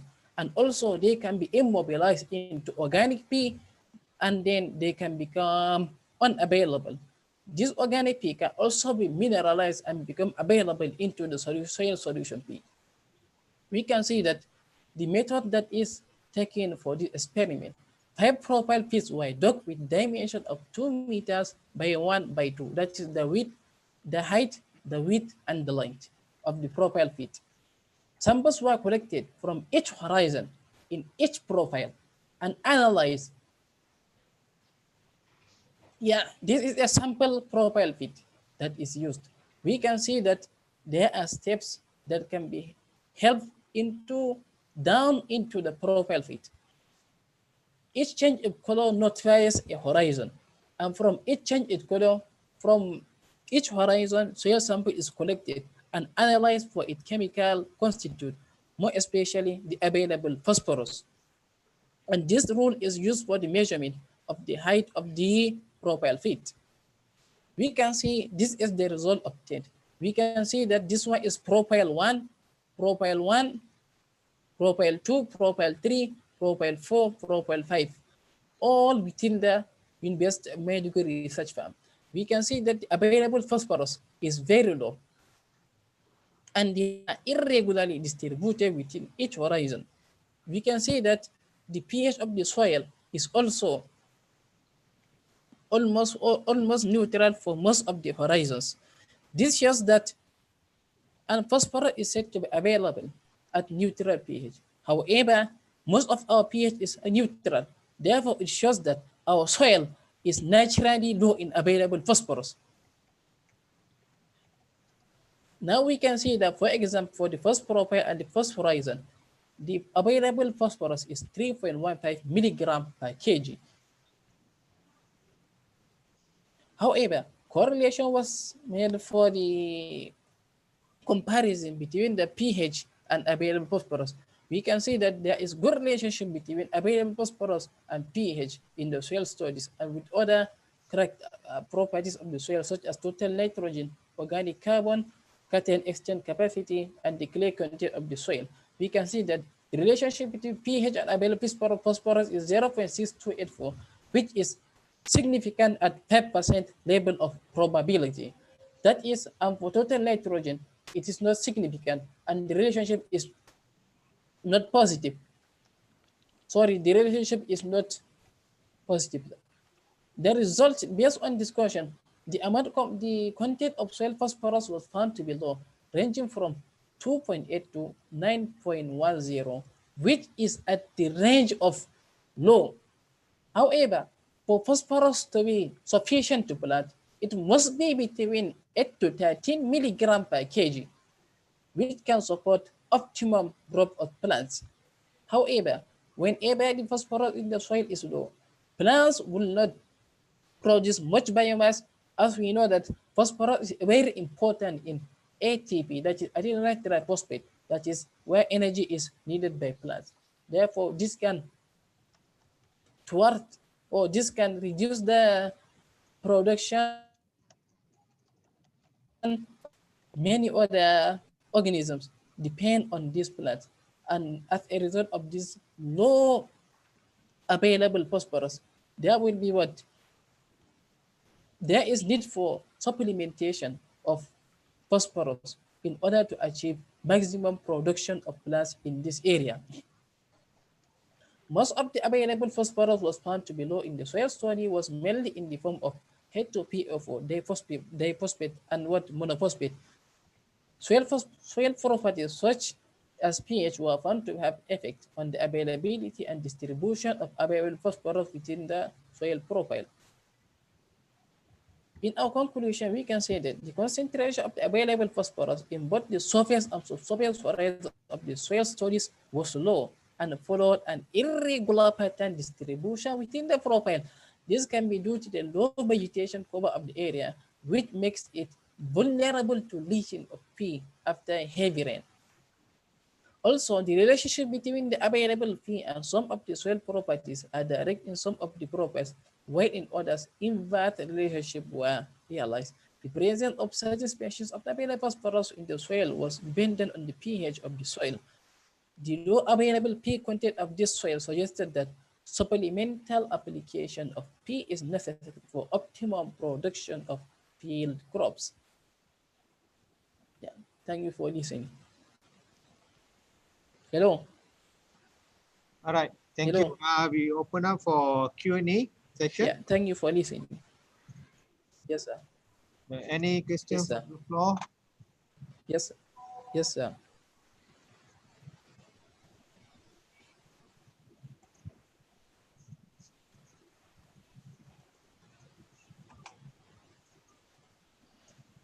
Okay, if there is one presentation. Yes, sir. In what form do you suggest? There is one question. In what form do you suggest to supplement the soil with phosphorus for optimum utilization? Sorry. Yes, sir. We have phosphorus fertilizers available. In Nigeria, we have phosphorus fertilizer companies from which we can be able to buy it at cheaper rate. And therefore, we have MPK. We also have triple phosphate available. We can be able to supply it through these fertilizers, either compound or single fertilizers. Yes, sir. MPK. Okay. There is or another question. triple phosphate available, sir. Yeah. There is another Yes, sir. question. Why the profiles from impeded drainage sites were generally richer in organic phosphorus than were those from comparable vegetation zones on well-drained sites in Nigeria? Okay, while the profiles from impeded drainage sites farmers were generally richer in organic phosphorus, yeah, areas that are in the phanemas are usually richer in richer in clay content. Any soil that is richer in clay content can be able to absorb more of the nutrient. But in this our area in Sunan Savannah, that is the area of Borno State, the place currently is not Fadama. The soil is what sandy loam. This soil lack organic matter that can be able to absorb these nutrients. Also, as the soil is sandy, whenever there is rainfall, there is much erosion that can move away with the nutrients. Yes, sir.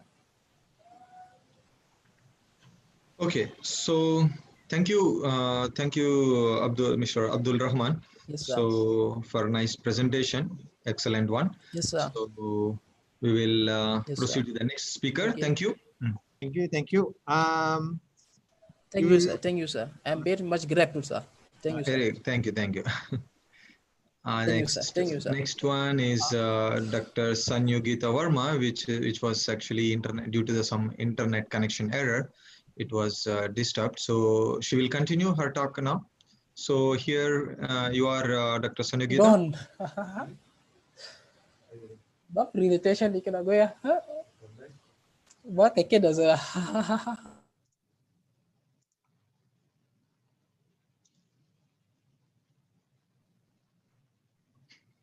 Dr. Suresh, you can unmute yourself. Yeah. Dr. Suresh, you can unmute yourself. Yeah. Dr. Sanyogita, please unmute yourself. Dr. Sanyogita, you also unmute yourself. I'm doing, yeah. All right. Okay. And presenting my. Yeah, please Thank share you, your sir, slides. for providing me again this opportunity, and I really feel very regret for the inconvenience due to this network issue. It's very bad weather here, that's why. So Okay. I'll continue with my presentation. Yeah, please. I started the topic of cyclomorphosis. As discussed, it's a morphological changes and it is interrupted with a number of the factors. So these phenomena are very much. Dr. Sanyogita, yes, please can you put it on presentation mode? Your PowerPoint presentation. Okay. Yes. So I started with the examples. The zooplanktons, which shows very common phenomena, that is the branchionus, and found in the species Biodentatus, Calciflorus, Havanensis, Quadridentus. It is very wonderful example of this cyclomorphosis. Then the Philinia, Caratella, for the daphnids, these are again shows a great phenomena. This is the factor, the phenomena it is interrupted with number of the conditions. So that phenomena, how their changes occurs. I'll start with an example, that is the Brachionus calciflorus. This is the original form due to the environmental factors that increases the body length. That body length, it is called as a lorica, and these are the spines which initially there was no spines. So same phenomena is observed by the Pallas as well as the Barrios and Dadid. Here in this next diagram, you will be able to clearly mark the increase in the body length, that is lorica, and the arrangement of the spines. So this is the example. This is also variable with the seasonal changes. With the temperature, as the temperature arises, they shows their modification in their structure. This example with daphnids, that is the Cladocera, another group of the zooplankton. So here it shows a very small eyes which increases with a front spine and the backward spine. So these are the changes it increases here. It shows a there the formation of the hump structure, that is very much significant in the G structure, while J and K, they shows completely the change in the structure with a elongation in the ventral formations. Here in that, the completely bending of the structure will be seen. So these are the changes occurs in the cladoseverins, that is daphnates. Here the crest-like structure, the study, the phenomena which shows the changes in the external morphologies, it is also resided with a Daphnia pulex, Retrocurva, Amblyopia, and Carinata. Here the changes in the crest structure, dome-like structure has been, initially it is in a rounded form. As the environmental factors are interrupting, they shows the enlargement, and they are so much enlightened, or in some cases it shows a pointed peak-like structure.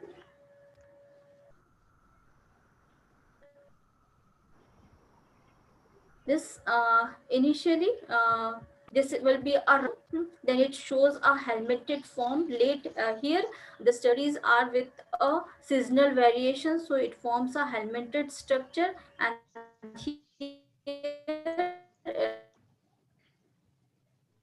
in the E figure it is very much enlightened with a also studied in the collection of the Denmark as well as Connecticut. This example is shown in the H and J figure. The copypods, another class of the zooplanktons. Here, the changes of the copypods are not very much traced in the literature. However, but due to the increasing in the summer, they shows their variations, but it is not very noticeable. As mentioned, the changes occurs due to certain interferences.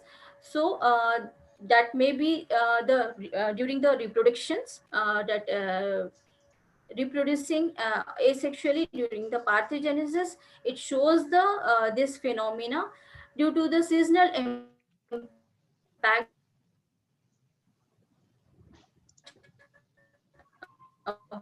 warming of the temperature or the lowering of the temperature, turbulence, presence, as well as the presence that also leads to the morphological changes.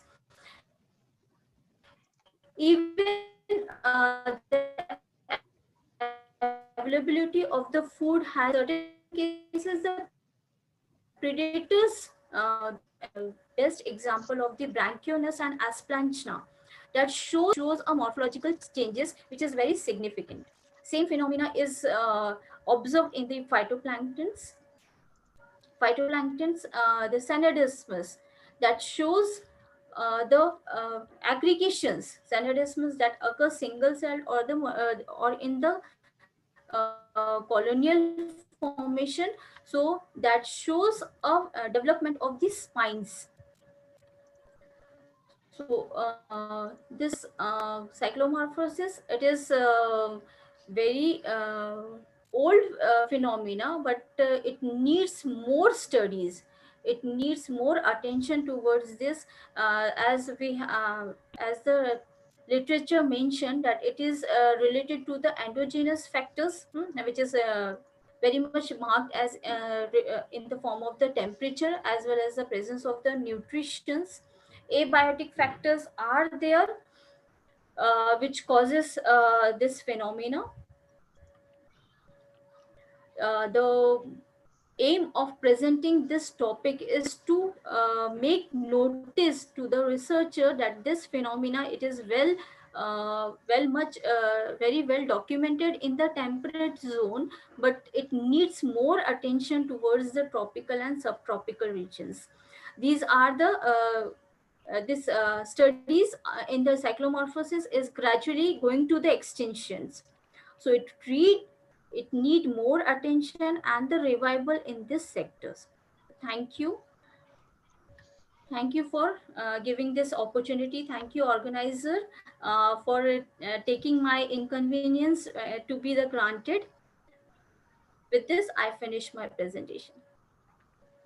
Thank you, Ms. Sangyogita. We open the floor for Q&A.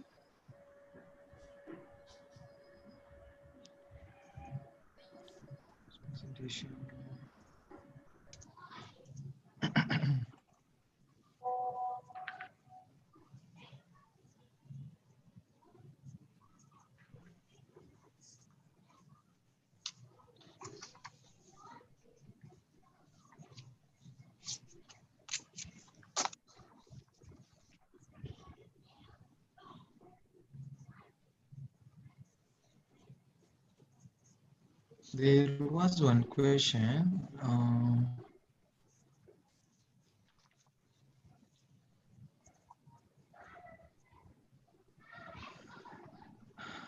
Okay, there is no question, I think. Thank you, Sanyagita. Thank you, sir. Yeah. Thank you. Dr. Subhash? Yeah, Miss Sanyogita, are you there? One question I just want to ask Janara. Yes, sir.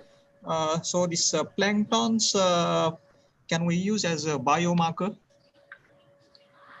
Yes, sir, we can use this as a biomarkers, but the sector for in this sector, the planktons, the very less work has been done.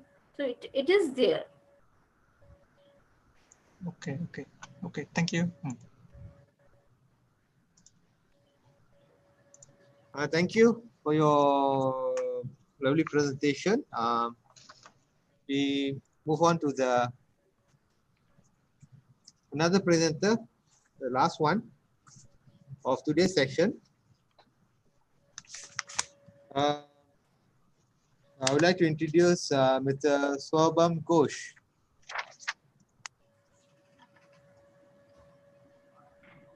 The organizing committee have really prepared well. I really appreciate you. The organizing committee has really prepared well. I really. Hello. No. Yes, we can see you. Can you share your screen? Yes, sir. I'm doing it.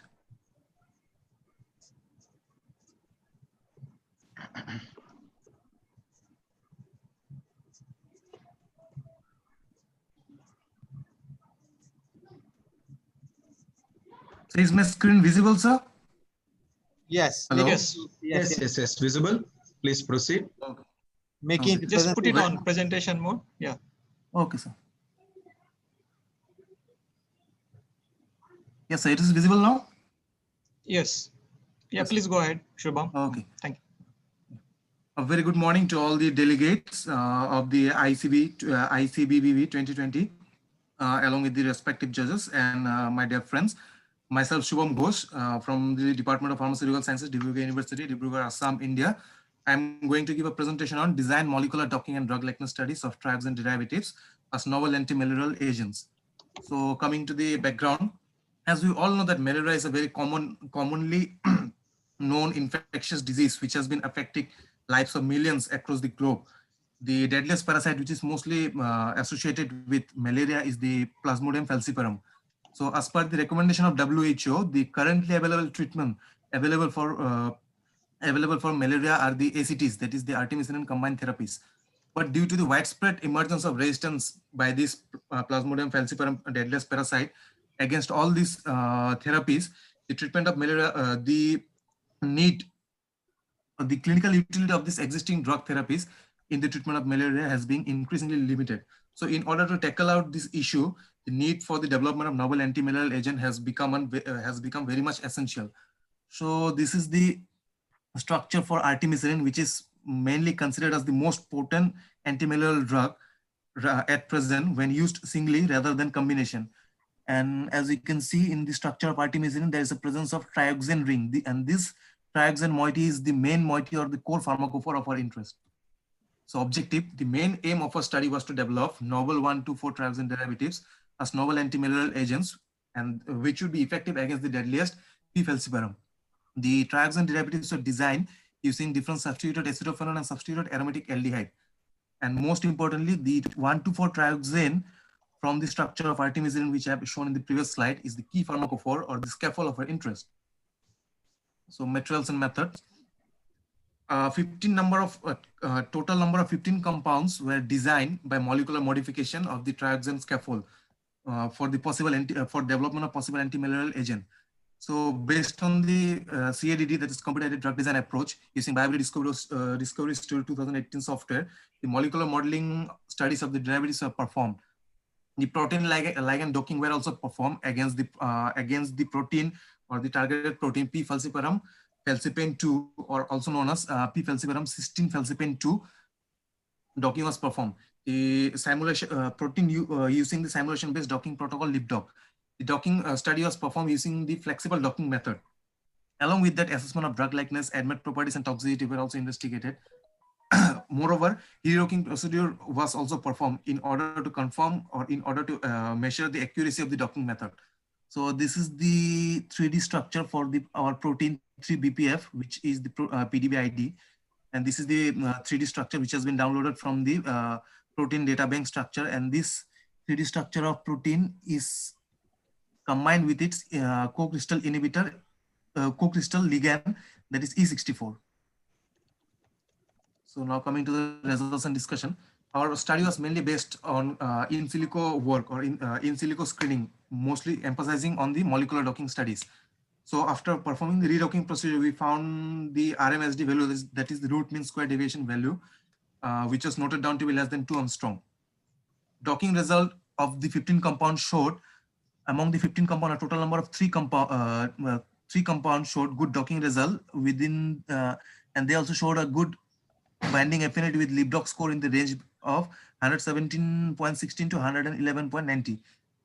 As you can see, this is the LibDock score for my compounds, and we can see that the 3 compounds having the highest LibDock score of the compound number 3, compound number 5, and compound number 8 among all the 15 compounds. The molecular properties of all the compounds were also determined according to the software protocol, and found that most of the compound were found to have a molecular weight of less than 500 with a log P value of less than 5 and a drug likeness score of 0.55 for all the compound. This is the molecular properties table where we can see that the log P values for all the compounds is found to be less than 5. The molecular weight also was found to be less than 500 with number of aromatic ring, number of hydrogen bond acceptor, number of hydrogen bond donor, number of ring, molar polar surface area, and DL score of 0.55. All are within the acceptable range. The toxicity profile was also determined, and the absorption, distribution, metabolism, excretion, and toxicity properties for the derivatives were also determined and found to be satisfactory. So this is the ADMET table for all the compounds, where we can see the compound number 3, it's showing the true for the CYP2D6 binding. Compound number 5, it also shows true, and compound number 8 is also shows true for the CYP2D6 binding prediction, along with blood-brain barrier and solubility level of 1, 1, and 2.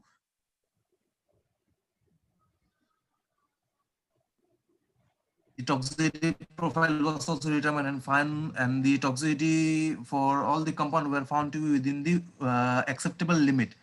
So this is the toxicity table where we can see the toxicity for my compound number 3. It was carcinogen against the top cat mouse male NTP, but it was found to be non-carcinogen against the top cat red female NTP. In case of compound number 5, it was found non-carcinogen in case of both top cat mouse male NTP and top cat red female NTP. And in case of compound number 8 also, it was found to be carcinogen in case of top cat mouse male NTP, and it was found non-carcinogen in case of top cat red female NTP. All this toxicity prediction was done using top cat. That is the toxicity prediction by computer-assisted technology. The prediction of toxicity profiling was done using this TopCat. So now coming to the docking, these are the structure for 2D and 3D docking images.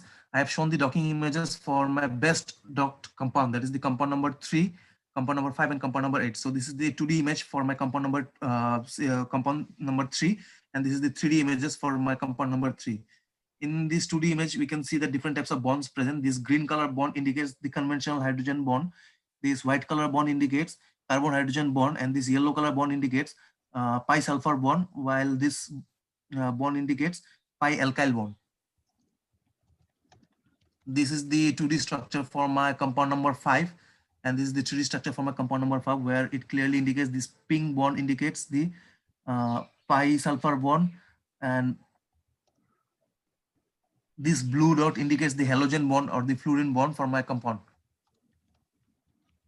Now this is the 2D structure for my compound number 8, and this is the 3D structure for my compound number 8, where different types of bond represent this different color represents the different types of bond: hydrogen bond, conventional hydrogen bond, carbon hydrogen bond, halogen fluorine bond.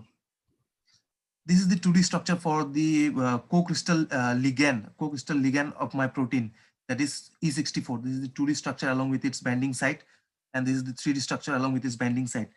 This pink, this orange color represents the attractive oxygen bond. This white color represents the carbon hydrogen bond, and green color represents the conventional hydrogen bond. So this is the re-rocking images and 3-BPF binding site images. So this 3D image was obtained after the re-rocking protocol, or after the validation of re-rocking with my protein. And this is the 3D structure for 3-BPF, that is the cysteine falciparum 2 protein, along with its binding site. This is the binding site for the 3-BPF protein.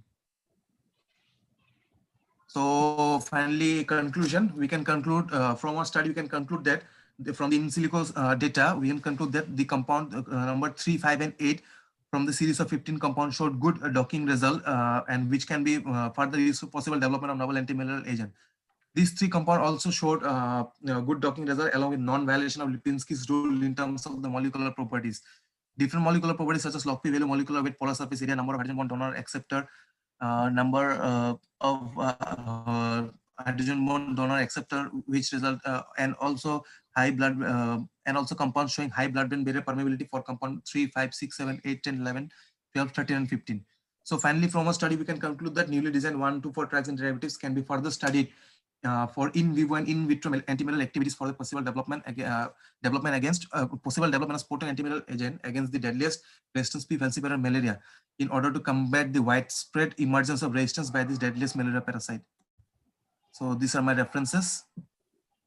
And finally, I would like to thank the Almighty God along with my mom and dad, without whose blessings my work would not have been completed. Along with that, I would like to extend my profound gratitude to my guide, Professor Deepak Chetia, along with all the faculty members of Department of Pharmaceutical Sciences, Dibrugarh University. And along with that, I would like to also thank my seniors, Dr. Nilpal Gogoi and Dr. Mithun Rudropal. And lastly, but not the least, I would like to thank the organizing committee of IECBBB 2020 for giving me an opportunity to present my work at this venue or at this event. Thank you very much. Thank you. Thank you. Now we open for the Q&A session. All right. There's 2 questions for you from the floor.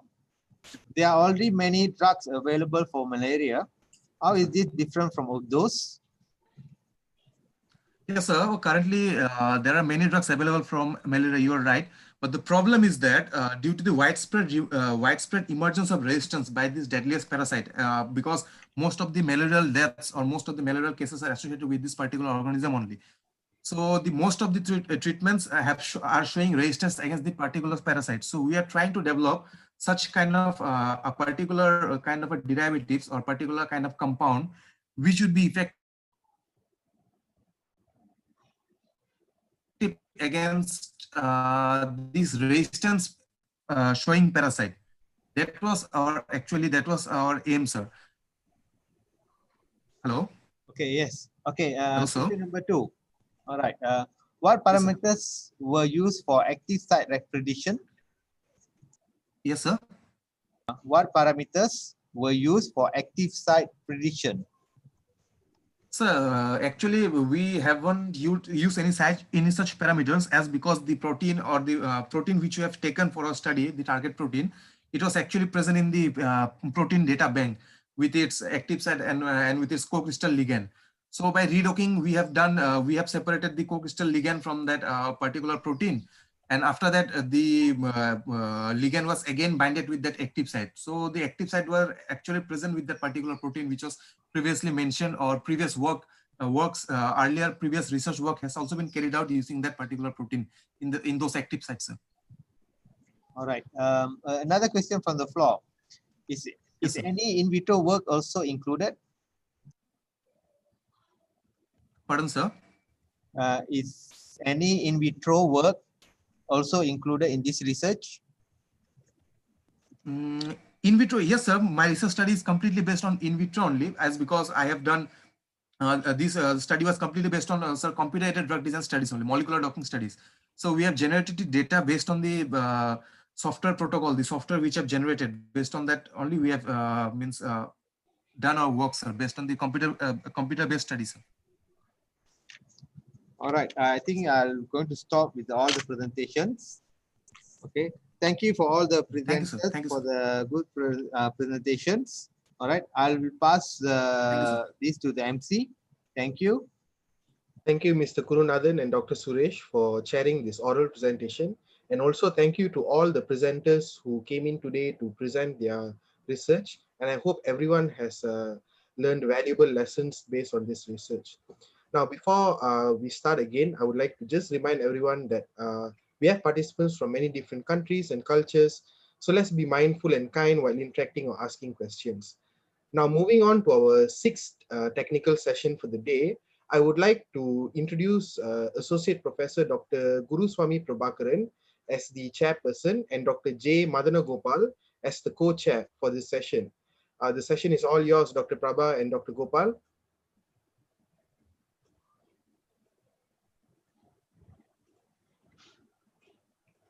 Dr. Prabha, are you there? Prabha, are you there?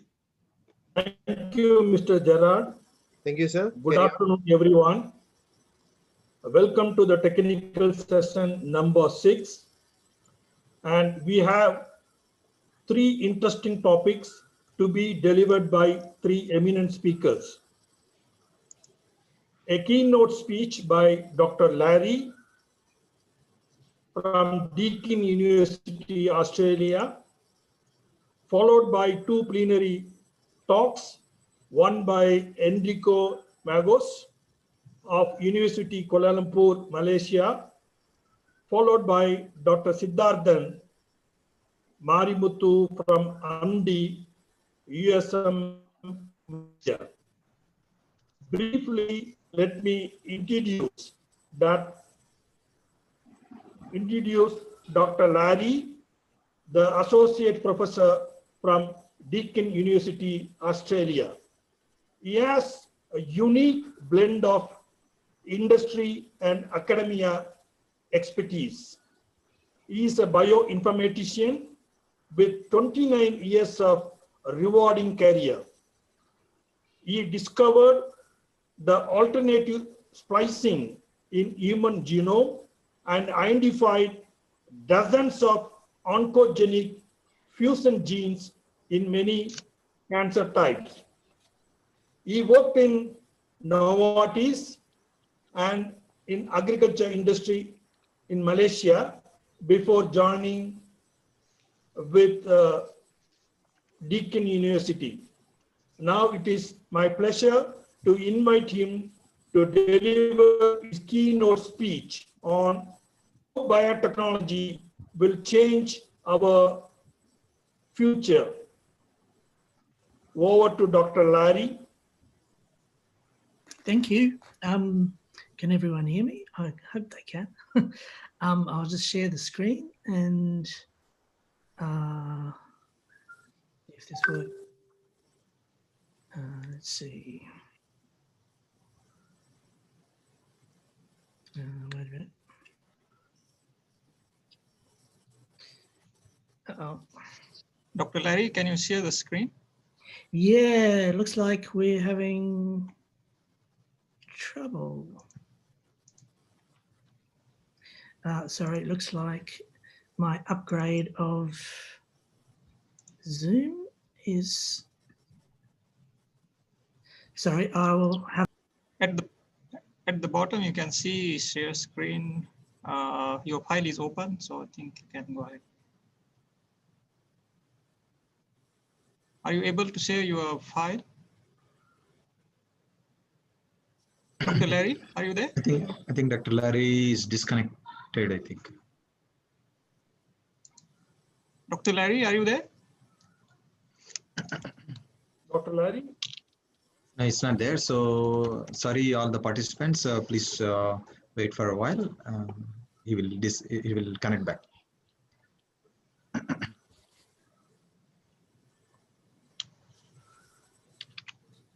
Yeah, he's back. So I'll just put him on. Dr. Larry, now you should be able to share your screen. I added you again. You are connected again. Yep, thank you. I'll give it a try. Thank you. Here we go. That's worked. Sorry about that. Thanks for the thanks to the organising committee for inviting me to this. Dr. Larry, yeah. maybe you can put your presentation on presentation mode. Yep. Does that Thank work? Yeah. Yeah. Go ahead. Right. So what I'll talk today is just to give you a little bit of an idea what I think, and this is just my personal opinion, but in the next 10 years, what's going to happen with biotechnology. I put a little abstract here, but you don't have to really read that. If you're not interested, I'll be talking about it anyhow. This is where I live. Down here, it's really cold. There's penguins down on the beach, and it's pretty chilly. We've got the fire on at the moment, down at the bottom end of Australia. And I'm from Deakin University, which is based here just near Melbourne. We're currently locked down with the coronavirus. No one's allowed out of their house pretty much at the moment. So technological knowledge has expanded pretty much at the same speed as the human population for tens of thousands of years. Here's some metrics that give you an idea of what's been happening, publications. In Europe, you can see that even though this is log scale, the number of publications has been increasing for the last 400 years. If we look at manuscripts, the number of manuscripts has also been increasing. This is from the 6th century to the 15th century. And it pretty much follows world population. So here's the world population down in the right-hand corner here. I'm hoping you can see my arrow.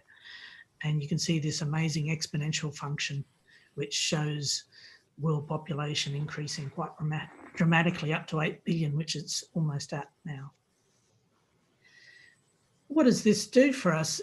It's actually technology. A good way of looking at it is it's expanded what we can do. And the temptation is to think in a very 19th century. The British saw this sort of 19th century idea that tools and different technologies became displaced over time.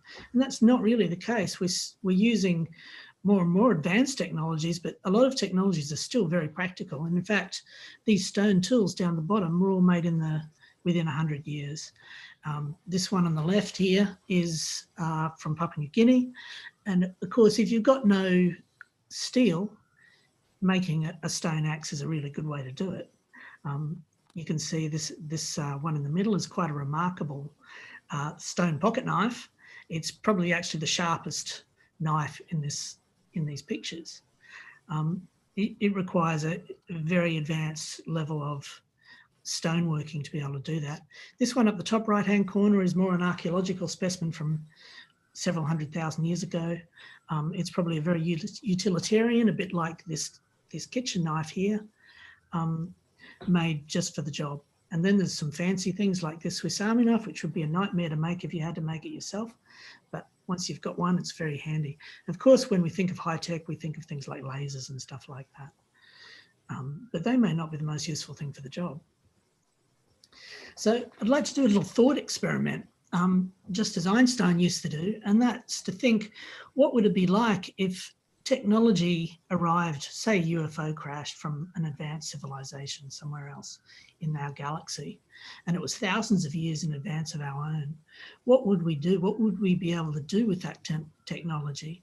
So here we've got the crashed UFO, and then the question is, what can we do with it? It's actually pretty tricky. Just from what we know already, here's a computer chip. It's pretty much a computer on a chip.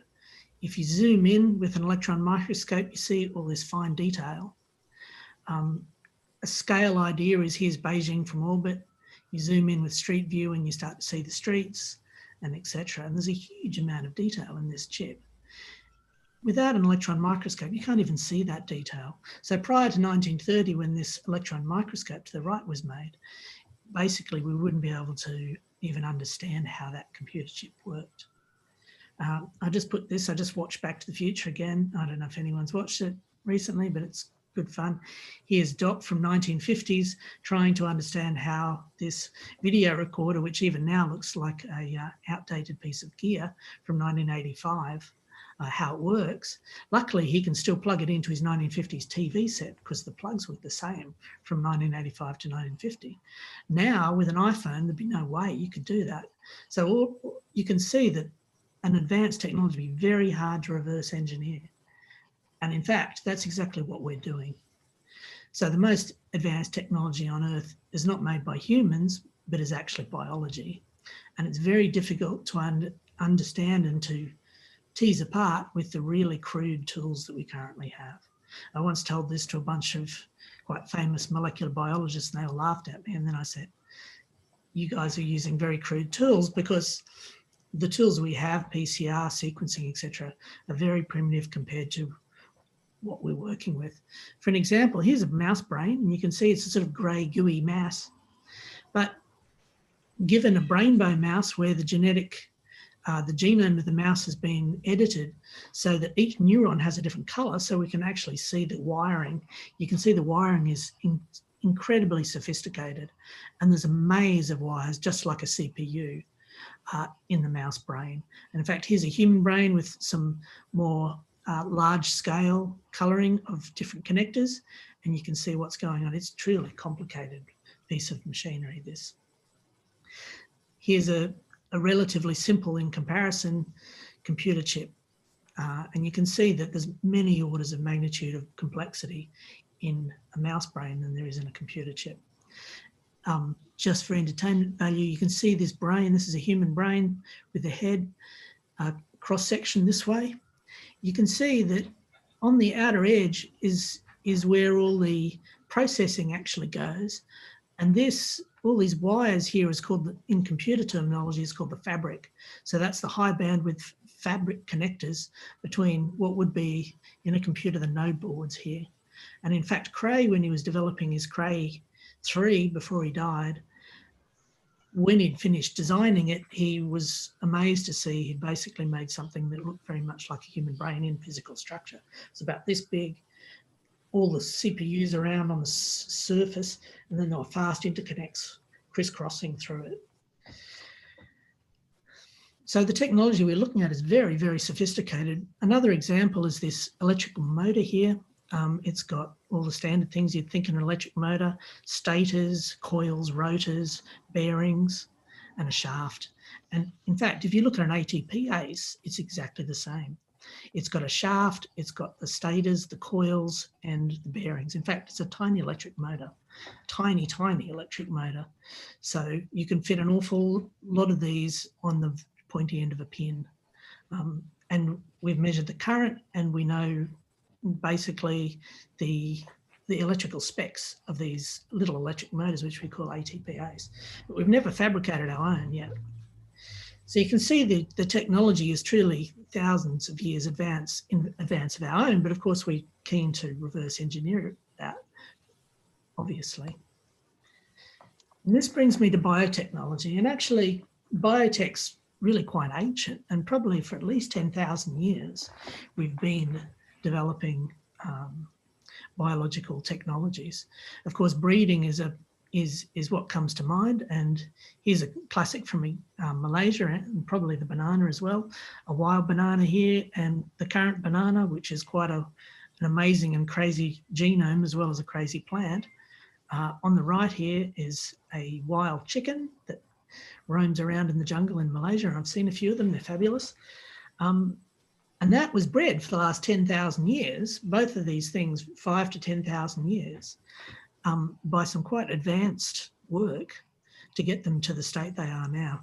And the other classic example, of course, is corn, which was probably bred for about 10,000 years from teosinte, which was a tiny little grass about this big. And now it's this honking great big stalk thing, which is great to pick up and chew on, but its genome has been radically altered by breeding. This technology has been with us for 10, maybe 20,000 years. Interestingly, the traces of this, we think of archaeology, we usually think of stone because it lasts the longest. So stone temples last a very, very long time.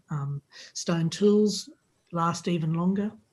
But actually, with the genomics, we can see the marks of sophisticated use going back even further. And for example, this is one in Australia. This line here is actually a song line for this plant here, which is a black bean. And it's an edible bean. It grows in the forest. But in Australia, the only thing that can move those beans around is humans. And if you find them on a hill, up a hill, they've been carried there by a person. And in fact, along this ridge, whoops, I'll go back, sorry. Along this ridge, where this red line is, there's actually these plants have been planted. And we can infer based on the genetics and other things that it was about 5,000 years ago, 4,000 to 5,000 years ago. So this was done on purpose so that you could go for a walk along this region and you'd always have food. You could just stop, and the clusters of trees are about the distance where you walk in a day. So it's quite a nice little walk. But it shows some sophisticated use of plants, and also there's breeding. We're starting to see breeding having been done in Australia very, very early on, potentially. So you can see that the biotechnology might even give us a better view back into the past than even stone. So in this talk, I'm going to talk about two different biotechnologies which will change our world in the next 20 years. So I'm going to talk about a health revolution and an agricultural revolution. In the health revolution, I'm going to talk a bit about the coronavirus, and I'm also going to talk about cancer. In the agricultural revolution, I'm going to talk about genomic selection and what that's going to do. And also very briefly, I'm going to touch on ecosystem engineering, just because that's going to be a big thing, I think, in the next 20 years as things play out. So genomic selection, first I'll talk about traditional breeding, which is probably at least 10,000 years, maybe more. What do you do? For this example with fish, you look at all the different sizes of fish and say you want particularly big fish, but you could choose for whatever, particularly tasty fish if you want. But say for big fish, you choose the biggest fish and then you breed them, and you keep doing that in a circle until you get a really whopping great big fish. And many of our agricultural plants and animals have these signature. They've been bred for thousands of years. So wheat, rice, cows, etc., etc. The big problem is this little graph here. The y-axis is the diversity at that point in the genome, and the x-axis is the chromosome position. So you can see every generation we're losing genetic diversity. And this starts to become a problem, which I'll talk about in a bit. And this is the great problem with traditional breeding. And this is the bottleneck that we've come against recently, is the usage of traditional breeding. So breeding has an ancient problem, which has been demonstrated by these two in about 1920s. So Isadora Duncan, who's a famous supermodel of her day, said, imagine a child with my beauty and your brains. And this ugly guy here who got a Nobel Prize said, yeah, but imagine a child with my beauty and your brains. And that's the big question, is you don't really know what the progeny is going to get. So the progeny receives a random selection of the parents' traits. But now this has changed because we can look at the genome as well as the traits. We can say, oh yes, she's quite a beauty, and this guy's done some quite remarkable writing and etc. But now we can look at the two genomes and say they're fish or trees or whatever, and we can look at the progeny and say, okay, this bit belongs to him, this bit belongs to her, and then we can start to infer things about which progeny has which traits, and this makes an incredible difference to breeding. And that's basically because now we can see the genome. Most traits are quantitative, so that is, height, which is what this one is, or all sorts of other things like that. They're a quantity that varies. And so height is measured in centimetres or feet or whatever you like, and it varies over the human population. all these red bits of the genome are bits associated with human height. And in fact, there's more than 500 genes associated with human height. So there's not one gene. It would be nice and simple if there was, but it just doesn't work that way, unfortunately, that there's one gene associated with each trait. So height has hundreds, probably thousands of genes associated with it. And I've put the holonomic genome here just to keep that idea. It's a sort of a holographic thing that we're looking at. Somehow encoded in the genome, in the whole genome, is height. And it's the sum of many random variables. And that's when you sum a lot of random variables, you get a Gaussian or a normal distribution, which is this red line. And that's almost exactly what we get. We get for human height, we get a Gaussian distribution. So it's the sum of random variables. In fact, we don't quite get the perfect Gaussian. And the reason is there's two types of humans, and one of them is about this much taller than the other, and they're called men and women. And when you superimpose their two almost perfect normal distributions onto each other, you get this blue line, which is the one we observe, which is the average of the human population height.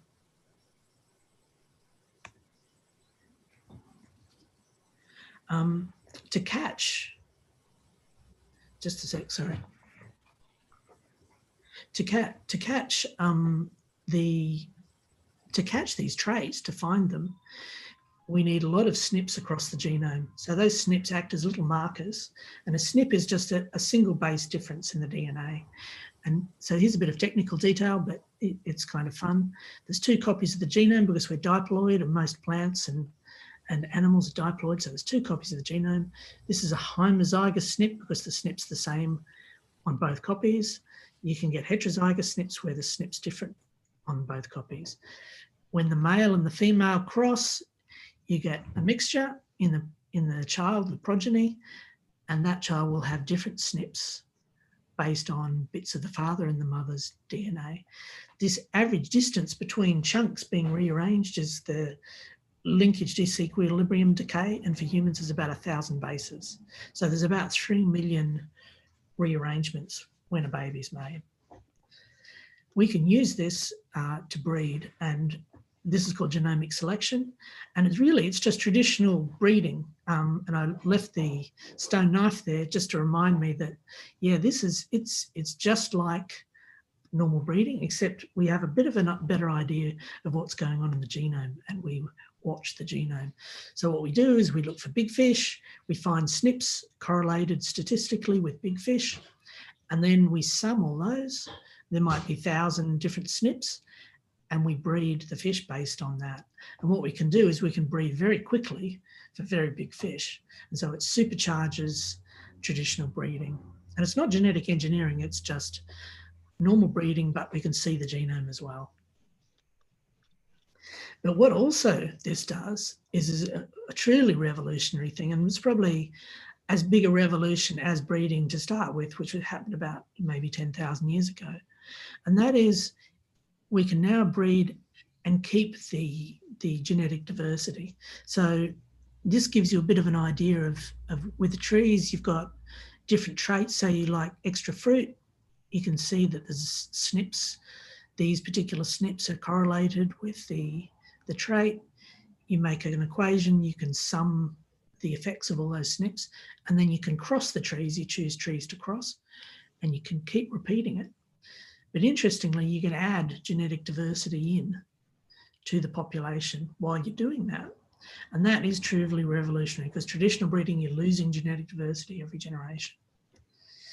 So traditional breeding, after the 10th generation, your genetic diversity is very low for the organism. Your trait loci are in there, but also your disease loci have low genetic diversity. That means that pathogens come and wipe out your crop.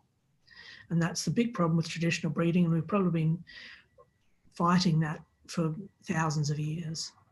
But with genomic selection, we can actually keep the genetic diversity around our disease locus or anywhere else in the genome, but remove the genetic diversity in the regions with the traits. So we actually keep the traits we're interested in, but let the rest of the genome evolve and adapt and increase genetic diversity. What this means is we get very strong, hardy plants or animals that don't have the breeding problems that we have with most modern agricultural species. And this is quite a revolution, and it will change agriculture, I'm pretty sure. So an agricultural revolution is underway. To do genomic selection, you really need to collect 3 sets of data: the traits, the environment, the plants or whatever are growing in, and their genomes. Doing this, you can supercharge your improvements to traits, and you can outbreed, so genetic diversity gets bigger in your population. All these 3 inputs, traits, environment and genome, are all big data. And that's the big cost. The cost is not actually sequencing the genome anymore. The cost is collecting the trait information and the environmental information. However, there's a way around that, and that is to distribute the data collecting, and in fact, put it in the hands of the farmers. So with smartphones, for instance, farmers already have them quite often, and all of a sudden we have the ability to collect trait information, environmental information, and genomic information using smartphones. And here's a handheld sequencer, and these will become better and more effective and cheaper for sure in the next 5 years. So what that means is farmers can then start to breed and look at the genomes themselves, and all of them can act within a distributed network of people all working together to find improvements to the crops. For instance, I've seen some amazing genomic selection papers in aubergines or brinjals or eggplants, we call them in Australia, from India.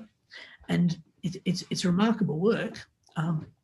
And it's starting to be distributed out to the population so that people can do it themselves.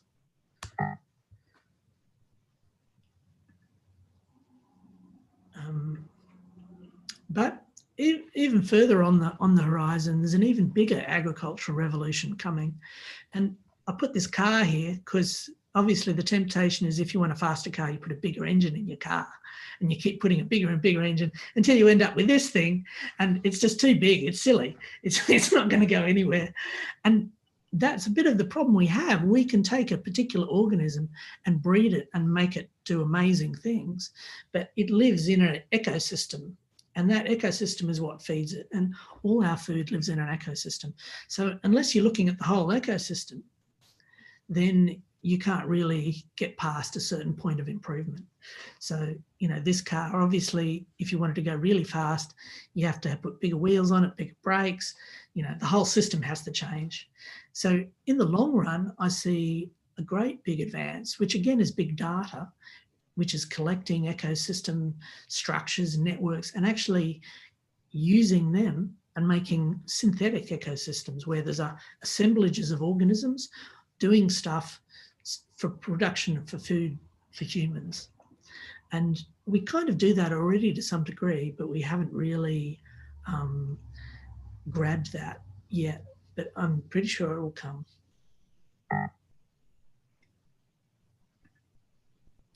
So now I'll talk about health revolution that's coming. Cancer's the most common cause of death in rich countries. So for instance, you know, you can see there's this quite wild here MRI with a brain tumor.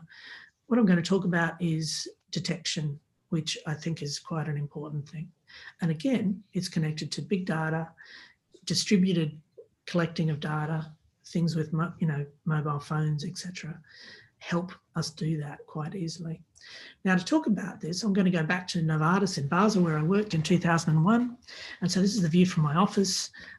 Down here is Switzerland. This building, this grey building's in France. The border's just there. Germany's over here. It's right on the edge of 3 countries.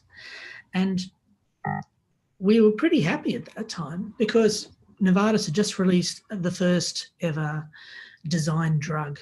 That is, they designed the drug from scratch, and it worked amazingly well. At least in the early days, we were astounded. So this guy has a huge tumor. So this is not a beer belly. This is actually a tumor that's growing, and it was inoperable. And you can see after 4 months of Gleevec, these pills that he's holding here, it's totally shrank. It was remarkable. So we were feeling pretty happy about that. Maybe a bit too cocky, I think. So, across the river, another part of Nevada's, they decided, well, if we drugged that one, we can drug, and that was a drugged kinase, which is a particular receptor on a cell. We'll take all the receptor kinases there are in the genome, and there are about 660 of them, and we're going to drug every one of them, and we're going to make a drug palette. So like painting, we can go, okay, we'll take this one, and we'll be able to cure many patients this way. And so the factory churned through and made all these things, which was truly remarkable bit of work in itself. And at the same time, across the river, I discovered that previously we assumed that only leukemias, that is liquid cancers, had translocations where these kinases got broken. And this is BCR-ABL, which is kind of the poster child for this type of drug work. I'll talk about it a bit later.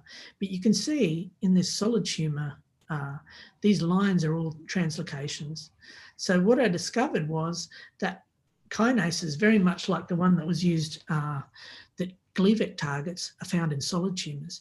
So the exciting question became, can we cure many solid tumours using our new knowledge based on the kinase factories, production of all sorts of different kinase inhibitors, and our new knowledge of solid tumours and how there's many different kinases that are mutated in them?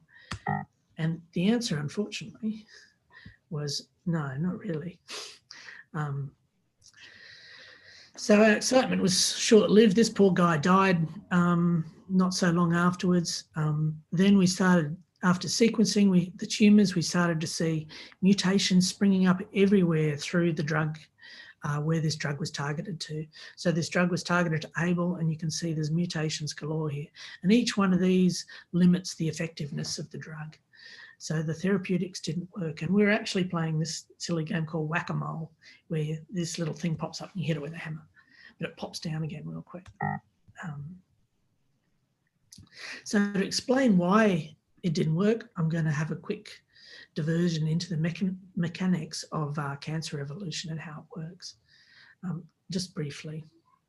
So cancer is a somatic genetic disease. That is, it's not really inherited that much, but mostly it's about the genome being messed up in the soma, that is in the body, the cells of the body that aren't transferred on to the next generation. You can see down here in the right, the green and the blue are different genes, and you can see each cell has different copies, copy numbers. This is just individual cells, and they all have different copy numbers of these two genes. And when we look at these painting of chromosomes where each colour is a different chromosome, instead of what we should expect where, you know, red is chromosome 1, etc., we're seeing these colour mixed up bits and pieces of chromosomes all over the place. So what's going on? And I'll talk about that in the next slide after this, but I'd like to say only a tiny fraction of cancer of risk is inherited. Most of it's just down to plain bad luck. So this 70 to 80%, and this 5 to 10% is hereditary risk. It's quite tiny. So that splitting of the chromosomes we call chromothripsis, and it's common in solid tumours. And what it is each cell is pretty much a different genome, and the genome's been torn to pieces and then sticky paste, cut and pasted back together. And it's almost as if it's been pasted into a new messages, which it kind of has. If we step back a bit, we can think of multicellularity, like all large animals and plants, as a consortium or a collective of cells. They all have the same genome. They all have the same genome, so they all work together because they have a common goal to transmit their genome to the next generation. And that means that they all work together selflessly, like ants do, and they work with each other. And there's no competition between them because they all have the same genome, so they're really the same organism as such. And so cells are a collective of single cell organisms, all with the same genome, and they all work together. Well, what happens if the genomes start to change is the question. So cell replication is the driver of evolution. And just like this steam engine is run by fire, that fire can also burn your house down. And so that evolutionary drive which we see in cell replication, can also lead to bad things, in this case cancer, if it's mismanaged. Well, if it's managed well, it drives your locomotive, makes you live. So DNA repair dysregulation, the damage to DNA repair, means a massive number of new mutations. It's kind of the spark in the evolutionary fireworks factory, and evolution really starts to turn on there. And so basically, you're fighting evolution at that point. And just a brief bit of background here, tumor suppressors, which are kind of like the brake in the cell, and oncogenes, which are like the accelerator. If you break a tumor suppressor, that leads down a path to oncogenesis. Oncogenes, which are rarer, overexpression of the gene leads to oncogenesis, to production of cancers. So oncogenes are a good drug target because it's easier to break something than to make something work better than it has before. So usually we target oncogenes with drug targets. So I talked about chromosomal translocations, and Gleevec was based on this drug, situation, which is found in some types of leukemia, where chromosome 9 and chromosome 22, a little bit of it gets flipped across, and we get this Philadelphia chromosome here, which is mostly chromosome 22 with a little bit of chromosome 9 attached. And where the break happens is it actually happens in the middle of two genes. There's the ABL gene, there's the BCR gene, and you can see that we've got half of BCR and half of ABL. And the protein that's formed is a fusion of the two, and it's an oncogene and causes the cancer. If you target this, you can take out the cancer to some degree. In leukemias, it works very well, but in solid tumours, it doesn't, because solid tumours are huge and there's a massive evolutionary diversification happening there. So kinases, and that's the tyrosine and etc. kinases, they're kind of oncogenic weak points in the genome. Usually when you chop a gene in half, the gene's broken and that's the end of it. It's busted. Except for kinases, where you chop them in half and they actually go into overdrive. Because of this region down here, this is the activation domain. This bit down the bottom curls up and protects this domain. If this bit gets chopped off, this thing goes crazy and it just goes into constant signal mode, and it fires off usually cell replication, cell division, all those sort of things, growth in other words, and the cells start to proliferate and replicate down these pathways. And so the kinases sit up here on the membrane. And these are the very early stages of cancer. Now, there's one way to fix that, and that is to use chemotherapy. And basically, chemotherapy targets dividing cells. Any cell that's dividing basically gets poisoned by chemotherapy. So it actually strikes at the very heart of evolutionary drive of the cancer, which is cell division. Kill the dividing cells and you kill the cancer. However, the side effects are pretty severe and terrible. And that's an unfortunate thing about it, but it is very effective and still is very effective even with all the drugs, the other drugs we've developed. So when you're fighting a solid tumour, you're actually fighting evolution, and a tumour cell is at least 10 to the 10 cells, and there's billions, if not hundreds of billions or trillions of different genomes in there. So you're actually fighting evolution, and for whatever thing you're going to whack it with, there's going to be a few cells in there that have got a solution to fight it. And that's why drug resistance builds up so rapidly. Those cells rapidly grow and they take over. And this is where we see all these mutations in the ABL gene. There's huge genomic diversity is basically the fuel for that evolutionary fire. So once the fire is that big, that bushfire is that big, it's very hard to put out. If you've got a hose and you're seeing a wall of fire, it's very hard to fight. You're better off getting the fire when it's very early. And I put this picture here just to say, yeah, when there's a forest fire, best way is to get it early. You see it, you can go out and you can put it out with, a small hose even, and it's not a problem. So really the future of cancer diagnostics and cancer therapy is prevention. That ounce of prevention is worth a pound of cure. So if we can see, either using some sort of visualization system such as MRI or biopsies such as blood samples, and get those cancers very early when they're tiny, tiny little specks. You can chop them out, not a problem. That is the future of cancer therapies. And in fact, skin cancers, which are really prevalent in Australia, unfortunately, because there's a bunch of pale people, mostly from UK where there's no sun, living in a nice sunny spot. Skin cancers are all over the place here, but actually they're very well treated because it's easy to find them. Surveillance is easy. You just look on the outside, and if there's a mole, you chop it out. So that actually works very well. It's very effective cancer therapy. And that's really the model we need to be going towards. We can't fight evolution. We have to get to it very early before evolution starts to take off. So what does that mean? That means things like MRIs, X-rays as well, but MRIs are even better. There's work on finding contrast agents for MRI, so you can see gene expression and etc. Using an MRI machine, you can look through the whole body and you can see gene expression. You could look for oncogenes, etc., etc., etc. The other thing that's going ahead in huge leaps and bounds at the moment is liquid biopsies. So you can take blood or urine or etc. and you can look in those for signatures of cancer. You can also tell where the cancer is, what tissue it's in, what state it's at.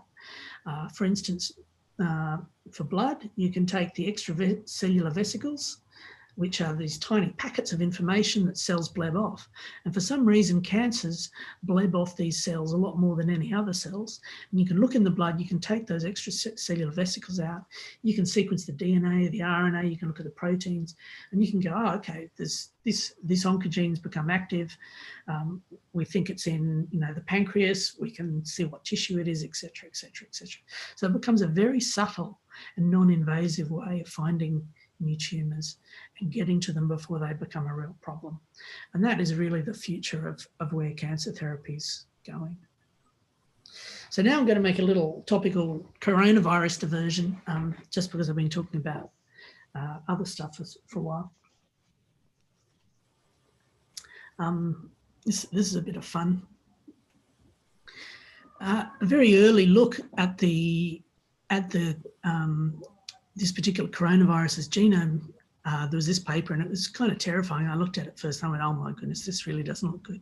There are 4 inserts in this new coronavirus genome, here, here, here, and here. And when you take those regions and you blast them using BLAST, they come up with HIV. And it looked like someone had cut and pasted the spike proteins out of HIV into the coronavirus. And this was pretty scary. However, these regions, if you look a bit more detail, you can take these regions and you look and the E-value is 10. That is, they're too small to really get any statistical strength out of. Also, the regions were similar not just to HIV, to a lot of plants, animals, and bacteria. So those regions are very low information content regions. And also, these regions have been found in previous coronaviruses that have already been sequenced. So it was clear that these regions were basically natural elements inside this latest coronavirus. So they weren't a cut and paste job. And I put this shark with lasers here just to remind me. I'll talk about that in a bit. So all the evidence so far points to this coronavirus being natural, not a bioweapon. I'm not going to talk about all the different types of evidence. There's a fair bit of it, but some of the early epidemiological evidence said it's probably last year, 2019, probably southern China was the dispersion point. We've looked at hospital records and sewage. We're doing sewage at the moment here. Also suggested that this thing was out in the world probably even in May 2019 and was not very infectious and not very deadly, but was out there and probably just slowly replicating under the radar, not being so dangerous. No one really picked it up. There were a few cases and no one really knew what was going on. And it was basically evolving, finding a way to unlock the cookie jar of 8 billion people. And once it found it, it was obviously a very happy virus. Even though this virus is highly likely to be natural, and there are other possibilities, of course, but I don't think they're very high probability. What it does show is that the devastating potential of the use of these sorts of viruses. And if you're Dr. Evil, this sort of thing starts to sound pretty interesting. So as an example, this aircraft carrier, US aircraft carrier Theodore Roosevelt, had to discharge its entire crew and basically became inoperable. Here it is in Guam, discharging all its crew due to the coronavirus outbreak. And someone called it a cruise ship with guns, because in Australia we've had a few cruise ship disasters where it's gone through the whole cruise ship. And unfortunately the government then released all the people out of the cruise ship, which caused a bit of trouble. But this would obviously get Dr. Evil thinking about what you could do with such a virus, really, if you could, do something with it. Now, this gives you a bit of a history of, this is one of the first recorded uses of biological warfare. The Mongol army catapulted plague-infested bodies into the city of Kaffa in Crimea. This is in 1347. It went through the population, all right, and then the Mongol army took the city, but of course then they got the plague as well, and some arguments were that it did quite a lot of damage to the Mongol army. So you Larry, yeah, you've got a few minutes. I've got how many? Only a few minutes to wind up. Oh, okay. Few minutes. Okay. So what this says is, for traditional warfare, biological weapons are not really very useful. They're pretty dangerous. There's a lot of blowback. However, the world we're living in at the moment is a world of hybrid warfare, and actually bioweapons fit very well into that world. So hybrid warfare is 80% played out in informational battle space. That is, look at media, economic manipulation, revolutions, government changes, things like that. There's sometimes a little bit of shooting, but most of it's done in this very plausible, deniable way. So, oh, no, it wasn't us, so oh dear, that's unfortunate. So bioweapons are great for this because they can be non-lethal, not even particularly bad. There's no chain of things saying who did it. And you can interfere with the agriculture of another country, the economics, demonstrations, all sorts of things. So there's all sorts of possibilities there. You can interfere with the rice crop. You can release non-dangerous diseases. You can see the trouble these guys here, this is US Navy, that they're fogging up there in their masks. It's not easy working with, in these sorts of suits and stuff. And it doesn't have to be lethal. It just has to be really, really inconvenient, and it causes a lot of trouble, as we all know. The whole world knows this now. So if you're thinking about Dr. Evil, really biowarfare defense, it really requires an integrated, networked national medical system. That's your first line defense system. So looking at what's going on, really it's the classic thing. Generals always fight the last wars, and here's the generals waiting for the tanks to come over the horizon here in the last war. But really what could be going on, the thing to think about is really the first line could be here. So in a hybrid warfare situation, really this is much more important. Having doctors in hospitals is far more important than having tanks. And that's really what we're seeing here with infections by country here. The United States is going gangbusters exceptionally with coronavirus. And that's a real problem because the civilian population is part of the supply chain. The military requires people making tanks and stuff. Here's Rosie the Riveter. She made the ships and tanks and made the ammunition that kept the Americans in the Second World War. You can see their military budget's vast, but even still, their civilian budget for hospitals and etc. is very tiny in comparison, and they're suffering because of it. It shows a real problem. So we've got a couple of minutes. I'll just talk about this. This is very interesting. Vaccines, we're hoping for a vaccine for the coronavirus. There are other options. This one's from Harvard. You can use a LAMP protocol, which is paper-based, a bit of paper. You spit on the paper and it changes color if you have the coronavirus. Then you stay at home for 3 weeks. And the modeling of this says that it works just as well as a vaccine. And in fact, all the technology's there. You can use a mobile phone to take photo of the test, and it will give you actually numbers and stuff based on the color change. Really clever idea. So this is probably something that's going to happen for us, not just for the coronavirus, but that will obviously push it along very, very fast. But you can see that there's a sort of converging set of things going on here. We've had a silicon revolution, and that's made possible a big data revolution. Here, this wave. We can collect patient and consumer data, and we can harvest it, and we can feed it into big data. And then that makes this carbon revolution possible, where we start to understand biology with huge data sets. We can make sequencing machines. We can start to understand how breeding works really well. And that feeds into our future here. And I really don't know about the future much, but I can predict that converging factors are biodefense, cancer, and infectious diseases are all pointing to sort of almost at-home surveillance health system, or at least very cheap, very common, very regular testing of people for cancers, for infectious diseases, etc., all powered by mobile phones, 5G, etc. And that projects the real GDP of a country, which is the output of its workers and their skills. And so this is my prediction: big data-centric medical and agricultural data collecting networks are coming. So that's all for me. There's a picture of me up on the top of the world here with the penguins. Thank you. Thank you, Dr. Larry. Very thought-provoking presentation.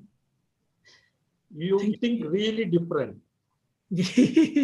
And amazingly, logically, you established biotechnology is the future. Yeah. I could not stop you from your presentation. I was so involved. Thank you. You're thinking out of box. And you got a lot of compliments from the audience. Someone is written, mask warfare is unmasked. Great compilation of data. And I was thinking in a different angle. The way you are building up logically with the data and figure, amazing, doctor. Keep it up. I thoroughly enjoyed. Now I open the floor for questions. Yeah. Yep. So anyone asking me questions? I'm just looking at these questions here. I see a lot of compliments from many participants. It's good because I can't see but people. We need time to brood over the facts you presented. Yeah, that's great. So happy to answer any questions if there's any questions I can. Dr. Larry? Yeah. While waiting for other questions, maybe I will take the opportunity to ask you one question. So can you hear me? Yep. Yeah, because you have highlighted the health revolution and agriculture revolution. It was very, very thought-provoking, and you highlighted the importance of big data in dealing with the infectious diseases. So, I mean, since you highlighted the importance of biotechnology for the future, so, I mean, human health is important, but at the same time, environmental health is equally important. If environment is not healthy, human population cannot be healthy, isn't it? Yeah, that's exactly right, and it just shows how connected they are. You know, and this whole probiotics. You know, another way of looking at probiotics is basically because our ecosystems are not functioning, our support ecosystems are not functioning as well as they should, where our health is being impacted by that, which is really interesting. It's really interesting. Yeah, so in that sense, how biotechnology can help to solve the environmental problems, because, for example, last year, most of the Australia was on fire. So how to restore the biodiversity, how to help to, burn forests, planting the new species or the species those are there. So that one maybe you can highlight your thoughts on how it can help in restoring the biodiversity and environmental health. Yeah, and that's really interesting because for 70,000 years there was never such a problem. But what happened was, you know, when the British came basically, and that that use, so the assumption was that the whole continent was not used, that people just walked around and collected stuff, but it was actually managed very, very carefully. And a lot of our genetic evidence is showing that plants, we thought they were wild. They're not. They were actually planted there. But when the British came, they didn't want to say, oh, that's someone's crop. They just say, oh, well, that's just a plant that's growing there. So it's almost as if I turn up to somewhere and I go, oh, this rice here, this big rice paddy, oh, that just grows by itself. I can knock it down because it's not someone. And so that was the thing that happened. And of course, all the botanists go, oh, yes, this was growing wild here, but it wasn't. It was planted by someone. And it's the same with the fires. The fires are because we're not regulating. We're not, you know, the patch burning that's been done for tens of thousands of years here wasn't done. And then the forest grows huge and then it goes off like a bomb.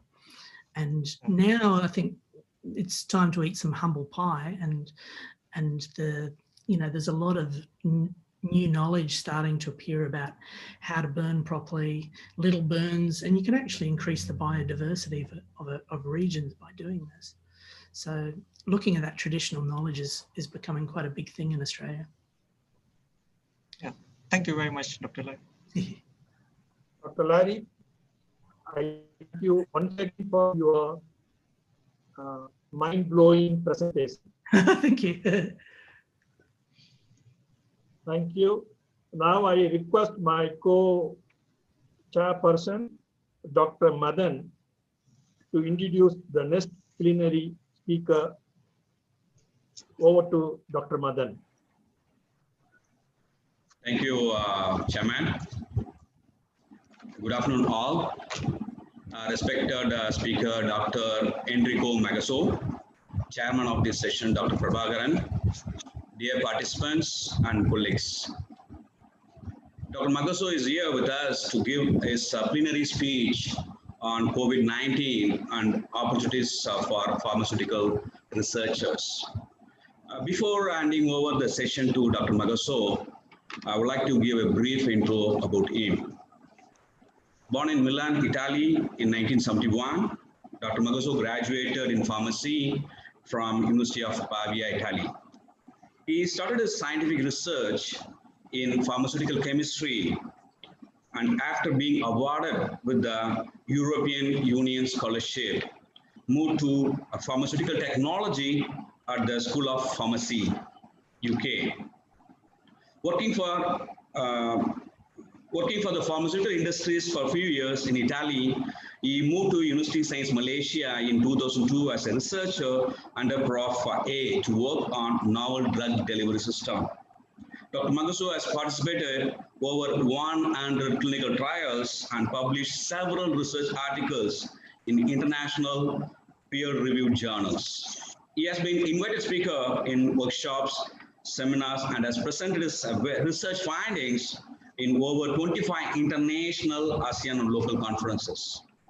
Dr. Magasso has vast experience in the pharmaceutical cycle, from novel formulations to in vivo studies to clinical trials.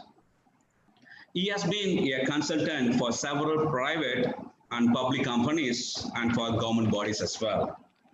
Now I hand over the session to Dr. Magasso to share his experience on COVID-19 and his opportunities for pharmaceutical researchers.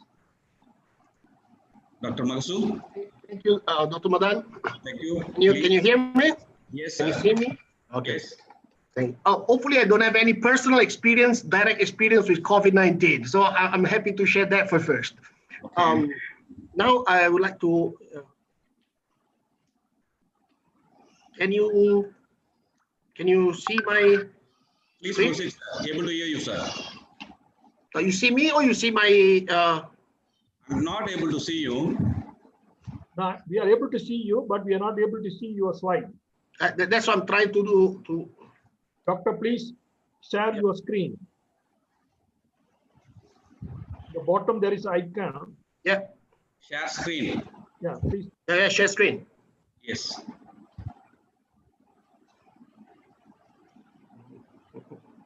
Can? No. Not yet. No.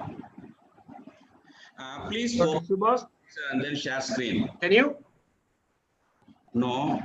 Not yet. Dr. Enrico? Yes. At the bottom, you can see the green color icon, share the screen, and from there you can just share your PowerPoint presentation.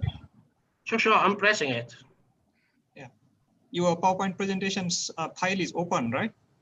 Yes. Yeah, so that file you can share by going to the share screen, and I think it should be visible. Hold.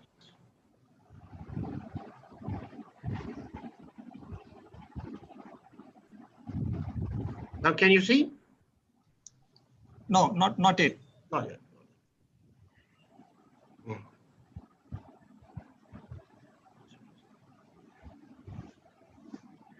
Do you see any message on the screen? You should be able to share because you are co-host. You can share your file.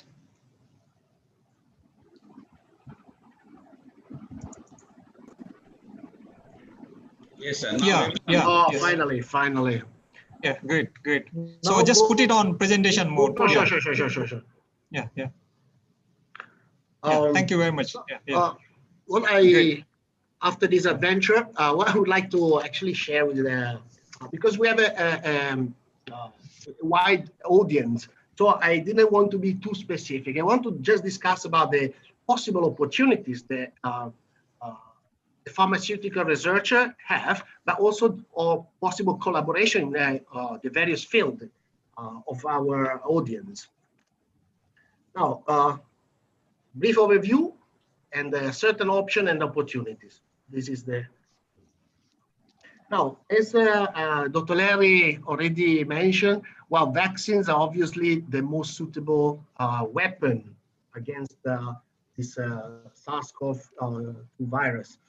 In fact, we actually, according to the recent database shared by the WHO, there are already 29 vaccines candidates in the clinical trial stage. So we actually a certain level of already encounter with the patients, right? These are the phase 1, phase 2, so the initial phases of the clinical trials.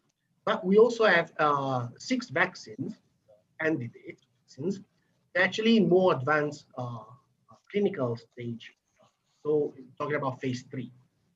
Now, we also have, interesting, almost 140 candidates. They are in preclinical investigation, so they're still in the labs, basically. Now, at various stage actually of preclinical. This is actually, let's say, a first type of opportunity for the universities, because there are many of these vaccine candidates, actually collaboration between universities and private companies. So you see actually a situation worldwide, there are many. However, it will take a few years, right, to have enough, to have sufficient clinical data to support the various vaccine candidates. Particularly, the 2 major obstacles are the efficacy, right, which can be determined quite an early stage, but the safety profile will require many more years, right?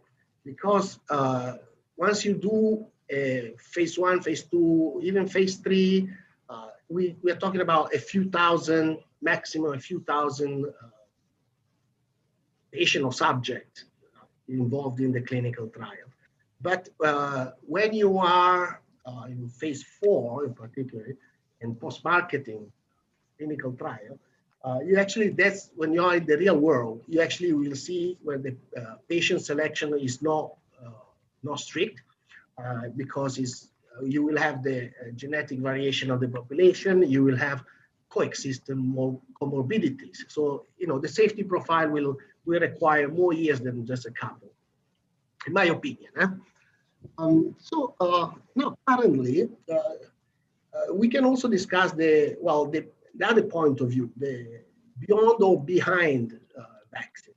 So because we are seeing that many existing drugs, right, have been tested either treatment or as an adjuvant in the treatment of COVID-19, right? We actually have seen many drugs. The advantages of using this type of drug, right, is actually that using an existing drugs, we already know, well, first is readily available on the market. We have we know the side effects already. So the adverse reactions, so that if any type of category of patient may or may not use it, right? And we, therefore, we also know the pharmacokinetics of this drug. So this is actually a good starting point. Right?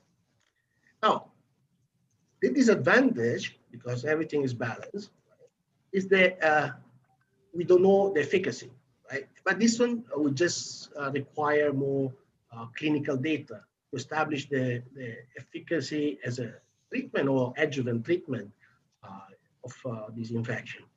Now, we also have the necessity to repurpose the existing drug. This one because we need to retarget, readjust the existing drug. So now, just to give a few class of examples, actually, they've been investigated at the moment. We have antiviral drugs, which is actually obviously the most logical approach, for investigating this antiviral drug. But we also have the most desperate type of drug. We have a anti-airborne drug, antidepressant, corticosteroids, and the anti-malaria drugs, particularly chloroquine and hydroxychloroquine, right? And we have many other examples of that. So this is actually the advantage is that they can easily go to an advanced stage of clinical trials because we already know everything about this existing drug, pretty much everything, right? So we just need to establish the efficacy in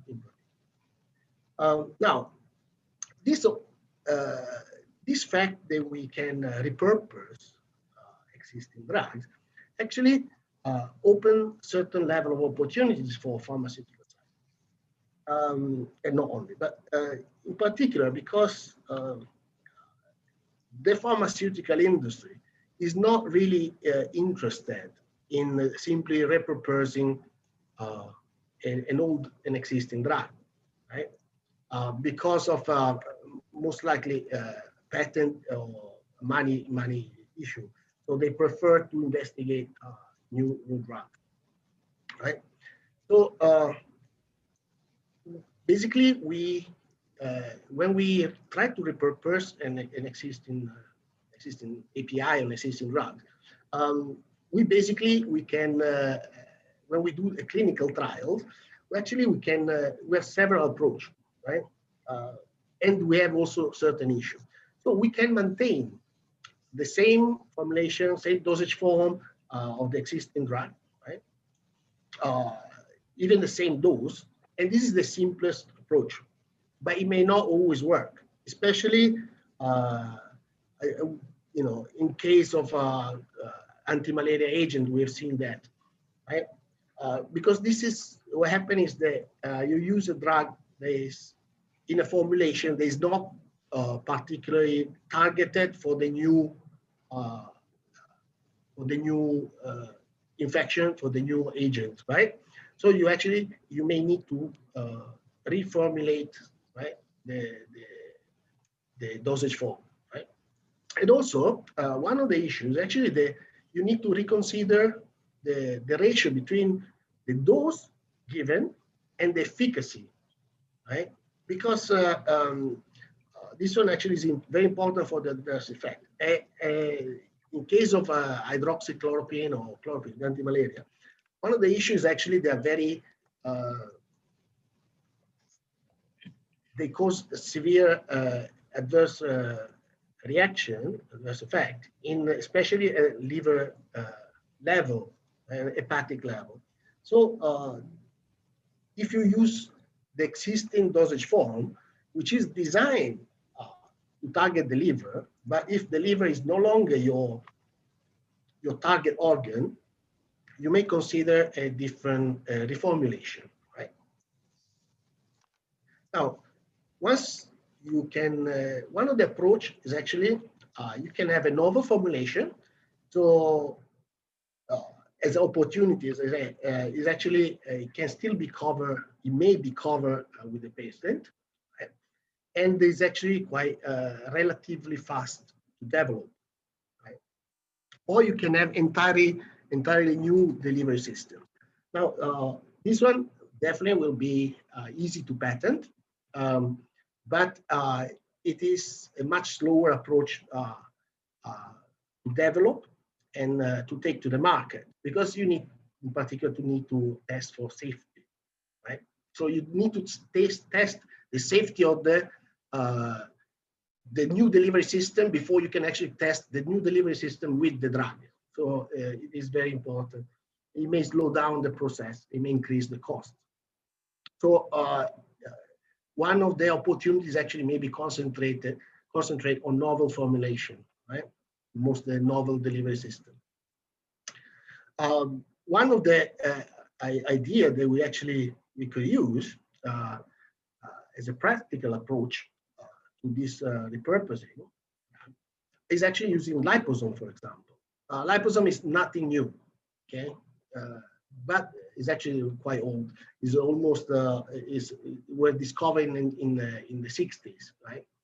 And basically, the discovery by Alec Banghams is actually it has emerged as an important method for targeted drug delivery. I will show you just a couple of examples from my experience. Now, in general, liposomes can be characterized based on a number of classification, actually. Based on the size and the number of bilayers, we can have the multilamellar, large or small unilamellar vesicles, right? And this is actually one of the most common classification, most practical, right? Then we have a classification based on the composition of the liposome.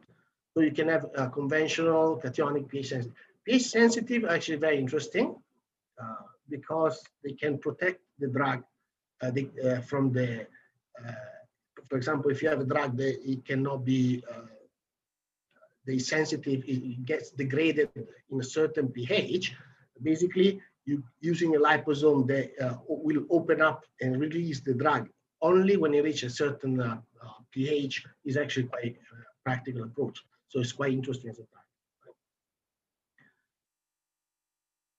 Now, we also have categorization based on the preparation method, right? Basically, one of the most common is the reverse phase evaporation. Right? This is actually the most practical. For ether injection, if somebody wants to try, the issue is actually that when you go into humans, you have to make sure the audio ether is evaporated according to the requirement of the health authority. Right? So it is more complicated, plus is a very flammable. Now, in general, the advantage of liposome is actually that we can, once we know the physical chemical properties of our drug, right, our candidate drug, we actually are able to prepare specific liposome to help in the delivery system of the selected drug. This is actually quite advantageous, and it's not particularly complicated. Another advantage is actually the liposomes can actually are able to entrap both aqueous and lipid in the aqueous and lipid phases, the drug, right? So you can actually have you'll be able to deliver hydrophobic and hydrophilic it doesn't limit your choice of drugs. It's still based on the physical chemical characteristic of your drug. Now, once you have entrapped the drug, right, you can prolong, right, the circulation time. You can modify the half-life. You can modify the volume of distribution of the drug, and you can therefore reduce the systemic toxicity. So we alter the pharmacokinetic parameters, right? So this is actually very important when you have drugs that, for example, they have high toxicity. It can be very useful. You can reduce the side effects and toxicity. Furthermore, once you prepare a liposome, if you can prepare from very safe ingredients, basically lecithin and cholesterol, right, which are considered non-toxic. Therefore, actually, you don't have issue with the very much issue with the safety profile of your delivery system. Now, with my colleagues, we studied several delivery systems, right?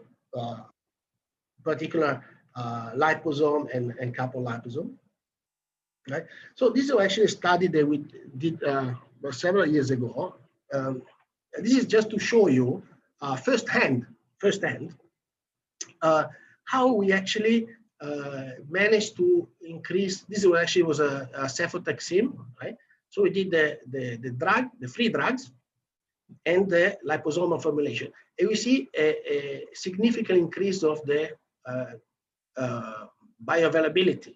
So the area under the curve, right, of the drug, more than double.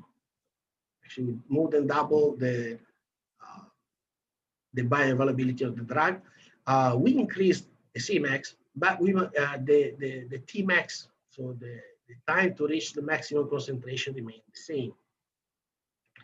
Right, this is actually how it looked like once we did the study. So you can see that because our target was to increase the pool variability of this drug, so we actually we used it as a model drug. So we used cefotaxime. So we managed to graphically you can see how graphically how much we increase the bioavailability of the model drug. Then we further, this is just to give example how you can, changing little parameters, you can actually make a difference in terms of viability. This is actually well known.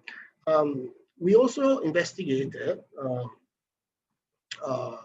the pharmacokinetic parameters of, we basically, we try to couple the folic acid with the liposome loaded with the model drug.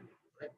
Now, we use folic acid because we know the folic acid is uptaken, is a preferential uptaking, right, from the body, because the body does not produce folic acid, is only from diet, and is a very important acid, folic acid. So therefore, we actually we managed to couple the liposomes with the folic acid. Now the difference is that one of the approaches you can have is that you can pegylate. You know, you can actually have a chain to folic acid. Folic acid is nothing new because it's very well known, very well studied, especially for anti-cancer, for uptake of anti-cancer drugs. However, one of the issues, if you develop a linkage, the folic acid linked with the liposome, is that you actually may be subjected to new chemical entity investigation from your health authority. So it will slow down your process to reach the patient and the market, right? So this was an approach that we attempted and apparently worked well. This is actually how graphically the two area, the bioavailability look like. Right? Now, another approach, we use beta-cyclodextrins. Right? Beta-cyclodextrins are well known to increase the absorption. So we tried not just to study. This was a project actually with to change the formulation because we wanted to be able to give artemisinin to children. This was in collaboration with the Parma University. So we actually formed this spray-dried agglomerates, right? And this one actually are solid, but once you put in water, they immediately disperse the drug, right? So this was an interesting. This one we studied, and even in this case, we managed to actually have a significant increase of the bioavailability in animals. We tried in animals. Now, as I said, in order to this is a recent research, they encapsulated artesunate in liposomes, right? And this is actually as we have done before. But here you see you have a TPGS. So you can actually modify the pharmacokinetic properties and liver targeting effect, even in this case. They were able, but they did it after IV. We always use oral administration, so we always do oral investigation. We know that the oral route is actually the most preferred route of administration of drugs. So we prefer to use oral route. Now, the downside of using liposome, besides the possible storage and leakage, these are part of the of the investigation, of the in vitro investigation that you have to do in case you decide to use liposome, is actually that they may accumulate. They may accumulate in the liver, kidney, bone marrow, lymph nodes, depends. We demonstrate that we increase the uptake of cefotaxime through the lymphatic system using liposomes and in the lungs. However, with COVID, we are targeting the lungs, right? So this is, you know, it may be, you know, somebody has a drug, we may, just to give ideas to the many researchers, they may use this type of liposome, and these are certain strategies they could be used if they want to start. These are some of the references. So, well, my talk is terminated. I would like to thank the AIMS University and the organizing committee and all the previous and present collaborators and co-authors. Thank you very much. Thank you, Dr. Enrico. You are completed on time. Thank you for your interesting and energetic presentation on COVID-19 and its opportunities for pharmaceutical researchers. We really enjoyed it, sir. And we open up for Q&A session now.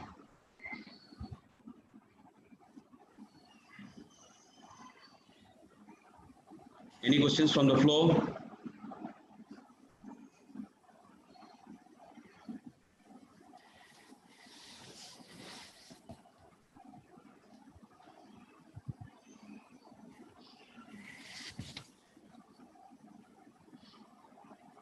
So this actually, for me, was just to share and to give some ideas to researchers, because we are all from different fields. So this is actually, ideas for you. I don't have new drugs. I don't discover drugs. So I only do the manual job of animal and human clinical trials. That's it. So we only we don't discover drugs. Thank you, Dr. Subhash. Any questions?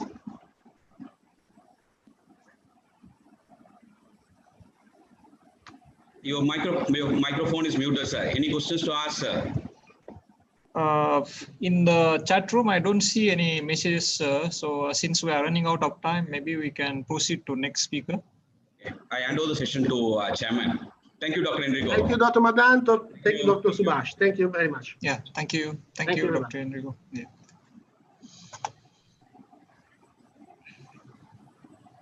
Now, I am happy to introduce Dr. Siddharthan Marimuthu.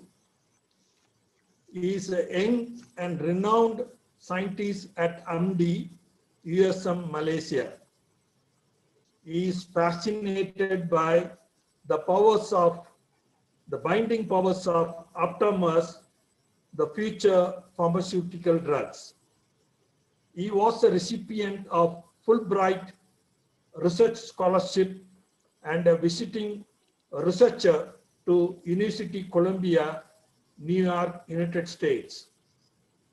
He has isolated aptamers against multiple cancer biomarkers. Currently, he is working on different strategies to improve the functionalities of aptamers for its application in biosensor as diagnostic and therapeutic agents. With this brief note, let me welcome Dr. Siddharthan to deliver his plenary talk on whatever you can do, I can do as well. Aptamers as the promising surrogates of antibodies. Welcome, Doctor. The floor is yours.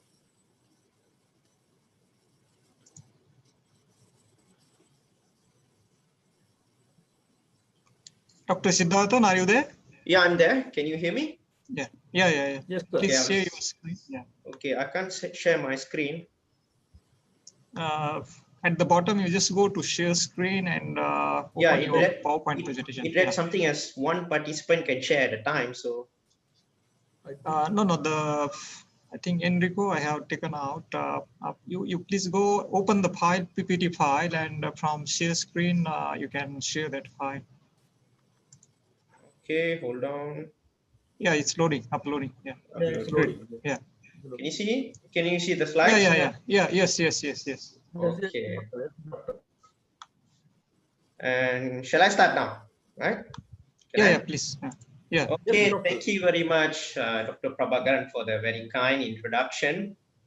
Whatever you can do, I can do as well. If you realize, I use the word you here. The word you refers to antibodies, while the word I refers to aptamers.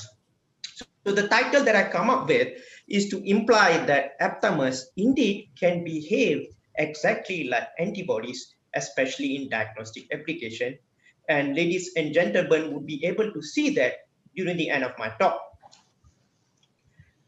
This is the outline of my talk. First, I would like to brief a little bit about the historical events that lead to the generation of aptamers. Then I will move on to define what are aptamers and the advantages of aptamers. Then I will move on to actually describe all the aptamers that we have generated against various targets in our lab. For example, against PTTG1, progesterone receptor, erythropoietin, dengue NS1, and last but not least, IgE antibody. Okay, if we take a closer look at these numerous events that I've enumerated here, there are a number of events out there that pretty much contributed to the development of the field of molecular biology. But this one particular event that I would like to highlight was in 1953, as we all know. the duo James Watson and Francis Crick has finally deciphered the double helical structure of the DNA, of course, with the assistance of the X-ray crystallography image from Maurice Wilkins. Now, out of all this event, this event has become the starting point that has actually triggered the development of numerous fields, if you realize. So there are a lot of fields out there that have prospered right after this, which is known as the magnificent post-Watson-Crick era, such as recombinant DNA technology, Human Genome Project, the advent of PCR by Kerry Bimalis, and a lot of PCR-based assay, and as well as directed evolution. Now, ladies and gentlemen, I would like to bring your attention to this particular field known as directed evolution, because this has a very close association with the aptamer that I would like to discuss later. Now, talking about directed evolution, it is the mimicry of Darwinian evolution to produce molecules of desired trait. So when you incorporate certain selective pressure under certain condition, you are able to produce molecules with the intended properties. Now, the earliest directed molecular evolution was carried out in 1969 by this man, Sol Spilgeman, who poses with this cigar on his mouth. So what he has done, he mixed this bacteriophage RNA with Q beta RNA replicase and some NTPs to initiate RNA replication. What he has done here, he has carried out approximately 15 generations of amplification, whereby he used a little bit of the allocate from the first generation, and he used that in the subsequent rounds. So in a way to serially dilute the reaction. So this is the selective pressure that he has introduced. And after 15 generations, he was surprised to see that this RNA of 50 nucleotides was retained in the end of the reaction. Now, ladies and gentlemen, imagine a big bacteriophage RNA that has kilobases of length has dwindled to only 50 nucleotides containing RNA. So what happened to the rest of the region? Now, during the course of the generation, when he tried to introduce selective pressure by serial dilution, it leads to the removal or disbanding of the other regions that are not important for survival. For example, the region that encodes for viral particle formation are not required here, because the only region that is required here are the region that is able to interact with Q beta RNA replicase. So the region that is needed for survival will only be retained. And you can realize that this is quite analogous to the theory of evolution proposed by Charles Darwin in his publication 1859 on the origin of species. Now, the next event that I would like to highlight is the ribonuclease pre-catalytic activity by Sidney Altman. So what he has done, and he realized that under a very high concentration of magnesium, only the RNA component of ribonuclease P is able to catalyze the cleavage of the 5' side of the tRNA. So he reasoned that RNA can be a self-catalytic molecule. And 6 years down the road, Professor Thomas R. Cech, what he has done is that he has carried out self-splicing rRNA group 1 intron experiment. So what he did, he took the RNA from RNA tetrahymena hemophilia, mixed with GTP, some salt, and magnesium chloride. And he realized that in the end of the reaction, only rRNA is excised in vitro. So this is pretty much surprising because he didn't even add any protein-based catalyst. How could a reaction be executed without any protein-based catalyst, which was thought the only catalytic molecule? Now, this is fascinating because finally he agreed with Sidney Altman, saying that, yes, of course, RNA can be a self-catalytic molecule. Now we have conclusion here, RNA can be a self-catalytic molecule. Now, this finding compels us to think that, or a question arises, whether RNA or any nucleic acid be induced to perform specific functions such as binding. Let's see. Now, in 1989, Kevin Strahl answered to the question yes, because he has finally isolated a double-stranded DNA that is able to interact with yeast transcription factor GCN4 after 2 rounds of amplification, but he didn't include any PCR-based amplification in his experiment. And his study provided the foundation for this duo, Andrew Ellington and Jack Sosta, whereby they modified the experiment with the inclusion of PCR-based amplification, and they were able to isolate RNA motifs that interact with various organic dye in 1990. And in parallel to their study, in the same year, Larry Gold and Kurt Tuck has actually isolated an RNA motif of just 8 nucleotides long that is able to interact with T4 DNA polymerase. Ladies and gentlemen, the molecules that they have generated were collectively named as aptamers, and the process that they have adopted to generate aptamers is known as selects. So coming back to defining aptamers, aptamer is a portmanteau that can be dissected into two different names. Apters, which is a Latin word which means to fit, and meres, which means particles. And aptamers are single-stranded nucleic acid. They're able to interact with a wide variety of target isolated by the process selects. And aptamers are pretty much similar to antibody in terms of their recognition, and that's why aptamers are also known as chemical antibodies. You could see here, aptamers kisses or recognize only a small part of this target, which is known as aptotope. So this is similar to the epitope recognition by the antibodies. And this is the brief schematic diagram of this selects, whereby it starts off with the incubation of the DNA and RNA pool with the target, followed by the separation of the unbound sequences. And after the unbound sequences has been removed, the target bound sequences were then eluted and subjected to amplification. And these amplified molecules are then subjected to the next round of selects. And this is continued for like 8 to 11 cycles of selects. And most important thing, after you have completed selects, you have to validate the binding of the nucleic acid. And you have to analyze the individual sequences after sequence analysis. Now, why are we fascinated with aptamers? We're talking about a lot about aptamers. In fact, aptamers have more advantages compared to antibodies in terms of cost. Aptamers are cheaper, it's less immunogenic, smaller in size, easily modified chemically, and they have no batch-to-batch variation. Now, you see, after 30 years of discovery, in 1990, aptamers have found ways in a number of applications such as diagnostic, therapeutics, decontamination, gene editing, in vivo imaging, drug chaperones, and we are left to wonder what are the other applications that will arise. And as of today, there are approximately 13,952 publications as reported by PubMed Search. Now, talking about commercial successes of aptamers, there are plenty. The first one in 2004 was this aptamer against VEGF, which is marketed as Macugin. The brand name is Macugin. It is known as pacaptanib. So this aptamer is useful for the treatment of bad age-related macular degeneration. And in diagnostics, there are plenty of aptamers out there. For example, for the detection of ochratoxin A and aptamers against aflatoxin B1, and as well as for thrombin activity assay. What have we discovered in our laboratory so far? Now, there are a lot of aptamers out there. What we have discovered on our part.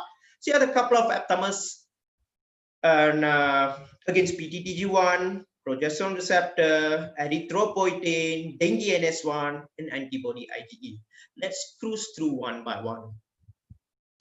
Okay, human pituitary 1 transforming gene 1, or PTDG1, is an intrinsically disordered protein which has been found to regulate cystochromatic separation, involved in mitosis and in cell cycle progression. And PTDG1 is found to be abundantly expressed in various tumors. So we suppose that if we can have an aptamer against PTDG1, then that would be an ideal molecular recognition element. So this is the expression analysis carried out by our very first PhD student who have delved on this. So he has successfully expressed and purified this protein in Rosetta 2 pilis. And upon purification, he tried to check the purity of this protein on gel. You see, it's quite pure. A little bit of impurities, but it doesn't matter.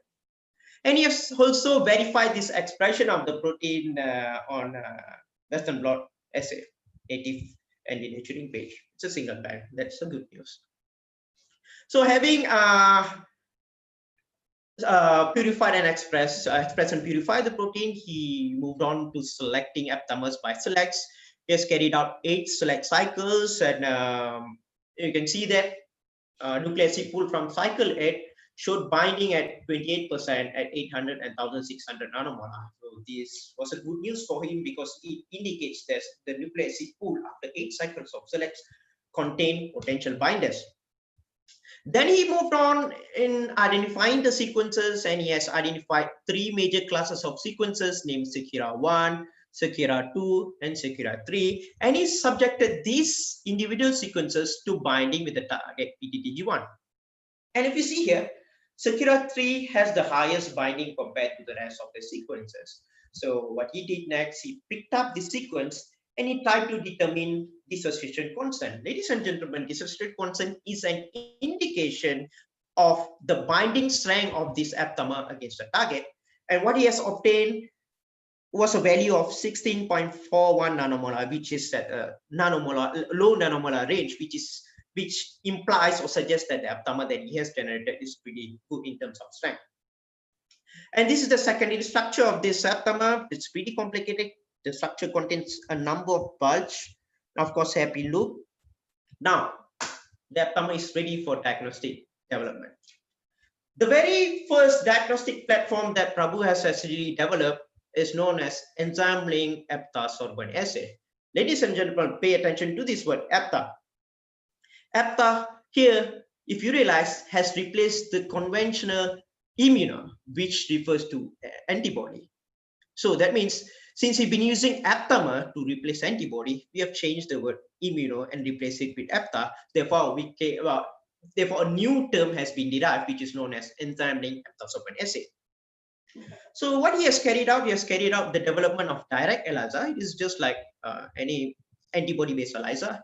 He has immobilized this protein PTTG1. He added this aptamer followed by streptavidin HRP. Then he proceeded to detecting. And he obtained a detection limit of 0.0256 nanomolar. Okay, and in parallel to direct ELISA, he has also developed sandwich ELISA, whereby he has immobilized his aptamer on the surface of streptavidin coated plate. And the difference here is that he tried to use anti-PTTG1 antibody as the detection agent. So in this case, he has developed sandwich ELISA assay, and followed by the addition of secondary antibody and moved on to detection. He has achieved a detection limit of 3.2 nanomolar. So the most important thing that he has achieved here is that he has achieved sub-nanomolar detection limit. And this detection limit is pretty much comparable to an antibody-based PTTG1 ELISA detection limit that has a range between 2 to 100. So he has successfully developed an aptamer-based ELISA assay, which is pretty much comparable to antibody-based ELISA assay. Okay, next he moved on to testing this aptamer on a membrane-based platform. So the traditional membrane-based platform that we all familiar with is the Western blot assay. So whereby in Western blot assay, there are 2 types of antibodies being used, primary and secondary antibody. That's the convention in Western blot assay. But with the usage of aptamer, you can obviate these 2 steps and replace it with just a single step of adding this biotelated aptamer. Then you can directly go for signal production. And what he has done, he has tried to compare the performance of aptamer with antibody. And you can see the performance of aptamer is no difference from that of antibody. And having done that, he proceeded to dot blot assay. There you go. Aptamer works just like antibody on a dot blot assay with the detection limit of 2.5 picomole.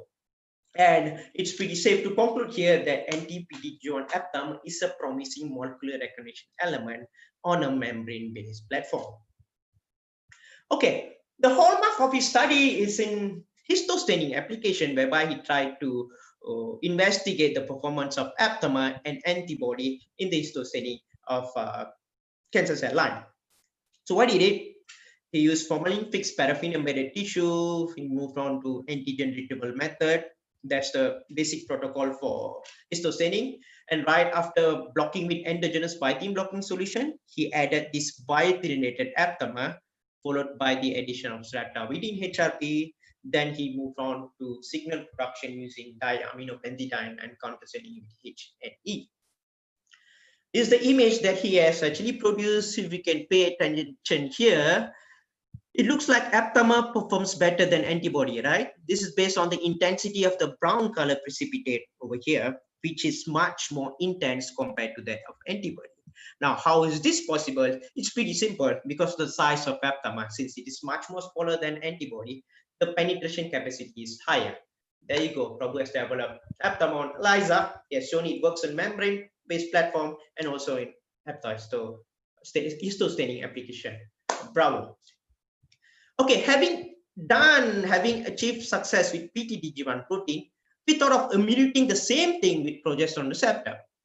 Now, it is one of the biomarkers for breast cancer, besides estrogen receptor alpha and HER2. So we feel that aptamer could do a better job probably than antibody. Let's see. So this work was carried out by Prasila Ramidran, who have completed her PhD viva last month, and she has expressed and purified the protein. The expression is pretty good. If you take a look here, the 3 hours she can get a pretty much good expression. And she checked on gel, STS base gel. It shows a single band, a little bit of impurities, and she proceeded to selection. She carried out 8 cycles of selects and she sequenced. And she ended up getting 3 major classes of sequence, and she decided to validate the binding of each and every single class of sequence. And there you go. She has showed that PR aptamer 3 has the better binding than the 2 of the other sequences, and she has proceeded to determine KD, and the KD is pretty, it's like 380 nanomolar, which is much lower than that of PTDG1. But it's okay, let's just test and see on the diagnostic platform. And this is the secondary structure. It looks like, I don't know, how do you call it? How do you name it? It looks like, okay. Okay, she has tested this on direct ELISA assay, and the detection limit obtained is 69 nanomolar, which falls within the detection limit exhibited by antibody-based progesterone receptor ELISA assay. It's pretty good. And one more interesting thing that she has actually stumbled upon is that she has managed to directly detect PR in this MCF7 cell lysate. So there you go. Here's her aptamer is able to recognize progesterone receptor in a very crude extract, which is the cell lysate in the form of cell lysate. And akin to what Prabhu has done, she has tried to develop dot assay, and detection limits around 6.25 picomolar. And she has also compared the performance of aptamer and antibody. Aptamer work exactly just like antibody. Therefore, PR aptamer could be a potential diagnostic agent that is able to replace its counterpart antibody. That's what we have concluded here. And another thing that she has done is hepatohistostaining. She has compared the histostaining capacity of the aptamer with that of antibody. Aptamer obviously worked better than its counterpart antibody. Another milestone in her work is that she has tried to histostain breast cancer tissue collected from patient sample. There you go. This is the hallmark of her study. Her aptamer is able to histostain, is able to perform better than antibody in the histostaining application of the breast cancer tissue from patient sample. Yeah, this is all thanks to the better penetration capacity of the aptamer compared to antibody. Okay, I have my fair share of a study that I've done during my PhD as well. And what I've done when I was a PhD student, I tried to select aptamer against human recombinant EPO. Human recombinant EPO is involved in the production of red blood cells. You have more red blood cells, the oxygen carrying capacity is higher, the stamina is better. So what unscrupulous athletes have done out there, they try to illegally use this recombinant human EPO to enhance their stamina. So this creates a problem known as EPO doping. Now, the gold standard for EPO doping is actually isoelectric focusing double immunoblotting. So we feel that since the problem with IEF double immunoblotting is that there are some cases that whereby they are undetectable cases of EPO.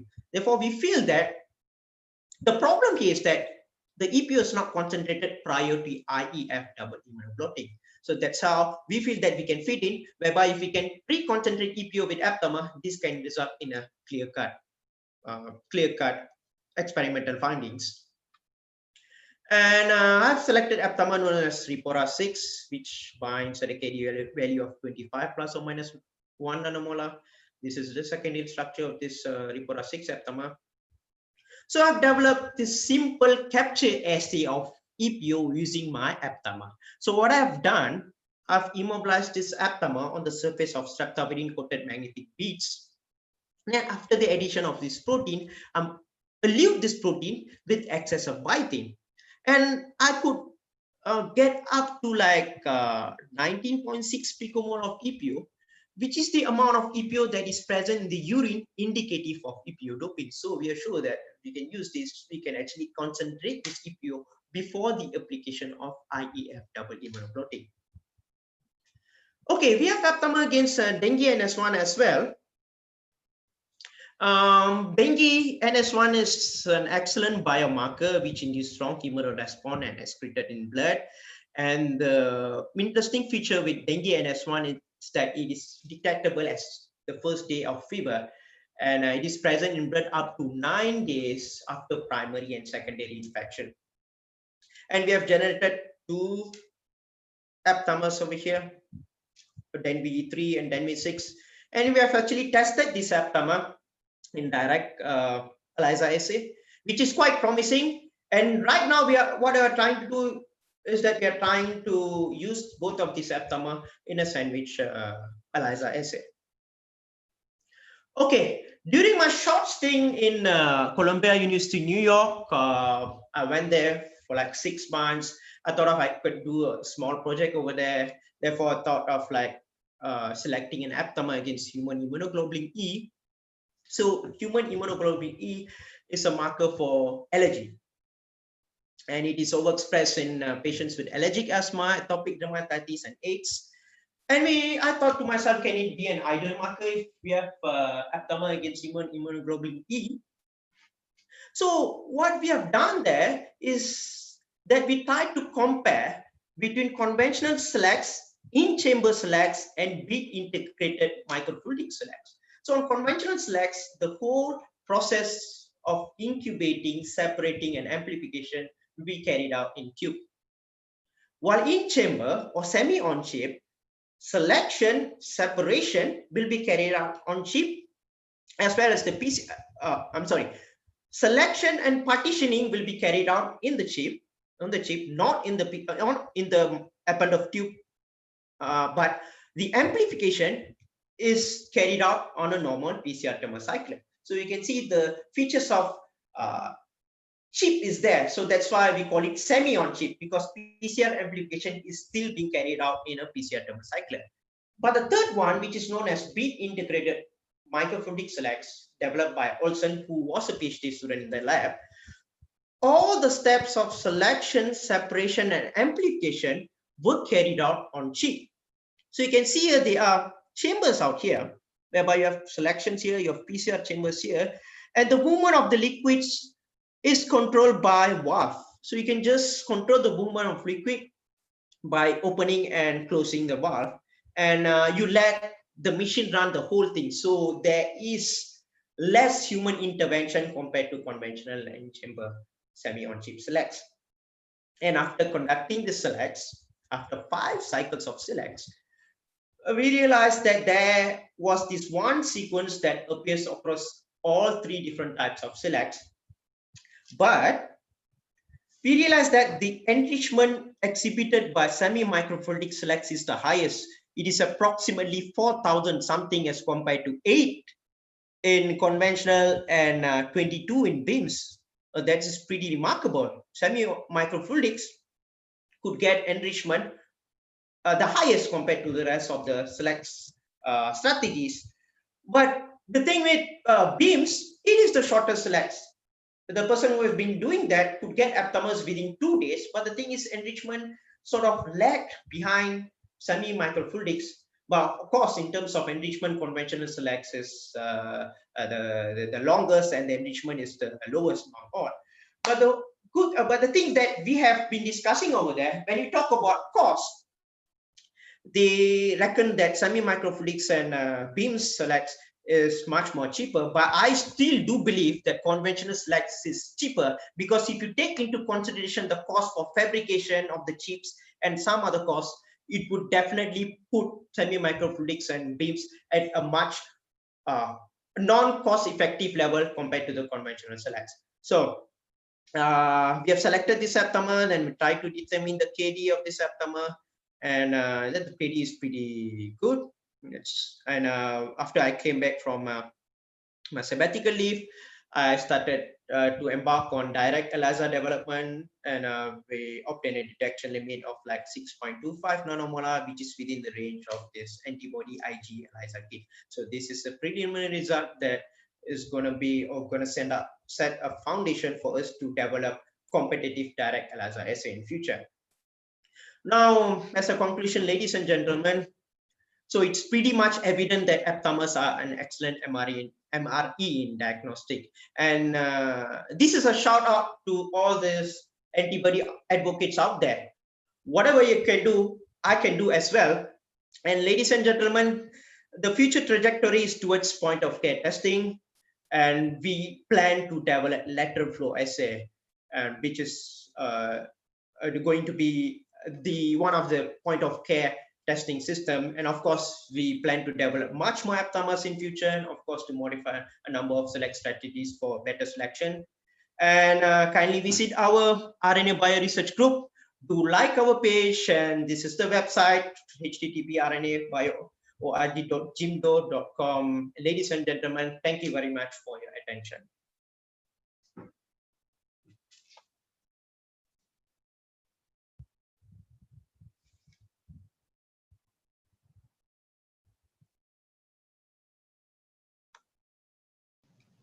Dr. Prabha, are you there? Dr. Prabha? Yes, you have to unmute yourself first.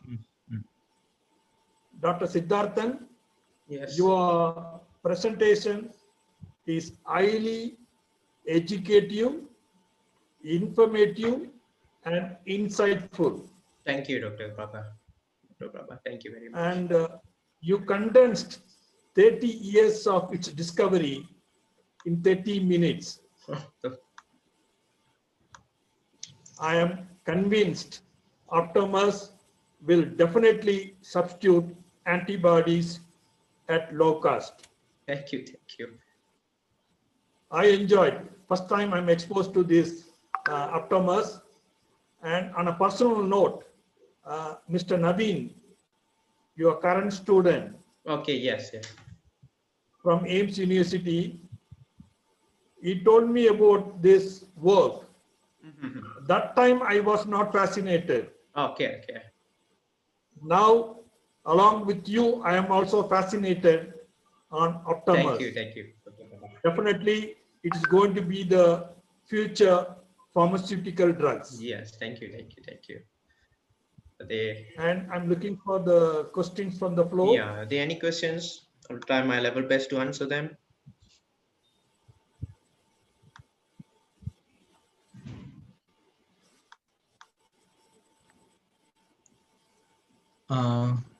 Siddhartha, Dr. Yes, Siddhartha. Yes, yes, Dr. Suresh, right? So in compared to antibodies, how you think that aptamers stability in vivo conditions? Okay, in terms of stability, I mean, yeah, there are a couple of modifications that you can incorporate into aptamers. But if you take a look at our case, for example, histostaining, it works without any modification itself. Okay. So I think it differs from one case to another case. But in terms of histostaining, because during the formalin fixation step, so you could have actually inactivated all this RNase enzyme. And when you do antigen retrieval, the epitope has changed, rendering the enzyme non-functional. So the ribonuclease wouldn't be able to act on RNA. So in that case, it doesn't matter whether whether use unmodified or modified aptamers. But again, in terms of stability, if you want to extend the half-life, of course, you can incorporate changes. Okay. So one more question. Yes, so please. this aptamer, okay, sensitivity wise, definitely we can try in the in vitro conditions, and we can get the best aptamer from the CellX or whatever the library. So how it will be the specificity? We don't know how many different proteins it may still have can able to bind. Right. You're talking about specificity. That has always been the issue with aptamers. Because if you want to check the specificity, the best way, which is the most impractical way, is to take every single molecules on the universe and to check the binding, right? Reverse selects. No. I mean, what I'm trying to say, if you want to look at the specificity, you can choose the closest molecule. For example, if there is any, but the most ultimate way of checking the specificity is to take every single molecule in the universe and try to see whether it binds, right? Yeah, I mean, yeah, of course. Yeah, I mean, the target at least the target. Like, let's say if you want to target the human, maybe maybe there is a reverse selects, right? So all the proteins can be on the chip and try to see the binding affinity of the aptamer with the... Right. No, that's an interesting question, because if there's one aptamer selected against cocaine, the target is cocaine, but the aptamer interacts with quinine, which is a totally unrelated target. But when they report, they say that the aptamer is specific against cocaine. So you will never know until you take every single molecules up there and subject to binding with aptamer, which is very impractical. So for the time being, we can just conclude that, okay, aptamer is specific by using BAC as a control. Would you agree with me, Dr. Suresh? Yeah. Doctor, there is one question from the audience. Yeah, please. What are the advantages of your ELISA method with the traditional ELISA method? Okay, in terms of advantages, is the cost of the aptamer, which is much more cheaper than antibodies, because all the other steps are the same. So that's the only advantages that I feel is that. Okay, then there is one wonderful compliment from the audience. They want to nominate you for the Nobel Prize from Malaysia. Oh my goodness, that is so. Okay, anyway. There are so many compliments. Which this compliment I cannot hide. So it's good, doctor. Good. Okay, doctor. There is no more questions from the participants in the audience. Yeah, thank you. The chat room. Thank you once again, doctor. Thank you very much.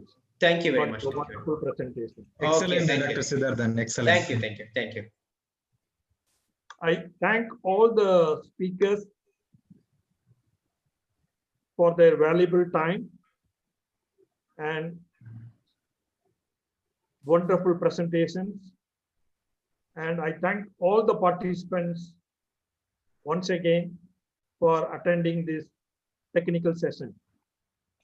Thank you very much, everyone, for your time today.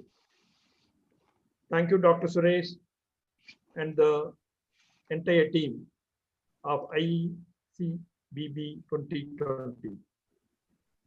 I hand over the mic to MC now. Thank you.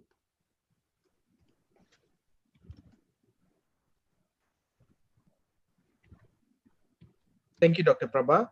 And thank you, Dr. Chitran, for the insightful speech. I'm sure everyone learned. And the Nobel Prize comment, I think we should have a Nobel laureate in Malaysia by now. So I hope someone does something about this. Anyways, we will be pausing for a moment while the committee gets ready for the final closing. So we'll be just playing some music and displaying some AIMS facility slides.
Information for the all participants in very short time, gold, silver, and bronze awards for the posters and oral presentations will be announced shortly.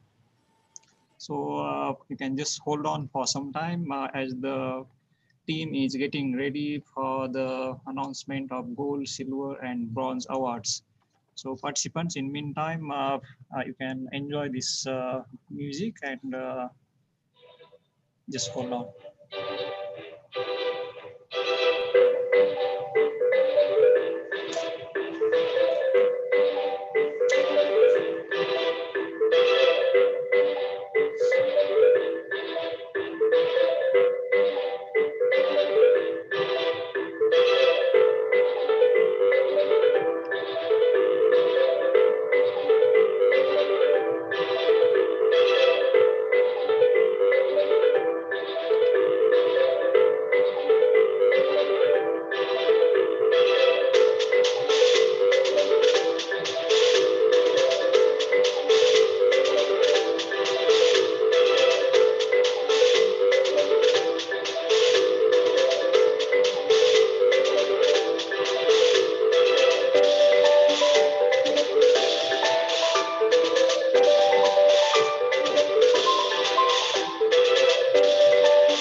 Mr. Gerard, are you there?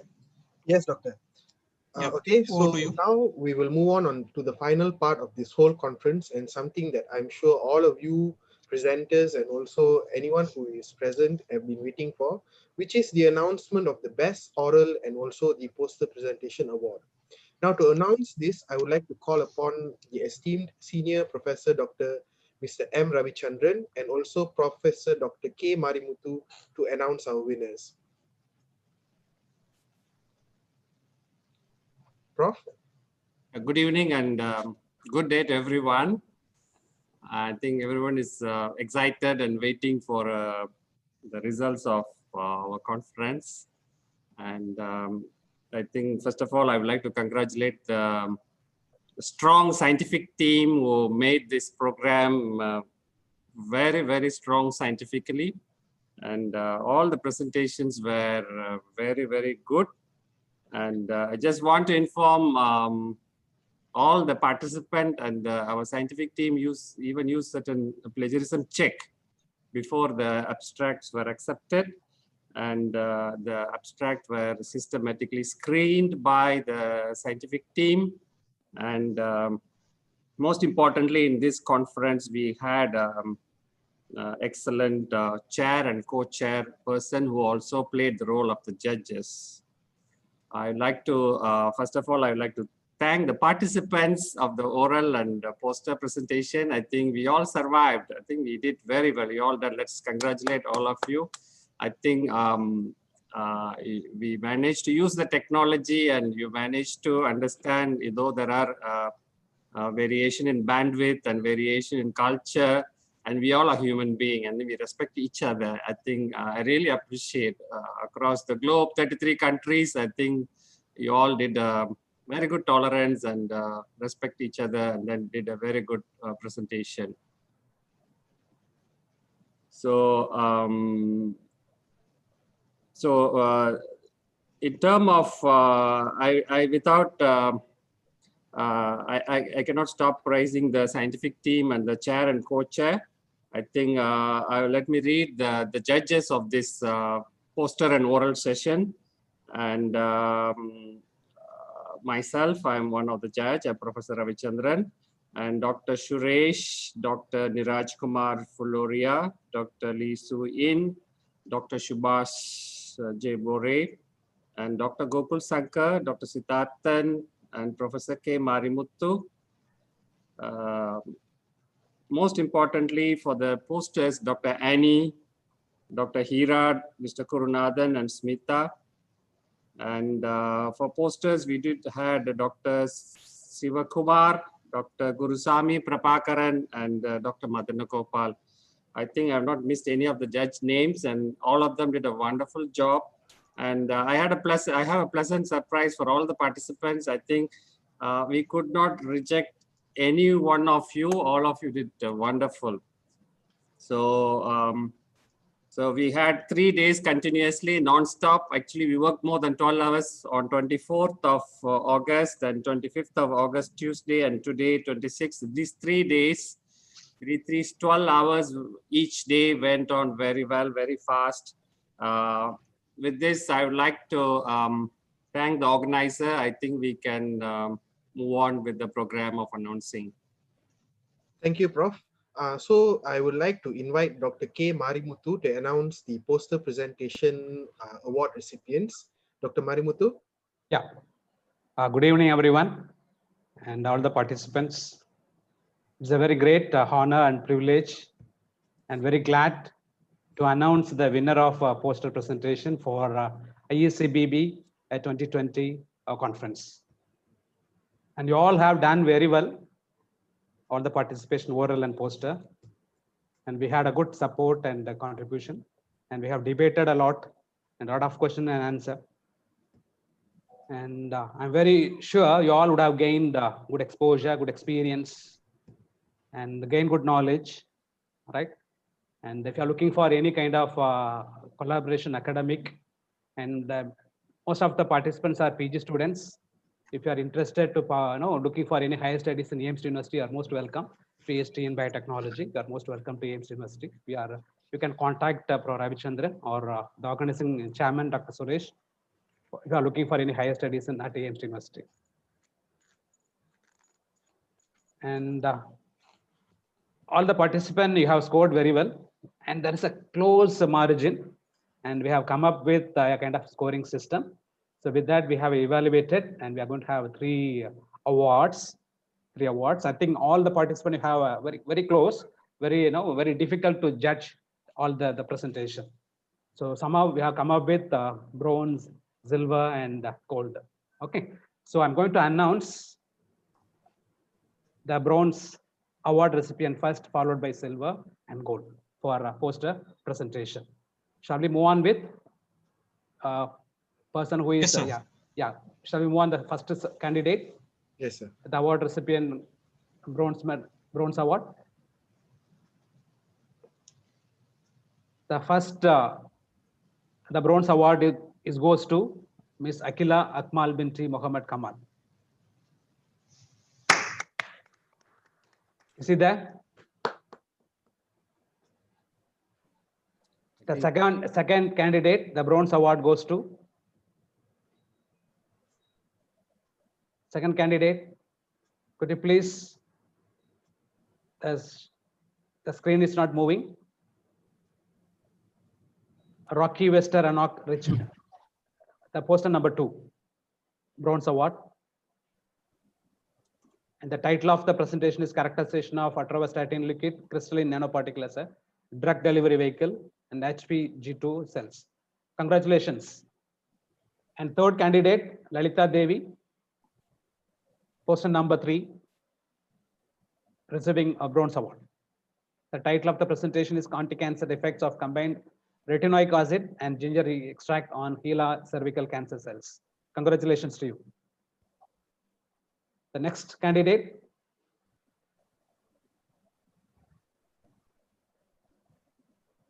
next slide. The fourth candidate, Miss Aini Shakira, the poster number B4, the recipient of bronze award. The title of the presentation for receiving this award, Growth Performance of Terung Assam in Different Growth Media. Congratulations. The next candidate, Tehu Iwan, poster number 6, SNP analysis of Malaysian multi-drug resistant tuberculosis. Good luck and congratulations to you. And Dr. Sapita, the next candidate, receiving the bronze award. And Safa Mohammed Nas, receiving the bronze award. Congratulations. Next candidate. Next slide. The post number 9, the participant name, Shifa bin Syed, receiving the bronze award. For the presentation, antibiograms of multi-drug resistant Acinetobacter baumannii isolated from specimens at Kushita Medical College Hospital. Congratulations. And Lim Georgia, the poster number 11. The title of the presentation is Process Validation of Cholera Vaccine Formulation. Congratulations for receiving this. And the next bronze award goes to Mr. Karthik, the poster number 14. The title of the presentation is Dissecting Complete Genome of Klebsiella pneumoniae, uncovers the abundant repertoire of antibiotic resistant genes, a global snapshot. Congratulations, Mr. Karthik. Next slide.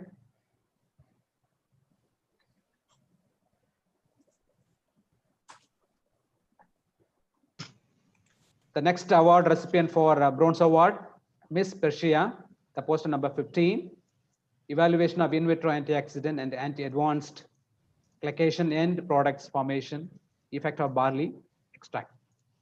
Congratulations to you. Ms. Persia, are you there? Yeah, next slide.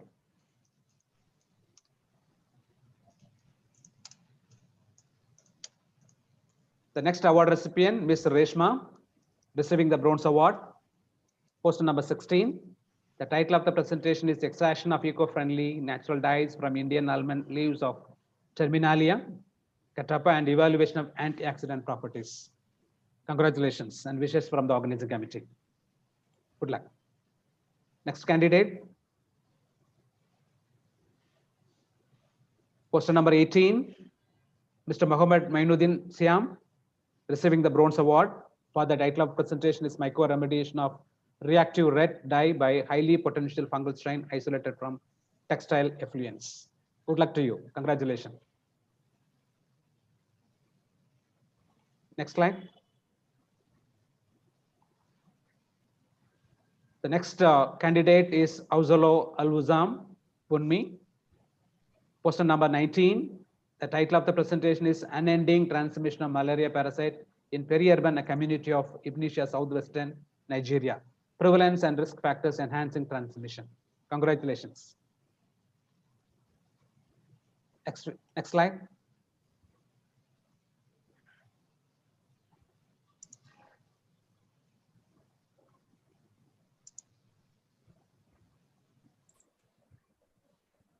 And Miss Edina Frank, poster number 20, you are receiving Bronze Award for the title of presentation, Computational Analysis and Annotation of Elias olifera, Naringenin, chalcone synthesis, and palmitoyl protein thioesterase. Congratulations to you. The next award recipient, poster number 21, Miss Avina Frank, receiving the Bronze Award for the title of presentation is In Silico Analysis of and Annotation of Elias olifera, NOI, and metallothionein-like proteins. Congratulations to you. The next Bronze Award, slide please.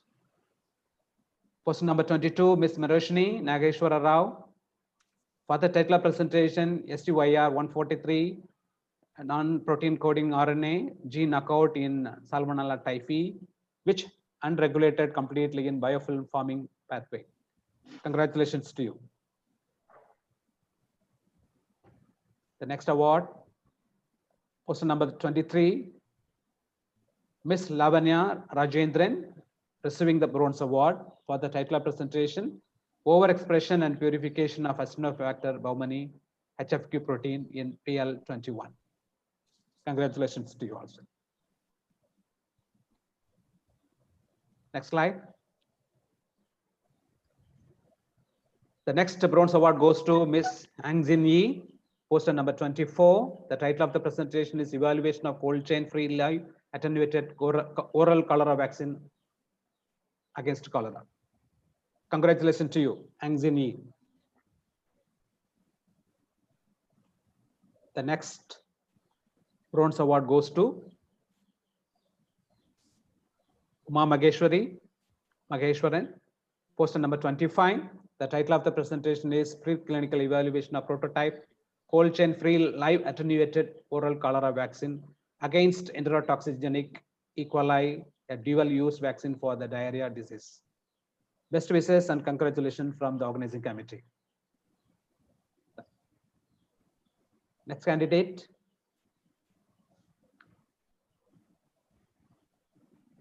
Bronze Award goes to Abhinaya Subramanian, poster number 26. The title of the presentation is Ficus religiosa in mitigating the hyperandrogenism in PCOS-induced rats phytotherapeutic approach. Congratulations, Abhinaya Subramanian. The next candidate, and we have a couple of award recipients for receiving the Silver Award, and the following few participants will receive the Silver Award. The first candidate receiving the Silver Award is Miss Raja Noor Firzana Ziyasa Binti Raja Sharif, poster number 10. The title of the presentation is Anti-Proliferative Effect of Lapatinib and ERB1, ERBB2 tyrosine kinase inhibitor on CaCO2 human colorectal cancer cell lines. Congratulations to you, Ms. Raja Noor Firzana. The second Silver Award IECBBB 2020 goes to Miss Richa Prakash, the poster number 13.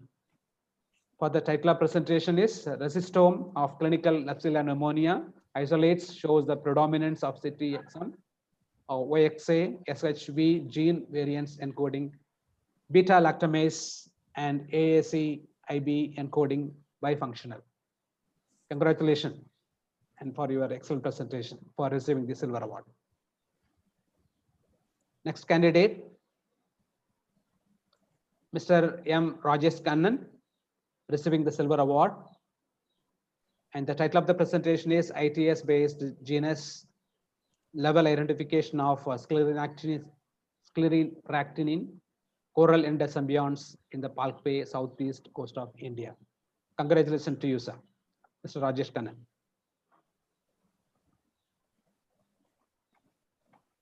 Next one.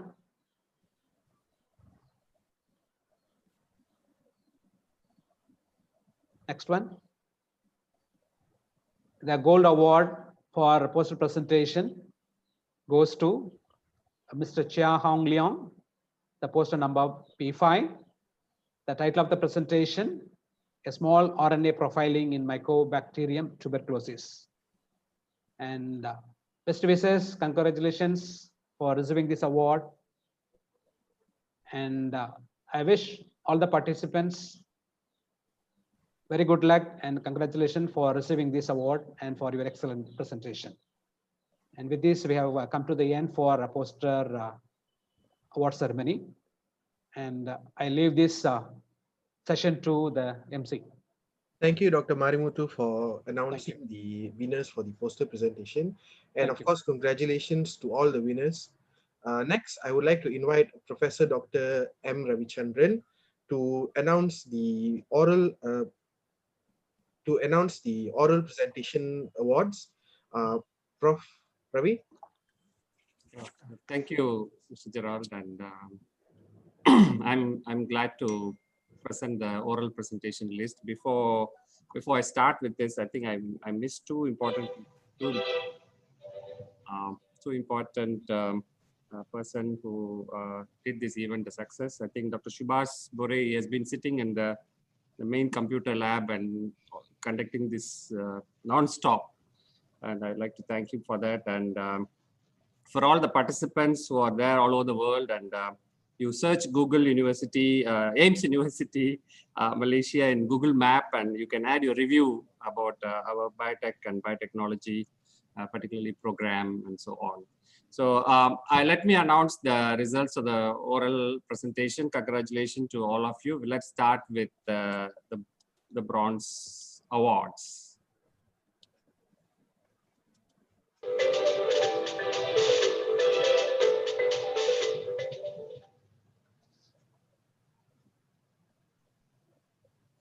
The first bronze award goes to Mr. Muhammad Sulaiman Rama. The title of the poster was Therapeutic Potential of Magnifera Indica Extract. Congratulations.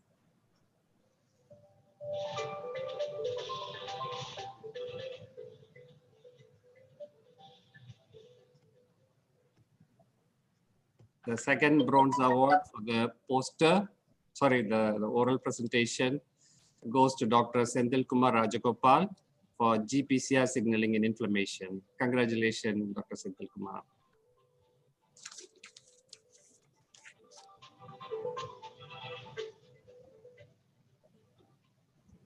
The third bronze award goes to Dr. Prasanna Srinivas on the topic of study of endophytic fungi and their metabolites for the medicinal plant Withania somnifera.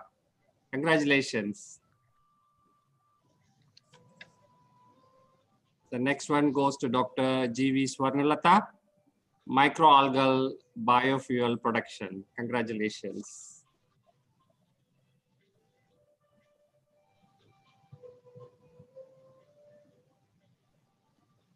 The next bronze award for the oral presentation goes to Ms. Nurul Arnida Hussain, transcriptome analysis of young, mature, and ripening stages of local durian. Congratulations, Nurul.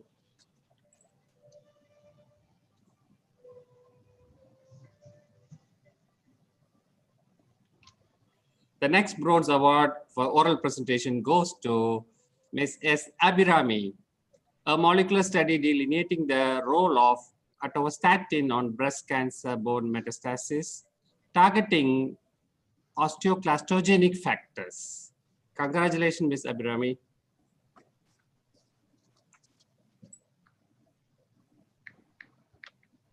Next oral presentation bronze award goes to Mr. Asaimuddin R.D. Zainal Abidin on stability of transgene in Nanochloropsis species, potential vaccine delivery system to fish against vibriosis disease. Congratulations. The next award, oral bronze award, goes to Ms. Fatima Diana binti Mohammad Bukhari for the title Binding Activity of Plasmodium nullici Duffy Binding Protein Alpha Region 2, corresponding to high and low parasitemia isolates. Well done, Ms. Fatima.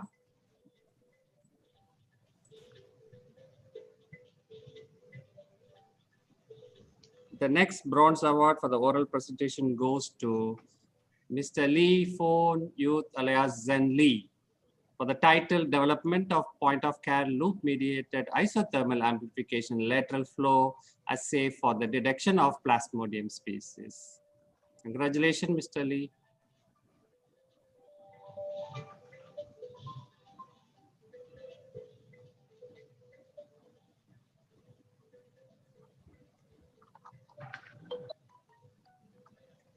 The next bronze award for the oral presentation goes to Abdul Rahman Mania Zubairu for the title Distribution of Available Phosphorus in a Sandy Loam Soil of Nigerian Sudan Savannah.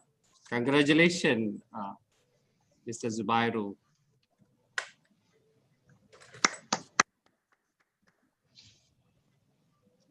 The next oral presentation award for bronze award goes to Dr.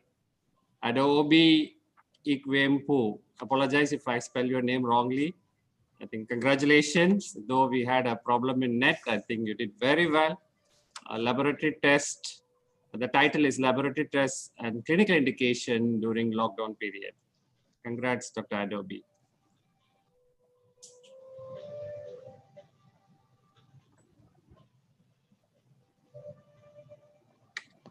The last bronze award in this series oral presentation goes to Ms. Sanyogita Verma for the title Morphological Changes in Planktons as an Indicator of Seasonal Variation. Congratulations, Ms. Sanyogita Verma.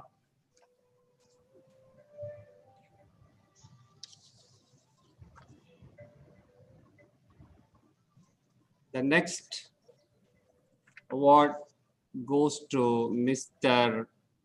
Satam Obitat on the title Resistome of Clinical Klebsiella Pneumonia Isolates shows the predominance of CTXM, OXA, and SCV gene variants encoding beta-lactamase and other aminoglycoside resistant enzymes. Congratulations, Mr. Satam.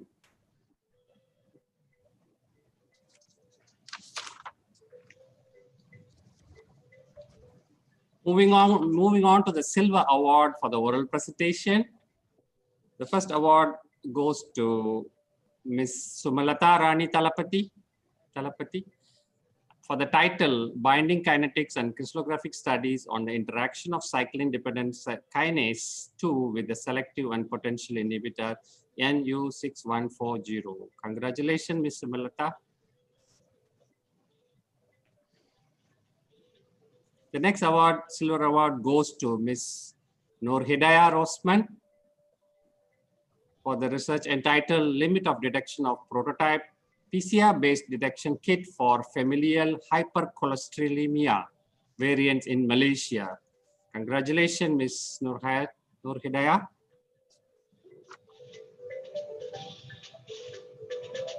The next silver award goes to Mr. Tan Hong Ji. Effect of maternal epigalactocatechin galactate on blood pressure and pregnancy outcome in spontaneously hypertensive rats. Congratulations, Mr. Hong Ji. The next award, silver award, goes to Ms. Sidambara Priya Darshini for the talk entitled Agriculture Biotechnology. Congratulations. The next silver award for the oral presentation goes to Mr. Darpan Raghav on an interesting title on curcumin inhibits the centrosome separation in mammalian cancer cells by perturbing the functions of mitotic kinesin EG5. Congratulations, Mr. Darpan.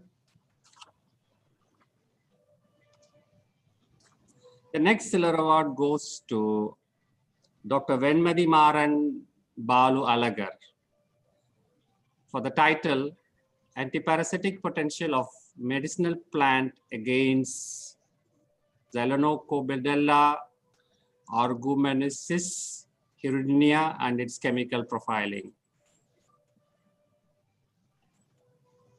Congratulations.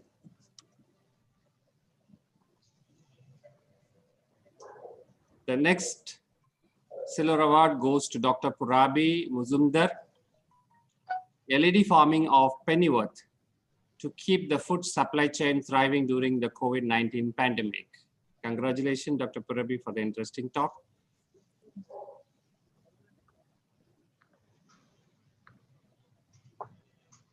Next silver award goes to Ms. Vinisha Raghu for the development of species-specific multiplex PCR to detect possible adulterant DNA in raw food sample. Congratulations, Vinisha.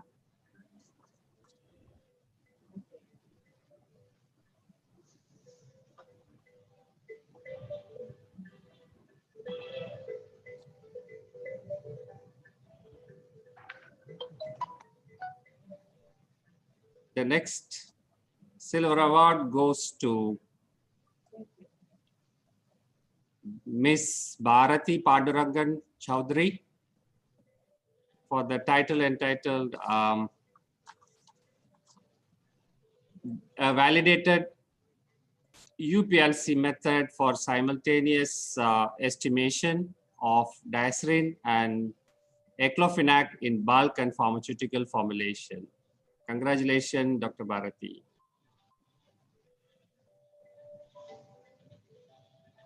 The next silver award goes to Ms. Maheshwari on anti-diabetic effect and antioxidant potential of green marine seaweeds collection from Gulf of Manna. Congratulations, Ms. Maheshwari.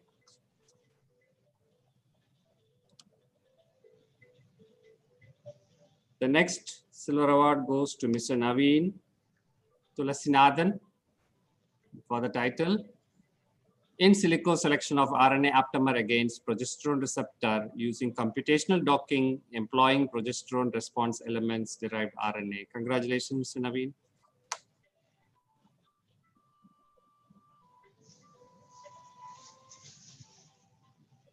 The next oral presentation silver awards goes to Ms. Ravichandran Sweta for the title Screening and Identification of Cellulose Degrading Bacteria from Termites towards developing a termite and cellulose-based sustainable nutritious solution in resource-limited setting. Congratulations, Sweta.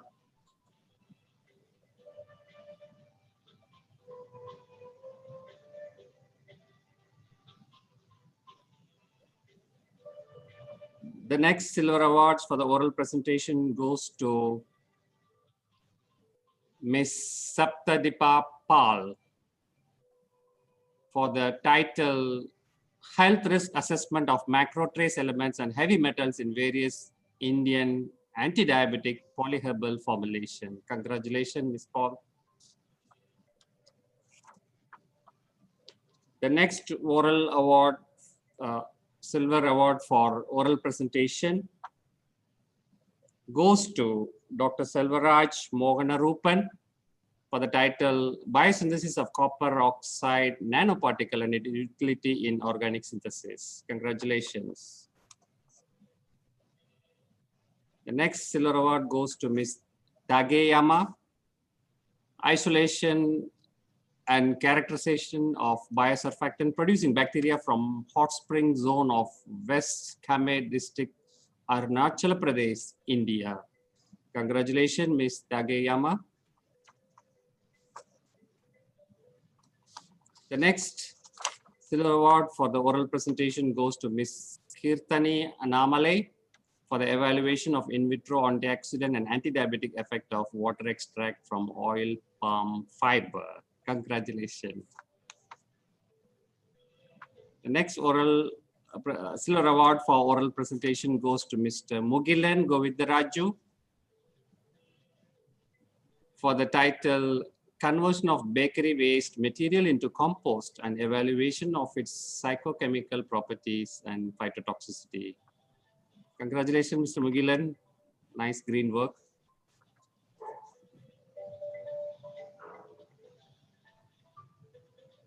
The next silver award for oral presentation goes to Mr. Irshad P. Co-occurrence of mutation in quinolone resistant determining region observed in global E. coli genomes alarms for fluoroquinolone therapy in urinary tract infections. Congratulations. The next award goes to Mr. Shubham Ghosh for the title Design, Molecular Docking and Drug Likeness Studies of Trioxane Derivatives as a Novel Antimalarial Agent. Congratulations, Mr. Shubham Ghosh. The next silver award goes to Ms. Aisha Siddiq for the photosynthesis of silver nanoparticle using plant extract of medicinal importance. Congratulations, Ms. Aisha. The next silver award goes to Ms. Darsini in silico protein structure analysis and metabolic pathway studies on gene associated with acute myeloid leukemia. Congratulations, Ms. Darsini, for your oral presentation award.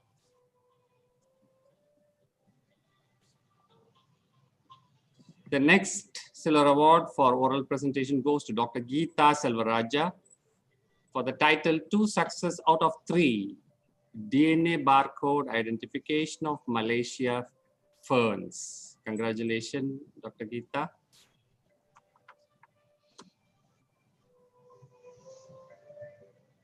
The next silver award for the oral presentation goes to Ms. Abhirami Saniraj.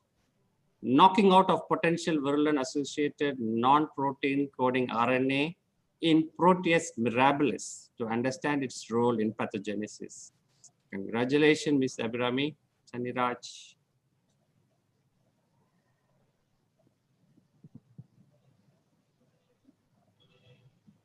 So the next silver award for the oral presentation goes to Ms. Aisha Aman for the title Bioconversion of Agro-Industrial Waste into Industrially Important Haloalkylic Protease by Marine Bacterial Species under Solid State Fermentation and Formulation of Biodetergent.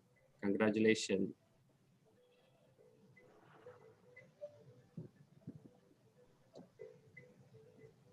The next silver award for oral presentation goes to Dr. Moaf Adam Ahmad Adam for the title Effect of Aflatoxin B1 and Ochratoxin A on tumor-related genes in MCF7 and MCF10A after the knockdown of c-MYC and p53 using siRNA. Congratulations.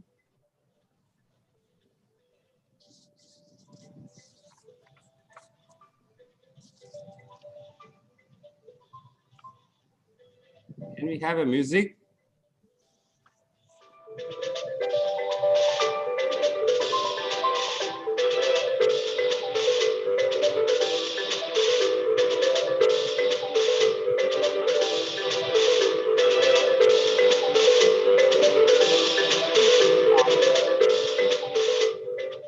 So there's a surprise for the oral presentation gold award. There are many good oral presentation, I'm glad to inform that we'll be giving four gold award for this oral presentation section. And all of them did very well based on the cutoff mark.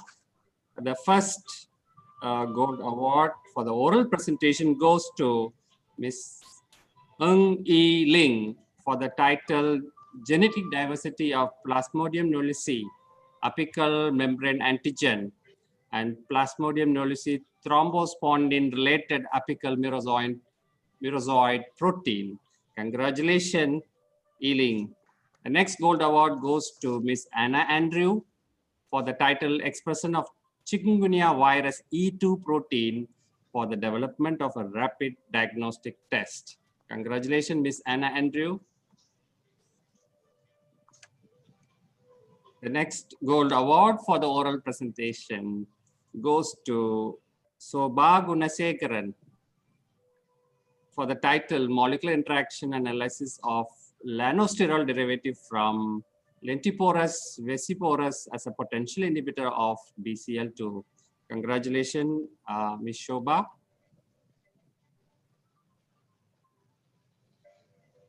And finally,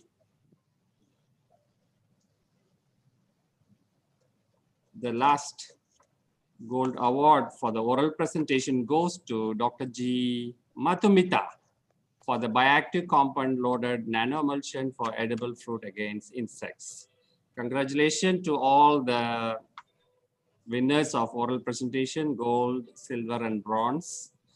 As Prof. Marimuthu mentioned, all of you did very well. Thank you very much for your cooperation at this difficult situation. And in the COVID, I think I hope our conference committee did everyone happy. I think that's very important. And thank you so much for your cooperation and tolerance and your constant attendance. I can see in Zoom, we see around nearly around 175 to 200 participants, and our YouTube have been viewed more than nearly 2,000 viewers worldwide. I think the congratulations to all the organizing team, all the volunteers who are at the background working tirelessly, and congratulations to all the participants and everyone. Thank you. I'm passed to MC. Thank you, Prof. Again, congratulations to all the winners. Now, coming to the end of this conference, before I'm going to close it, I would like to call upon Associate Professor Dr. Venkata Suresh Chini, who is also the chairperson for this conference, to give a word of thanks. Over to you, Dr. Suresh. Okay, thank you, Mr. Gerard, for inviting me for a word of thanks.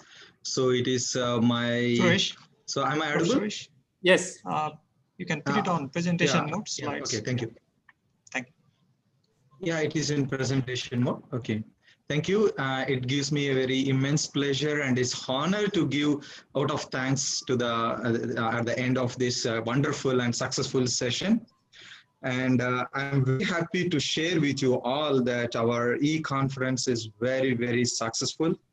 And we have around 1,485 participants from 37 different countries covering all 6 continents of world, namely Afghanistan, Suresh. Australia, Austria, Bangladesh, Bhutan.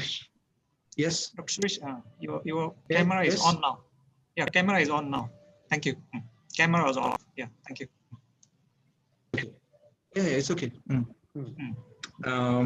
Bhutan, Bolivia, Burma, China, Egypt, Greece, Hong Kong, Hungary, India, Indonesia, Iraq, Kenya, Malaysia, Nepal, Nigeria, Pakistan, Philippines, Saudi Arabia, South Africa, Thailand, UAE, USA, Singapore, Cameroon, Ghana, Greece, Hungary, Israel, Kenya, Mozambique, and Sierra Leone, Tunisia, and UK.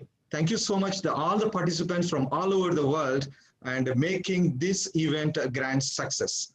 And though 1,485 participants, we have reached more than 2,000 views in YouTube within a day. That means it actually crossed the, not only the participants, it is crossing the, viewing by the other part of the world.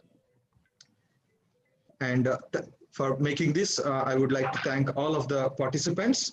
And moreover, I would like to thank you for your overwhelming appreciations and compliments, feedback giving towards our conference through the Zoom, YouTube, and mails. Thank you so much.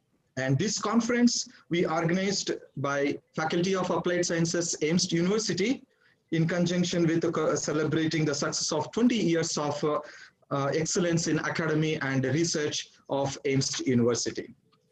So with that, we would like to first thanks to our patrons, Professor Dr. Muhammad Baidi bin Bahari, so which is active Vice Chancellor, AIMS University, for accepting and encouraging us to conduct this e-conference and accepting whatever we requested. And also he, even though instead of his busy schedule, he actually came for opening ceremony and opened the conference. And thank you so much for encouraging our Chief Operating Officer, Mr. Ambihapati Ratnam. So he's also very encourage and motivate to for this kind of events. And he's the one actually suggesting to have this conference on 20 years of excellence of AIMS University. And I would like to thank Senior Professor, Associate Professor Dr. S. Kadireshan, Registrar, AIMS University, for encouraging us and cooperating continuously for us conducting this e-conference. And then I would like to thank our co-organizers. So there are many co-organizers we have. I would like to thank each one of them. University Science Malaysia, Madurai Kamaraj University, India, Dayanand Sagar University, India, Prince Songkla University, Thailand, University of Medical Technology, Yangon, Myanmar, Yogi Vemana University, India, Malaysian Biotechnology Information Center, Malaysia, and Ahmad College, Modern College of Arts and Science and Commerce, India, and Malaysia Biotechnology Students Association. So thank you so much for all of you as being with us as a co-organizer to conduct this e-conference successfully. And yeah, our advisor, Professor M. Ravichandran. So every credit goes to him. He is the one first initiated to have this e-conference around 1.5 months or 2 months back when we were meeting in the cafeteria after MCO. And he's the one actually initiated to have this conference along with Professor Tang from USM. And actually, in fact, we wanted to have this conference physically, not virtually, when we planned last year. But unfortunately, due to the pandemic reason, so we discontinued this, and almost we were actually not planned for anything. But after this, because of the Prof. Ravichandran actually initiated in somewhere in June, then we started to working on this. And thank you so much, sir, encouraging us and advising us in each and every step. Is I think I need to thanks a lot him for this successful event organization. And I would like to thank our co-chairman, Professor Tang Tin Hock. He's also one of the initiator to have this conference. He motivated us to have this one to virtually, and even though we don't have much time, when we planned with just 1 month time, and with instead of the less time, so because of the motivation and encouragement of Dr. Tang, so we could able to make it materialize. And I would like to thank all our keynote speakers. Excellent speakers, very positive feedback we are getting from all the participants from all over the world on this talks, 9 keynotes and 10 plenary. So I would like to thank each and everyone. So I would like to thank Dr. Harcharan Singh, Senior Vice President, Bioeconomy Corporation, Malaysia, Thank you so much, sir, for your enlightened talk. And Dr. Gauri Shankar Rajam, Associate Principal Scientist, America, USA. Thank you so much, sir, for your excellent and motivating and energetic talk. And Dr. Chang Yu Seng, MD USM, it's a very relevant talk, so which is very useful and most relevant at this pandemic time, and the diagnostics of the COVID. And Prof. Ravi Chandran is always very interesting and enlightened talk by Prof. Ravi, and very interesting to talk on the COVID, the cholera vaccine, and that one now at present leading, I mean, to the using for the COVID vaccine, so which is very excited. And then I would like to thank Prof. Christopher Austin, enlightened a very interesting and excellent talk, and many feedbacks on his talk, positive feedbacks on this talk.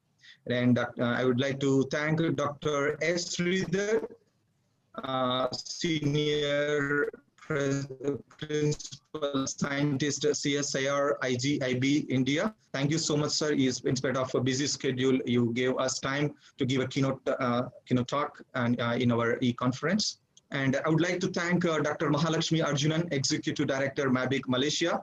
And yeah, some science communication. So this is the skill which is needed to not only any field, not only biotechnology, any field. So she enlightened us towards that the importance of the communication especially in the layman view, how we need to communicate and what are the communications we need to be done in this area of biotechnology. So thank you so much, Dr. Mahalakshmi Arjunan.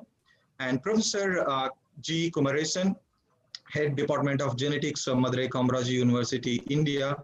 Thank you so much, sir. It was your very nice talk.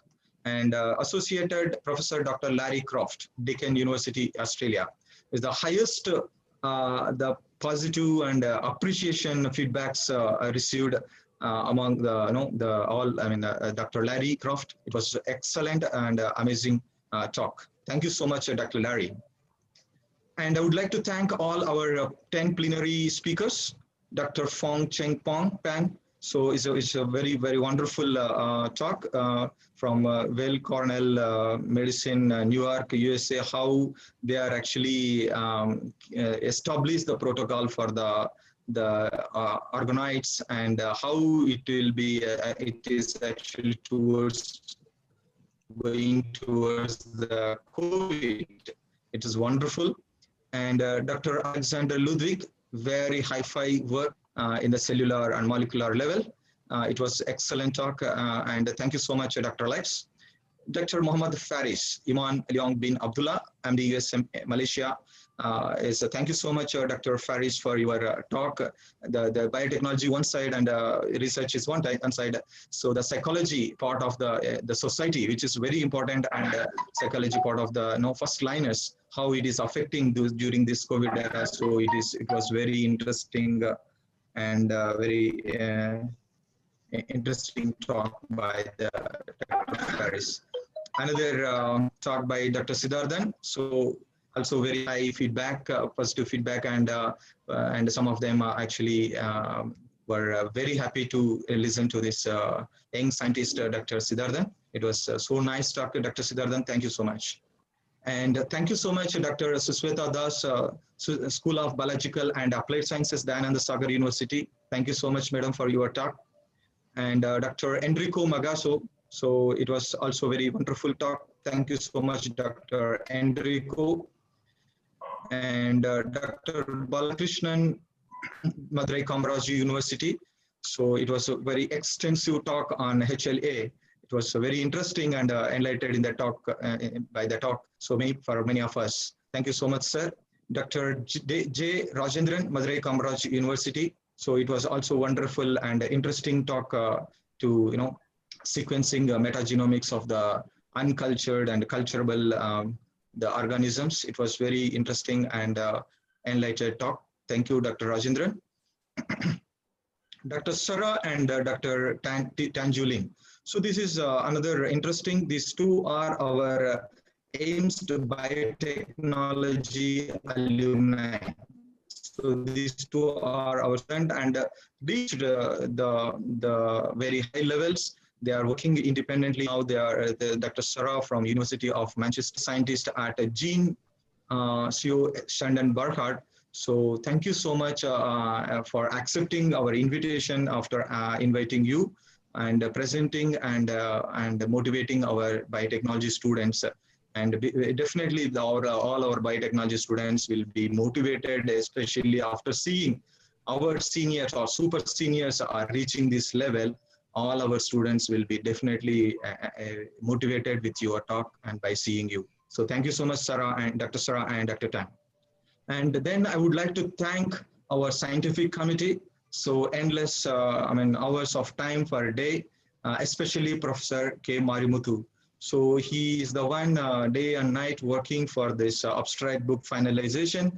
We are keep on giving him, updating him until the Sunday, all the abstract to be finalized, the abstract book. And even though he's having some other important works, he spent a lot of time and finalizing. Thank you so much, sir, Dr. Marimuthu, sir, and other scientific committee members, Senior Professor M. Ravichandran, Associate Professor Dr. Lee Suyin, Senior Associate Professor Dr. Subhash Bor, Associate Professor Dr. Sivakumar Pendiala from Department of Dentistry, Faculty of Dentistry, and Senior Associate Professor Dr. Neeraj Kumar Fuloria is a Faculty of Pharmacy, and Senior Associate Professor Dr. Gokul Shankar Sebastian. So here I would like to say that Dr. Gokul actually is not only the scientific committee, he helped us a lot by actually advising in many different areas. And thank you so much, Dr. Gokul, for your nice advices in every part of the program. And I would like to thank Dr. Madan from Physiotherapy Department. And here, I would like to thank other scientific committee members, Professor Dr. Ganesh from Madurai Comrade University, Professor Dr. A.A. Khan, University of Medical Technology, Myanmar, Dayananda Sagar University, Professor Dr. Sunil is one of our collaborator and co-organizer, and Prince Songkla University, Thailand, Dr. Sutini Sinutok. And would like to thank Professor D. Vijay Raghava Prasad and Associate Professor Dr. L. Vijay Veeranjanaya Reddy, Yogi Vyamana University, Kadapa. He is one of our co-organizer.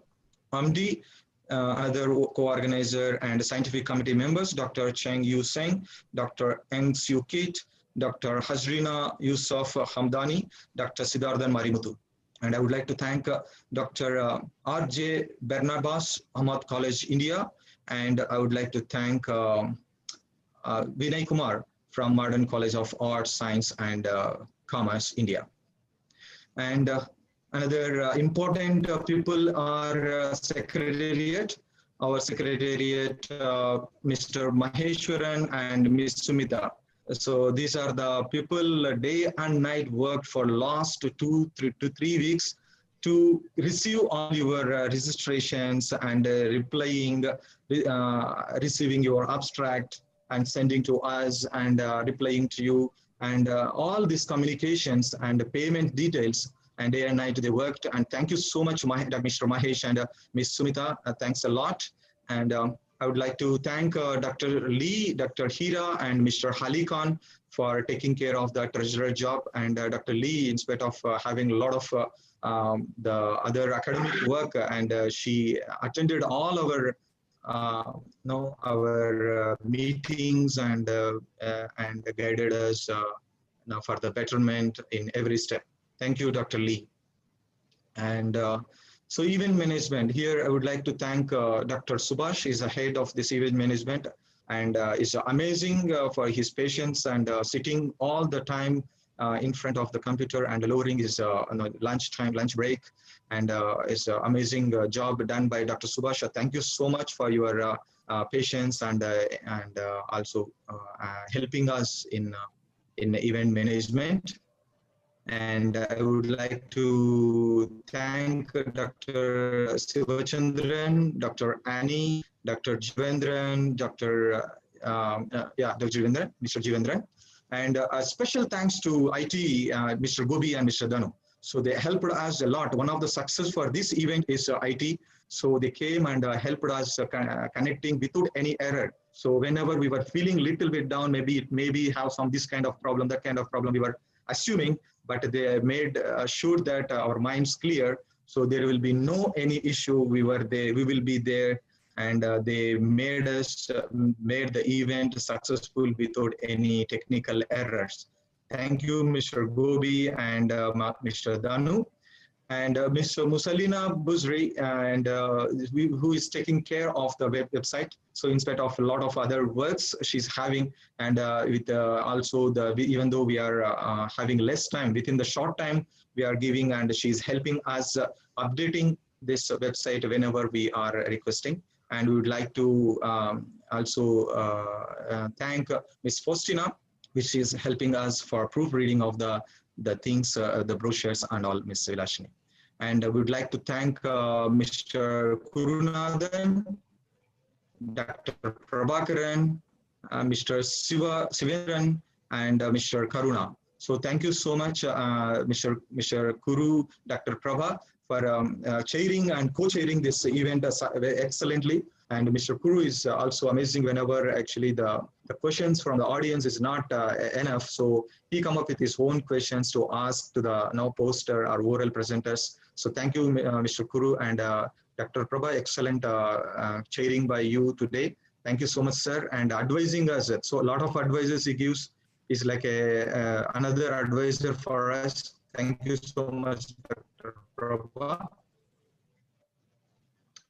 And I would like to thank our student volunteers. Without them, I think it would be not held smoothly. And it's a very tiring and so many hours of work of this student I would like to thank. So I would like to thank Mr. Gerard and Ms. Sarah for actually last minute requesting and accepting of being MCs. And without any errors, without any problem, they made and successful. Thank you, Mr. Gerard and Sarah. And Savitri, and I think each one of them, their roles, if you read, a lot of works they did. Even, for example, just now the slides prepared within the short time for the award ceremony. Also they did within short time. So I would like to thank Ms. Savitri, Mr. Parsad, Ms. Hovinya, Mr. Lo Bing Feng, Ms. Priscilla, Ms. Lavanya, Mr. Praveen Raj, Mr. Harish, Mr. Ranjit, Ms. Vivian, Mr. Muvendran, and Mr. Sharwin. So all of them actually backside of the curtain, they are working to check the timings and updating us and compiling of the slides. A lot of hard work they did to make this event successful and without any errors. Thank you so much to all our student volunteers. Thank you so much. Thanks a lot. We cannot thank you enough. So thank you so much. And yeah, so I mean the thanks to all the participants around the world, 1,484 participants from 37 different countries. So at the beginning, I mentioned 33. I didn't actually look some of the selected as other countries. So after that, when we checked other countries, when I come up with understood, it is 37 different countries and throughout the world, 6 different continents. And last but not the least, I don't know whether I have missed anyone, and sorry and pardon me if I have missed anyone who helped me a lot. And if as last minute, I didn't prepare anything, just I just copy paste just 1 hour back. So if I missed any, pardon me, and if we have done any mistakes. So maybe a lack of time for proofreading and a lack of anything. If we have done any mistake, all of you. And the last but not the least, I would like to thank my wife Anusha and my kids Kriti and Krishan for their endless support me for when actually last 1 month I was very busy. We were busy with this, and they understood us and they encouraged and they cooperated us to, not disturbing. And thank you so much then. So with that, I would like to thank you all. And thank you so much, each and every one participant and all the committee members. If I'm really sorry if I mistakenly missed anyone. I hope I didn't miss anyone. If I mistakenly missed, and sorry. I would like to say my thank you so much to all of you. And so everyone was asking about the feedback. So I would like to tell you. So we will be sending the feedback form to all of you by registered emails. So your registered emails, and you submit to us so that we will provide you e-certificate. So we would like to say that we will be providing the e-certificate to all the participants, and we will be sending you the e-certificate for the prize winners, for the poster and oral presenters within maybe 1 week or maximum by 2 weeks, because of the limitations. We cannot send bulk mails a day. So based on that, we will try to send as soon as possible. Thank you so much, and keep in touch with us. If any further events we are organizing, going to organize, we will keep update you through the emails which you have submitted to us. We will update you. And please go through the AIMS website, and AIMS website offering a lot of courses and programs. Please go through, and if you are interested to have any, join the AIMS University, have any queries, so you can ask us, either me or Prof. Ravi, or the contacts given in the website. Please go through and update us if you need any help from regarding that. So overall, thank you so much.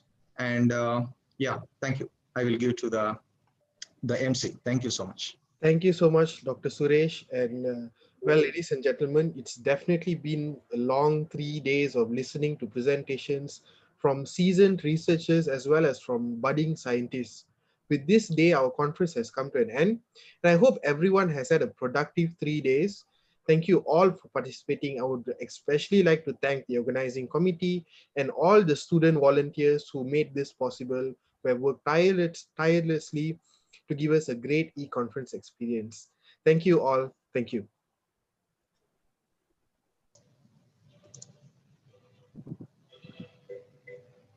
Who is there? You can just take a picture. The screen.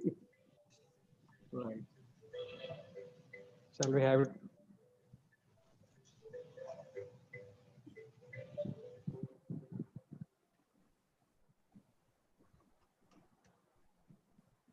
Okay, good.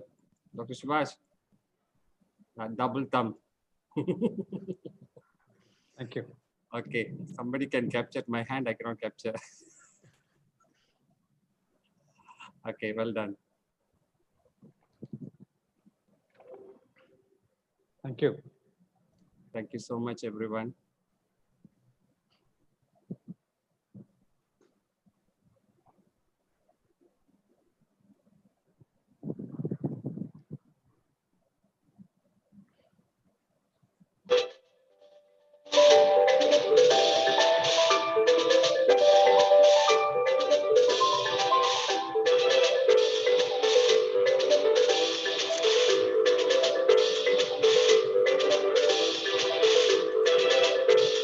So can we close this one, sir? Yeah, absolutely. We are not feeling like closing.